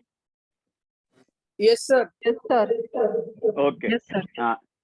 So, the person who has got eardrum perforation, he cannot perform the Jalniti. Now, I was just telling you, if I'm talking normally, you are able to hear it. I will start talking loudly. What will say, sir, why you are shouting? We are not deaf. When you are walking on the road, suppose somebody honks the car, what will happen? You immediately put your hand on the ear and say, go, I have given you place to go. If there is a bomb blast, you must have read in the paper next day that at the place where the bomb blast, then people become deaf. Why? Because the sound which is generated by the bomb blast, it was so heavy that it came and burst open or it has broken the tympanic membrane, which is very delicate. And if rupture, then you are not able to hear it properly. Now, every day, sometime when you're walking on the road, somebody is honking the car, the loud noise is coming on your ear, but your drum doesn't get perforated. Why? Because when the loud noise is there, because of the pressure of this tympanic membrane, which is straight like this, it bends like this. When a lot of loud sound is there. Now, how it becomes straight? Because there is a buffer mechanism. This is a eustachian tube, which is there inside the oral cavity just behind the tonsil. When this loud noise comes, this eustachian tube opens and the air from mouth comes inside the inner ear from this side, and the pressure of air on this side is balanced with the pressure of air on this side, and your drum becomes straight. So this buffer mechanism is there. Now, if you have got a perforation of the eardrum, what will happen? Air from the ear will go through this opening into the eustachian tube, and this will be permanently open. So when you are doing Jalniti, this water can trickle through this to the middle ear and you may get infection. That is why the person who has got eardrum perforation, he will not practice Jalniti. He can practice this rubber niti or sutra niti. Now coming to the next Jal Dhauti, Vaman, how it is done to be done, that I will skip. I will straight come on to the benefits of doing Vaman. Now, before that, we'll just little bit know about the anatomy. This is the oral cavity. This is the stomach. These are small intestine. This is pancreas, liver, and gallbladder. When you drink water or eat anything, it comes to the stomach, stays there for 2.5 hours. It is digested and then it goes ahead. In a yes? We are not able to see the oral cavity. Okay, 1 minute. On the screen. Okay. Till now you are able to see or no? Now you are able to see? Yes, sir. Yes, sir. Yes, sir. Just tell me whenever something happens like that, okay? So whatever you eat, it comes in the stomach, stays there for 2.5 hours, then it is digested and it goes ahead. In a patient of hyperacidity, after 2.5 hours of lunch, what remains here? Excess acid. When this acid comes to this side, you get heartburns over here. And if it crosses this line, this is the pylorus, this is the stomach, this is duodenum. And On this side is the acidic medium, on this side is the alkaline medium. When this excess acid crosses this line and goes to this side, there is a corrosive action and you get ulcer. So if you don't want to have ulcer or hyperacidity or heartburn, what should be the ideal thing? The acid should not be secreted excess over here and it should not go to this side or that side. For that, what we do, that we'll see in the next slide. Now, this is the pancreas just behind the stomach. Now, there are 29 feet intestine, 21 feet small and 6 feet large intestine. They are kept into your abdomen in such a way they are attached to the posterior abdomen wall by this mesentery. Now, when there is obesity, or just now Sawanji was talking about Madhya Pradesh. किसी का मध्य प्रदेश बड़ा होता है तो यहाँ पे चर्बी ज्यादा मात्रा में डिपॉजिट होती है, and then the movements of these intestines become sluggish. Now these are the two kidneys. These are the filtration plant of the kidney. When blood comes into the kidney, it is filtered. What it filters? What is not necessary, what is excess, what is harmful, it is filtered and thrown out in the form of the urine. This is the bladder. Now you must have heard that somebody getting stone. It may be in the kidney, ureter or bladder. How can we avoid that? We'll see in the next. Now you have taken 5 to 6 glasses of water for a woman. So it will come to the stomach. It will dilute the acid which was there, and then you are taking it out. So it will be thrown out. So what will happen? Whatever excess dilute acid was there, it will be diluted, and if you throw it out, the effect will not be there. Now, suppose you take concentrated sulfuric acid and you put it on the hand. What will happen? Your hand will burn.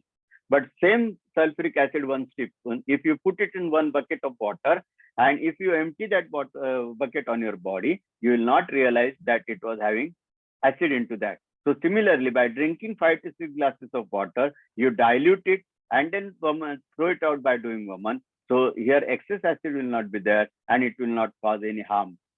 Only one benefit is there by doing Vaman, that your acidity reduces. No, there are so many benefits.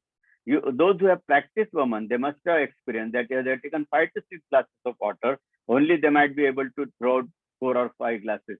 Remaining 2-3 glasses will remain over here. It will go ahead, it will clean all 26 feet, 29 feet intestines. If all intestines are clean, the digestion will improve, digestive problems will not be there. Now, some of this water, it will flow ahead and it will come into the sigmoid colon, which consists the fecal matter. So fecal matter will not be hard. If fecal matter is not hard, it will, when it is coming out, it will not rub against the mucosa. You will not get constipation. You will not get bleeding piles. This benefit you get by doing Vaman.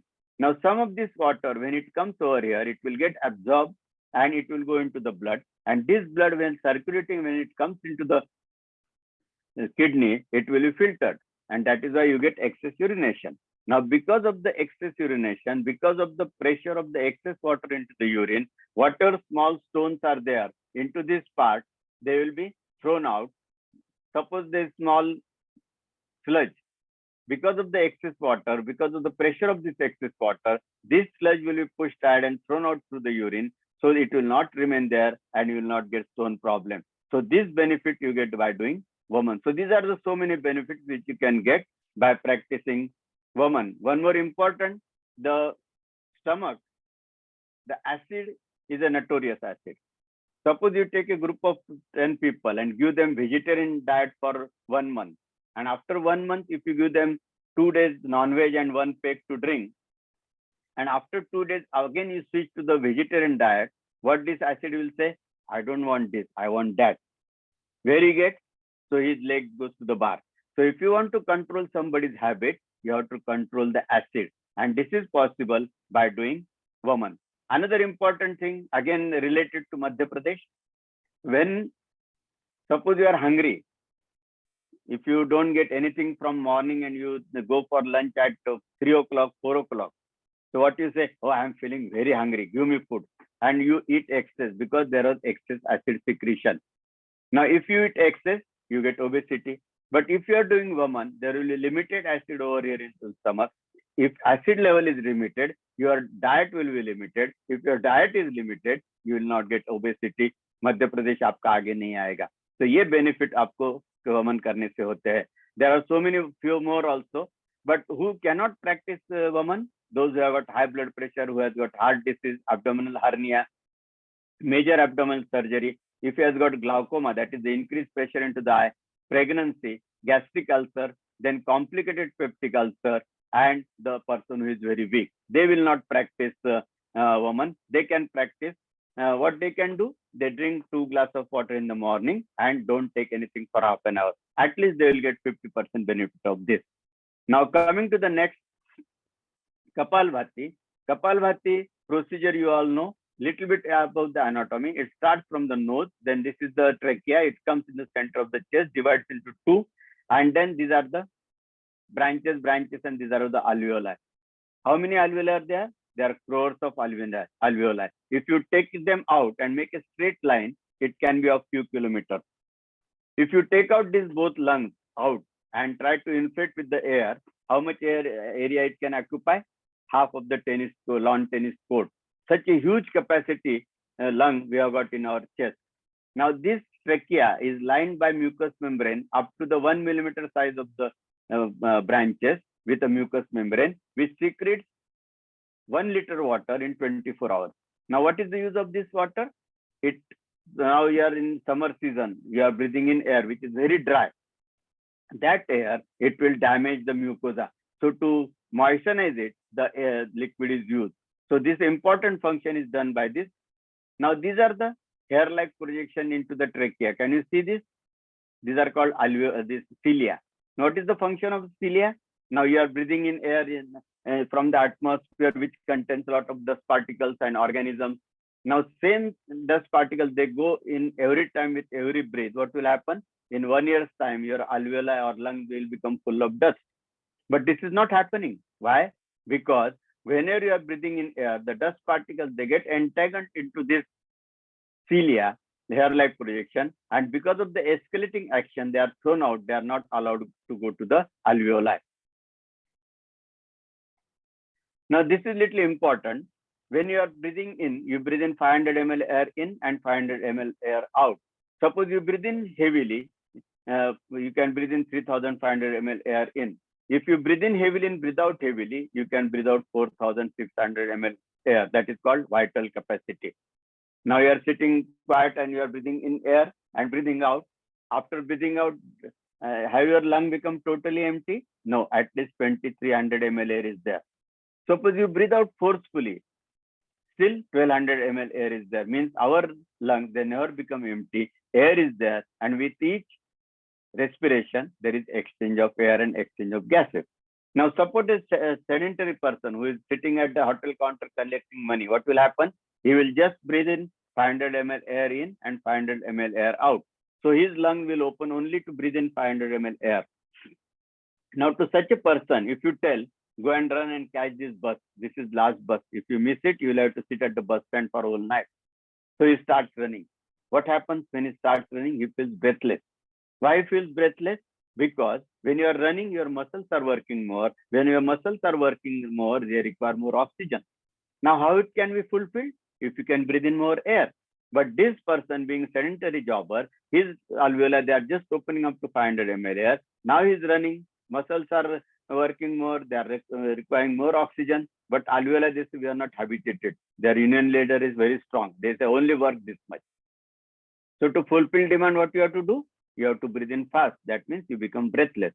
So if you want to avoid this, you have to train your alveoli in such a way that when you are running, when you are working more, they should open up more and you should be able to breathe in more air. And this is possible by practicing Kapalbhati. How it is done? Now you are doing normal inhalation and forceful exhalation. When you are doing forceful exhalation, because of that, the water dust particles are there, they are thrown out, whole of the area is cleaned. If dust particles are thrown out, whatever organisms are there in the dust particles, they are also thrown out. So chances of getting any disease in this area becomes less.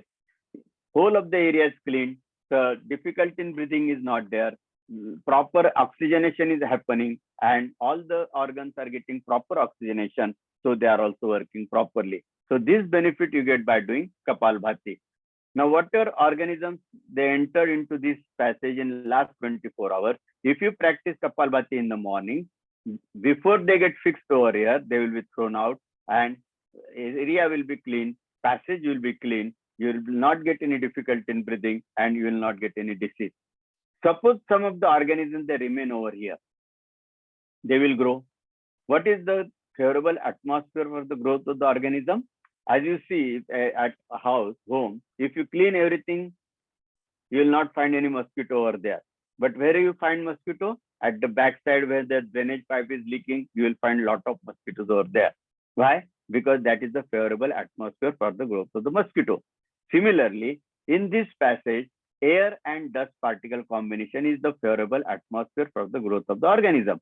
Now, when you are doing Kapalbhati, forceful exhalation, all dust particles are thrown out. So 1 number atom is gone. Second atom was water. Now, I told you in this area, in 24 hours, 1 liter water is secreted. More than 50% water is used for moistening the air which you are breathing. Remaining water, if it remains over here, it will combine with the dust particle and will form the favorable atmosphere. But when you are doing Kapalbhati and Ujjayi, because of that, the heat is generated, and because of that, remaining water is there, it will be evaporated. Second number atom will not be there, and organisms will not be able to go. So this benefit you get by doing Kapalbhati. When you suppose you keep your hand like this and you start rubbing on this with another hand, what happens? After some time it becomes red. Why? Because the circulation increases, blood circulation increases, that's why it becomes red. Similarly, when you are doing forceful exhalation, whole of this mucosa in this tract is rubbed. So what will happen? The circulation will improve. Now, when circulation improves, means the blood circulation will be better. Now, this blood consists, important, the WBC. Now, this WBC is giving you immunity. How it is given? Because whatever organisms are there over here, they are killed by the phagocytic action. What is phagocytic action? Suppose this is organism and this is a WBC. It will go and engulf this organism and kill it. That is called phagocytic action. Now, if the blood supply is better, the WBC moving in this area are better, whatever organisms they have come over here, they will be engulfed, killed, and that is how your immunity will improve. So this benefit you get by doing Kapalbhati. There are so many more, but I'll skip them because I have to rush to the other kriyas also. Now, who cannot practice? The person who has got high blood pressure, heart disease, abdominal hernia, major abdominal surgery, all these people, they cannot practice Kapalbhati, traditional Kapalbhati of forceful exhalation. What they can practice? They can practice simple Kapalbhati without forceful exhalation, where you are not using force while breathing out. So these are the benefits of the Kapalbhati. Next is the Ujjayi. Ujjayi is a friction breathing. Now, when somebody has got cough, what you say? Oh, he has got very bad cough, and that cough is stuck into the chest, not coming out. Why? Because it is thick. Now, this cannot come out with the Kapalbhati. But by practicing Ujjayi, it can come out because of the Ujjayi, because of the friction breathing, there is a heat generation. And because of that heat generation, whatever thick cough is there, it gets liquefied and it can come out easily. So this benefit you get by doing Ujjayi. The air passage will be clean, lung capacity will improve. Then sinus opening will not get blocked, so you will not get sinusitis. When you are doing Kapalbhati and Ujjayi, you are concentrating on it, because we tell, do Kapalbhati for 50 times, 100 times, do Ujjayi for 3 times, 5 times. So when you are counting, your external thoughts are reduced. When external thoughts are reduced, the blood pressure will come under control and you will not get heart attack. In Western countries, Ujjayi is used as a cardiac breathing. Now coming to the asthma. In asthmatic patient, when suppose you are watching a person coming, you can identify from a distance, oh, he has got asthma. Why? Because when he's breathing, like this, doing wheezing sound is coming. Why it is coming? Normally, the aperture of the bronchus should be of this size. But because of the swelling or edema, the opening has become such a small. Now, when he's breathing, because of the atmospheric air, either rushes inside, but when he's breathing out, that air hasn't got pressure, and that is why he has to struggle, and that is why wheezing sound comes.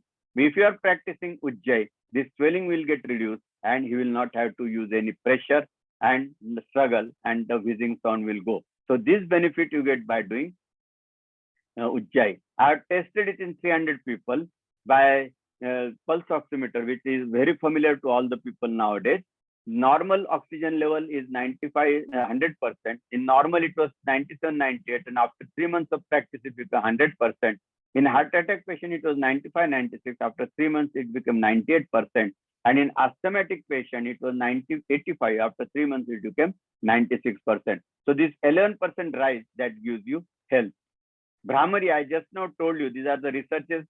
You can go through that it has told that by practicing Bhramari, the humming sound, it increases the nitric oxide production by 15 fold. And if the nitric oxide secretion in production improves, then the water bacteria organisms are there, they will be killed immediately and you will not get any infection. So that was the importance of Bhramari in Corona. Next, coming to the, are you able to see it? There's something problem with me.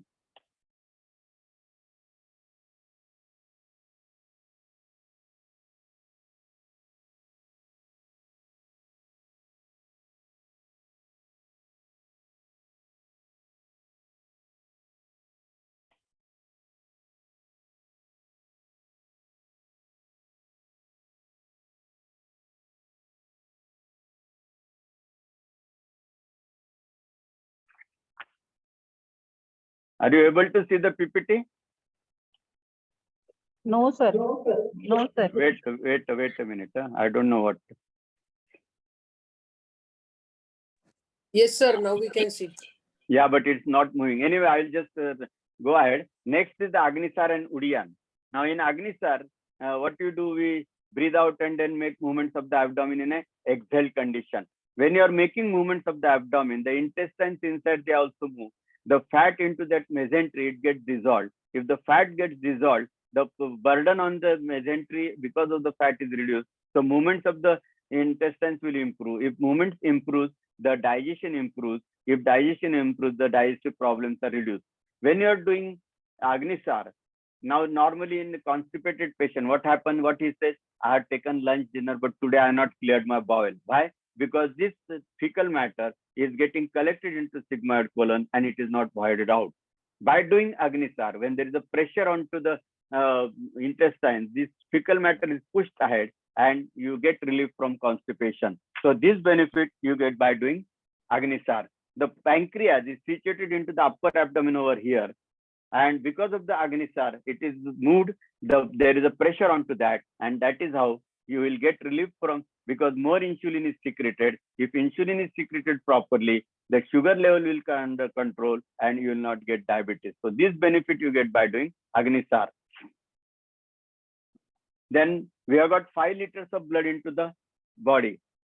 Every minute, that blood has to come to the heart for purification. So first it goes to the heart, then from there it goes to the lungs, and there the purification occurs. Now, if you are standing for a long time, what will happen? The blood in the leg, it has to come against gravity for purification. Now, when it is traveling up, if the standing position, if it is coming against gravity, slowly the speed will come down. If the speed comes down, then instead of 5 liters, only 4 liters will come to the heart, and from that only 4 liters will go to the lungs and it will be purified. So less amount will be supplied and you will feel tired. In that position, if you do Agnisar, what will happen? When you are taking your tummy inside, there is a pressure onto the inferior vena cava, which is taking the impure blood from legs to the heart, and this blood will be pushed up. There will be negative pressure over there. Because of that negative pressure, the blood from the lower segment will be sucked up, and this will act as a pump to lift the stagnated blood into the leg to the heart for purification. So this benefit you get by doing Agnisar. Now, who cannot do this? The person who has got, again, same contraindications, who has undergone major surgery of the abdomen, who has got hernia, who has got a heart attack, they will not practice it.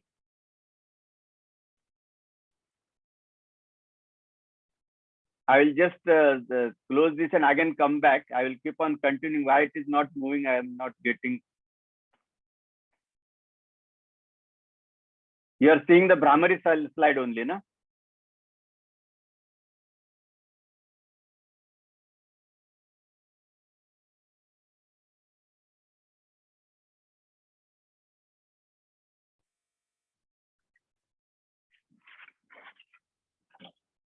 Yes आनंद येतो का इकडे एक मिनिट. 1 minute, I'm just trying to solve the problem.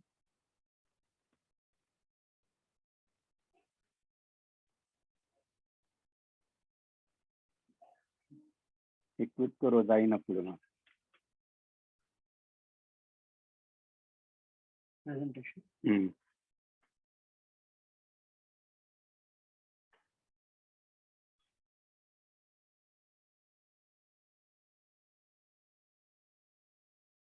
Which one?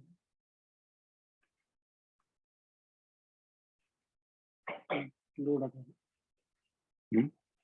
Load it up.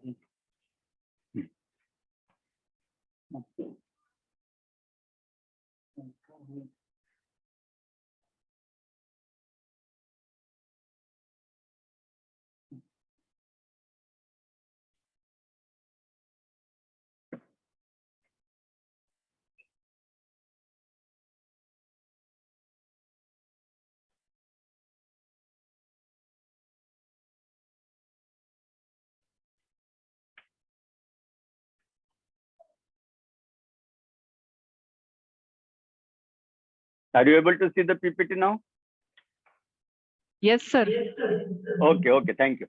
So I was talking about the Agnisar and Udian.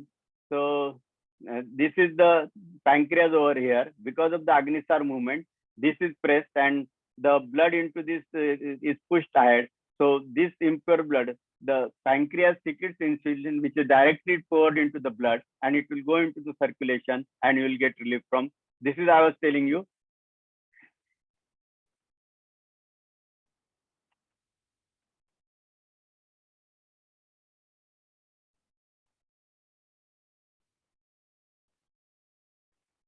This is the impure blood which has to come against gravity to the heart for purification. So if you are standing a long time, then 4 liters only will come, and that only that much will be purified, and then you will feel tired. But when you are doing Agnisar, where the pressure over here, this blood is pushed up, and there is a negative pressure over here, and this negative pressure will act as a negative pressure. It will suck the blood from this segment to this, and it will act as a pump, Agnisar, that what is stagnated blood over here, it will be taken to the heart for purification. So this benefit you get by doing Agnisar. Who cannot practice it? I told you just now that those who are having high BP and all this, they cannot practice. Then in asanas, I will just tell you the basic principle. In our body, there are so many bones. In between two bones, there is a space. And if this space is normal, when you make any movement, this is a knee joint. When you make movement, because the space is normal, there is no, this end does not rub against this, and that's why you don't get pain. But when the space reduces like this, you get pain because it is rubbing against this. Then how this space is maintained?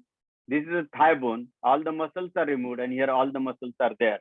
These muscles, when they are functioning properly, the tone is proper. They will keep the two ends of the bone apart.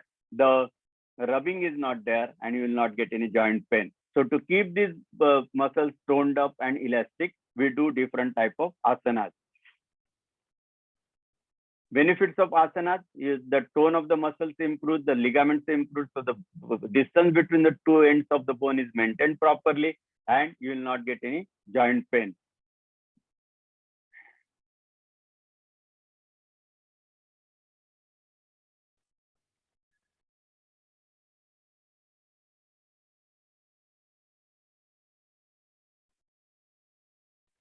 Shitali, by practicing Shitali, the gums and teeth are improved. But additional benefit I would like to tell, if you practice Shitali every day, the blood pressure comes under control. This we have done research in our Kavaladham, and we found that it is beneficial for the blood pressure patient. Then Trataka, it improves the eye problem, relieves from the eye problem. Plus, it is also important, it reduces the tension. And whatever diseases caused by the tension, like diabetes, blood pressure, heart attack, that also you get relief.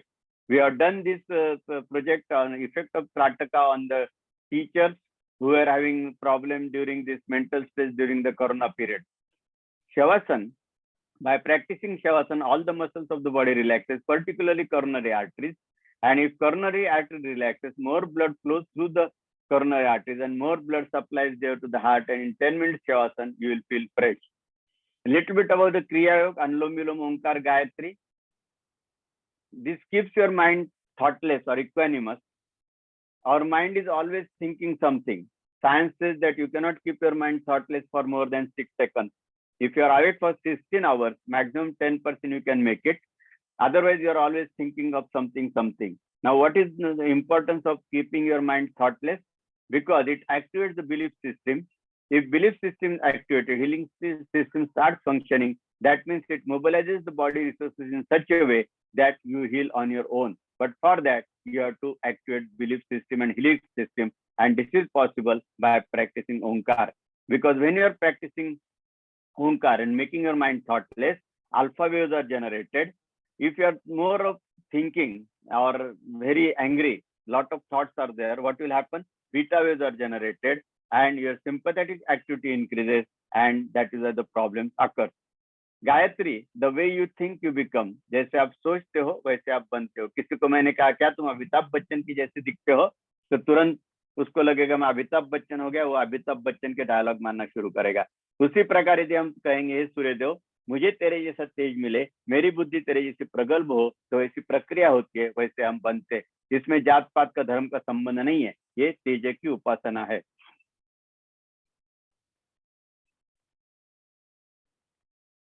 Cancer, cancer is caused by, there is no organism.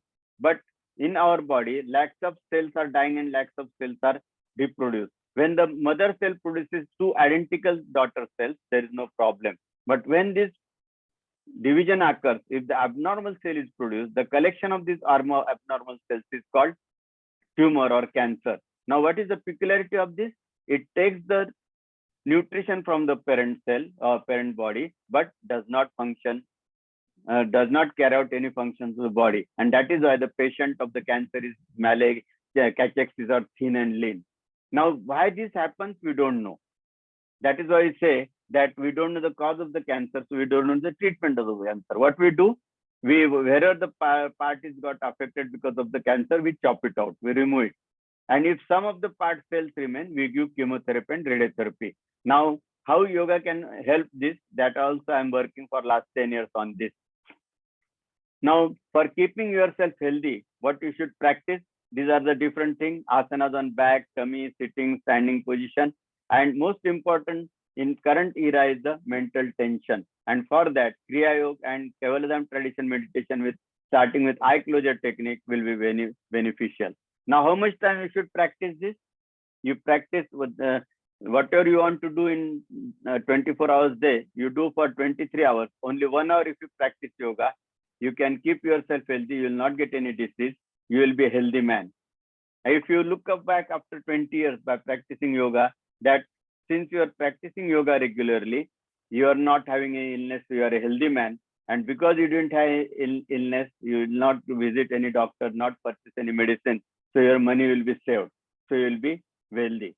Have you understood? Finance people, they will not understand because they would require the explanation in a financial way. Suppose you earn 20,000 rupees per month and 15,000 you spend and 5,000 you save and also practice yoga. What will happen? You are regularly practicing yoga, so you are not having any illness. You are saving 5,000 per month. So 1 year it will be 60,000. In 10 years it will be 6 lakhs. In 20 years it will be 12 lakhs. After 20 years, you look back, you are practicing yoga regularly, so you are not having any illness, you are a healthy person, and you have got 12 lakhs rupees as a bank balance. So it will be, you will be wealthy. If you are not practicing yoga, what will happen? Today you got backache, tomorrow you got headache, then you get some loose motion. So what will you do? You keep 2,000 rupees aside when you get salary on first for medical expenses for all of the month. So you have saved 3,000. So yearly it will come to 36,000. 10 years, 3,60,000. In 20 years, 7,20,000. Today you got backache, tomorrow you got headache, day after tomorrow you got some other illness. After 20 years, suppose some big illness like cancer or heart attack hits you, what will happen? Whatever 7 lakhs were there, it's saved, it will be spent into the treatment of the illness and you will be bankrupt at your money as well as health. So if you want to avoid this, if you practice yoga regularly, you can definitely get yourself healthy and also wealthy. There are conferences of different pathies. Similarly, in doctors also we have got conferences. In that also we have got a surgeon conference, cardiologist conference. So in one of the cardiologist conference in Delhi in 2015, at the end of the conference, they have given a statement that nowadays the heart attack percentage is increasing, and it will increase 6-fold in urban area and 3-fold in rural area. This was told in that conference. WHO, World Health Organization, they have given a statement in year 2000 that by 2030 time is going to come when people will die at the age of 25 to 30 because of different elements. Now, modern science, which is telling what is going to happen after 20 years, is more modern, or the yogic science, which has told 400 years ago what is going to happen after 400 years, is more modern. Just think over it, because yogic science, 400 years ago, they are told that I'm going to quote the Kavi Surdas Doha.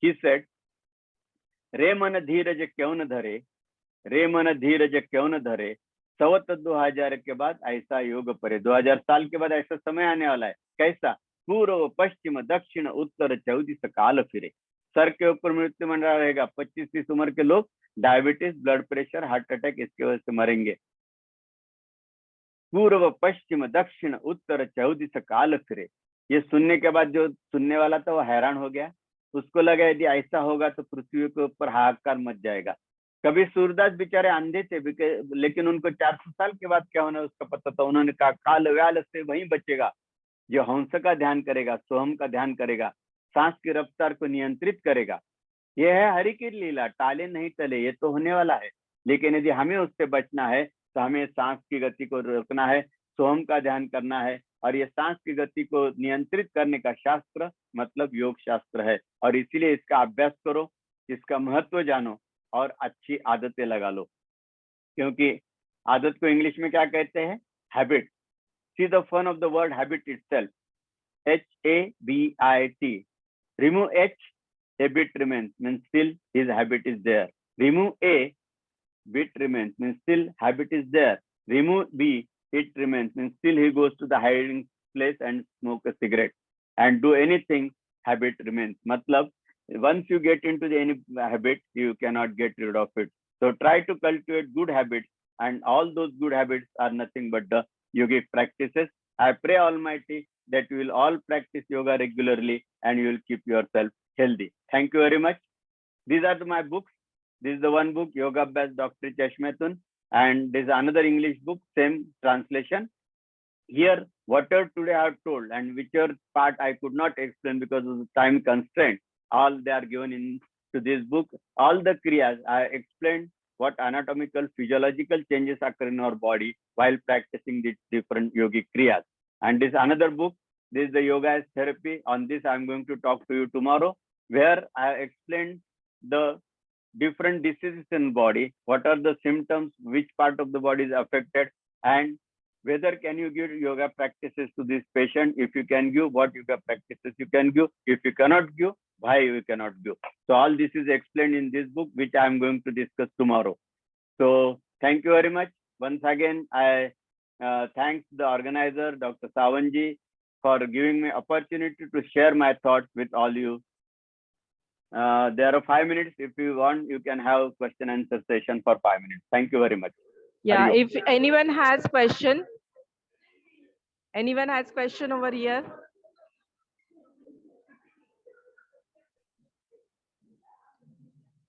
no questions here those who are sitting online मध्ये कोणा for online students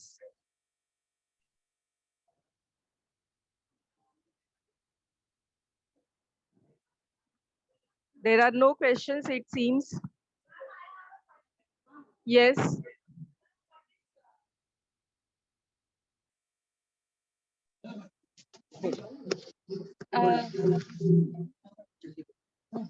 Good afternoon, sir. Very nice session today we had. I have a question like in one of your slides, it was written that those who cannot do Kapalbhati because of contraindications, they can do simple Kapalbhati without forceful exhalations. So I wanted to know, like, how is it without exhalation, forceful exhalation? No, it's not without exhalation, it is without forceful exhalation.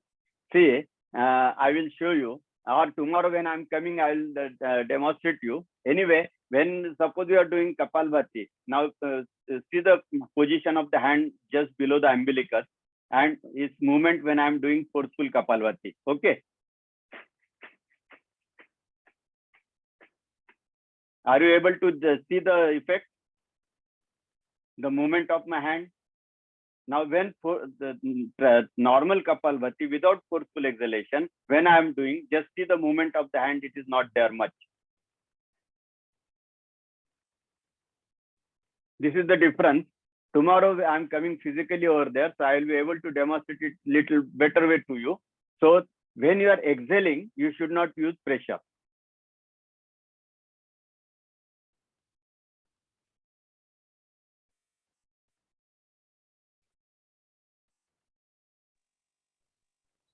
Thank you very much, Doctor, for your sharing your records of scientific evidence with our students and with us.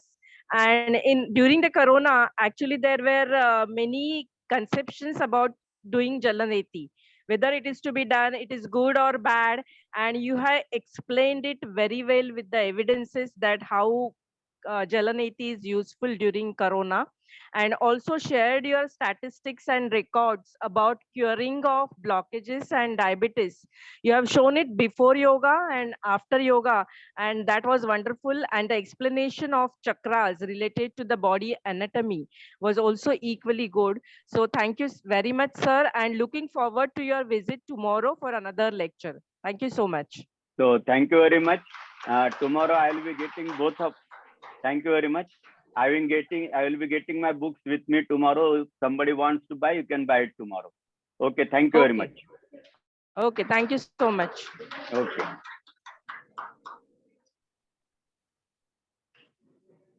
So now we have a lunch break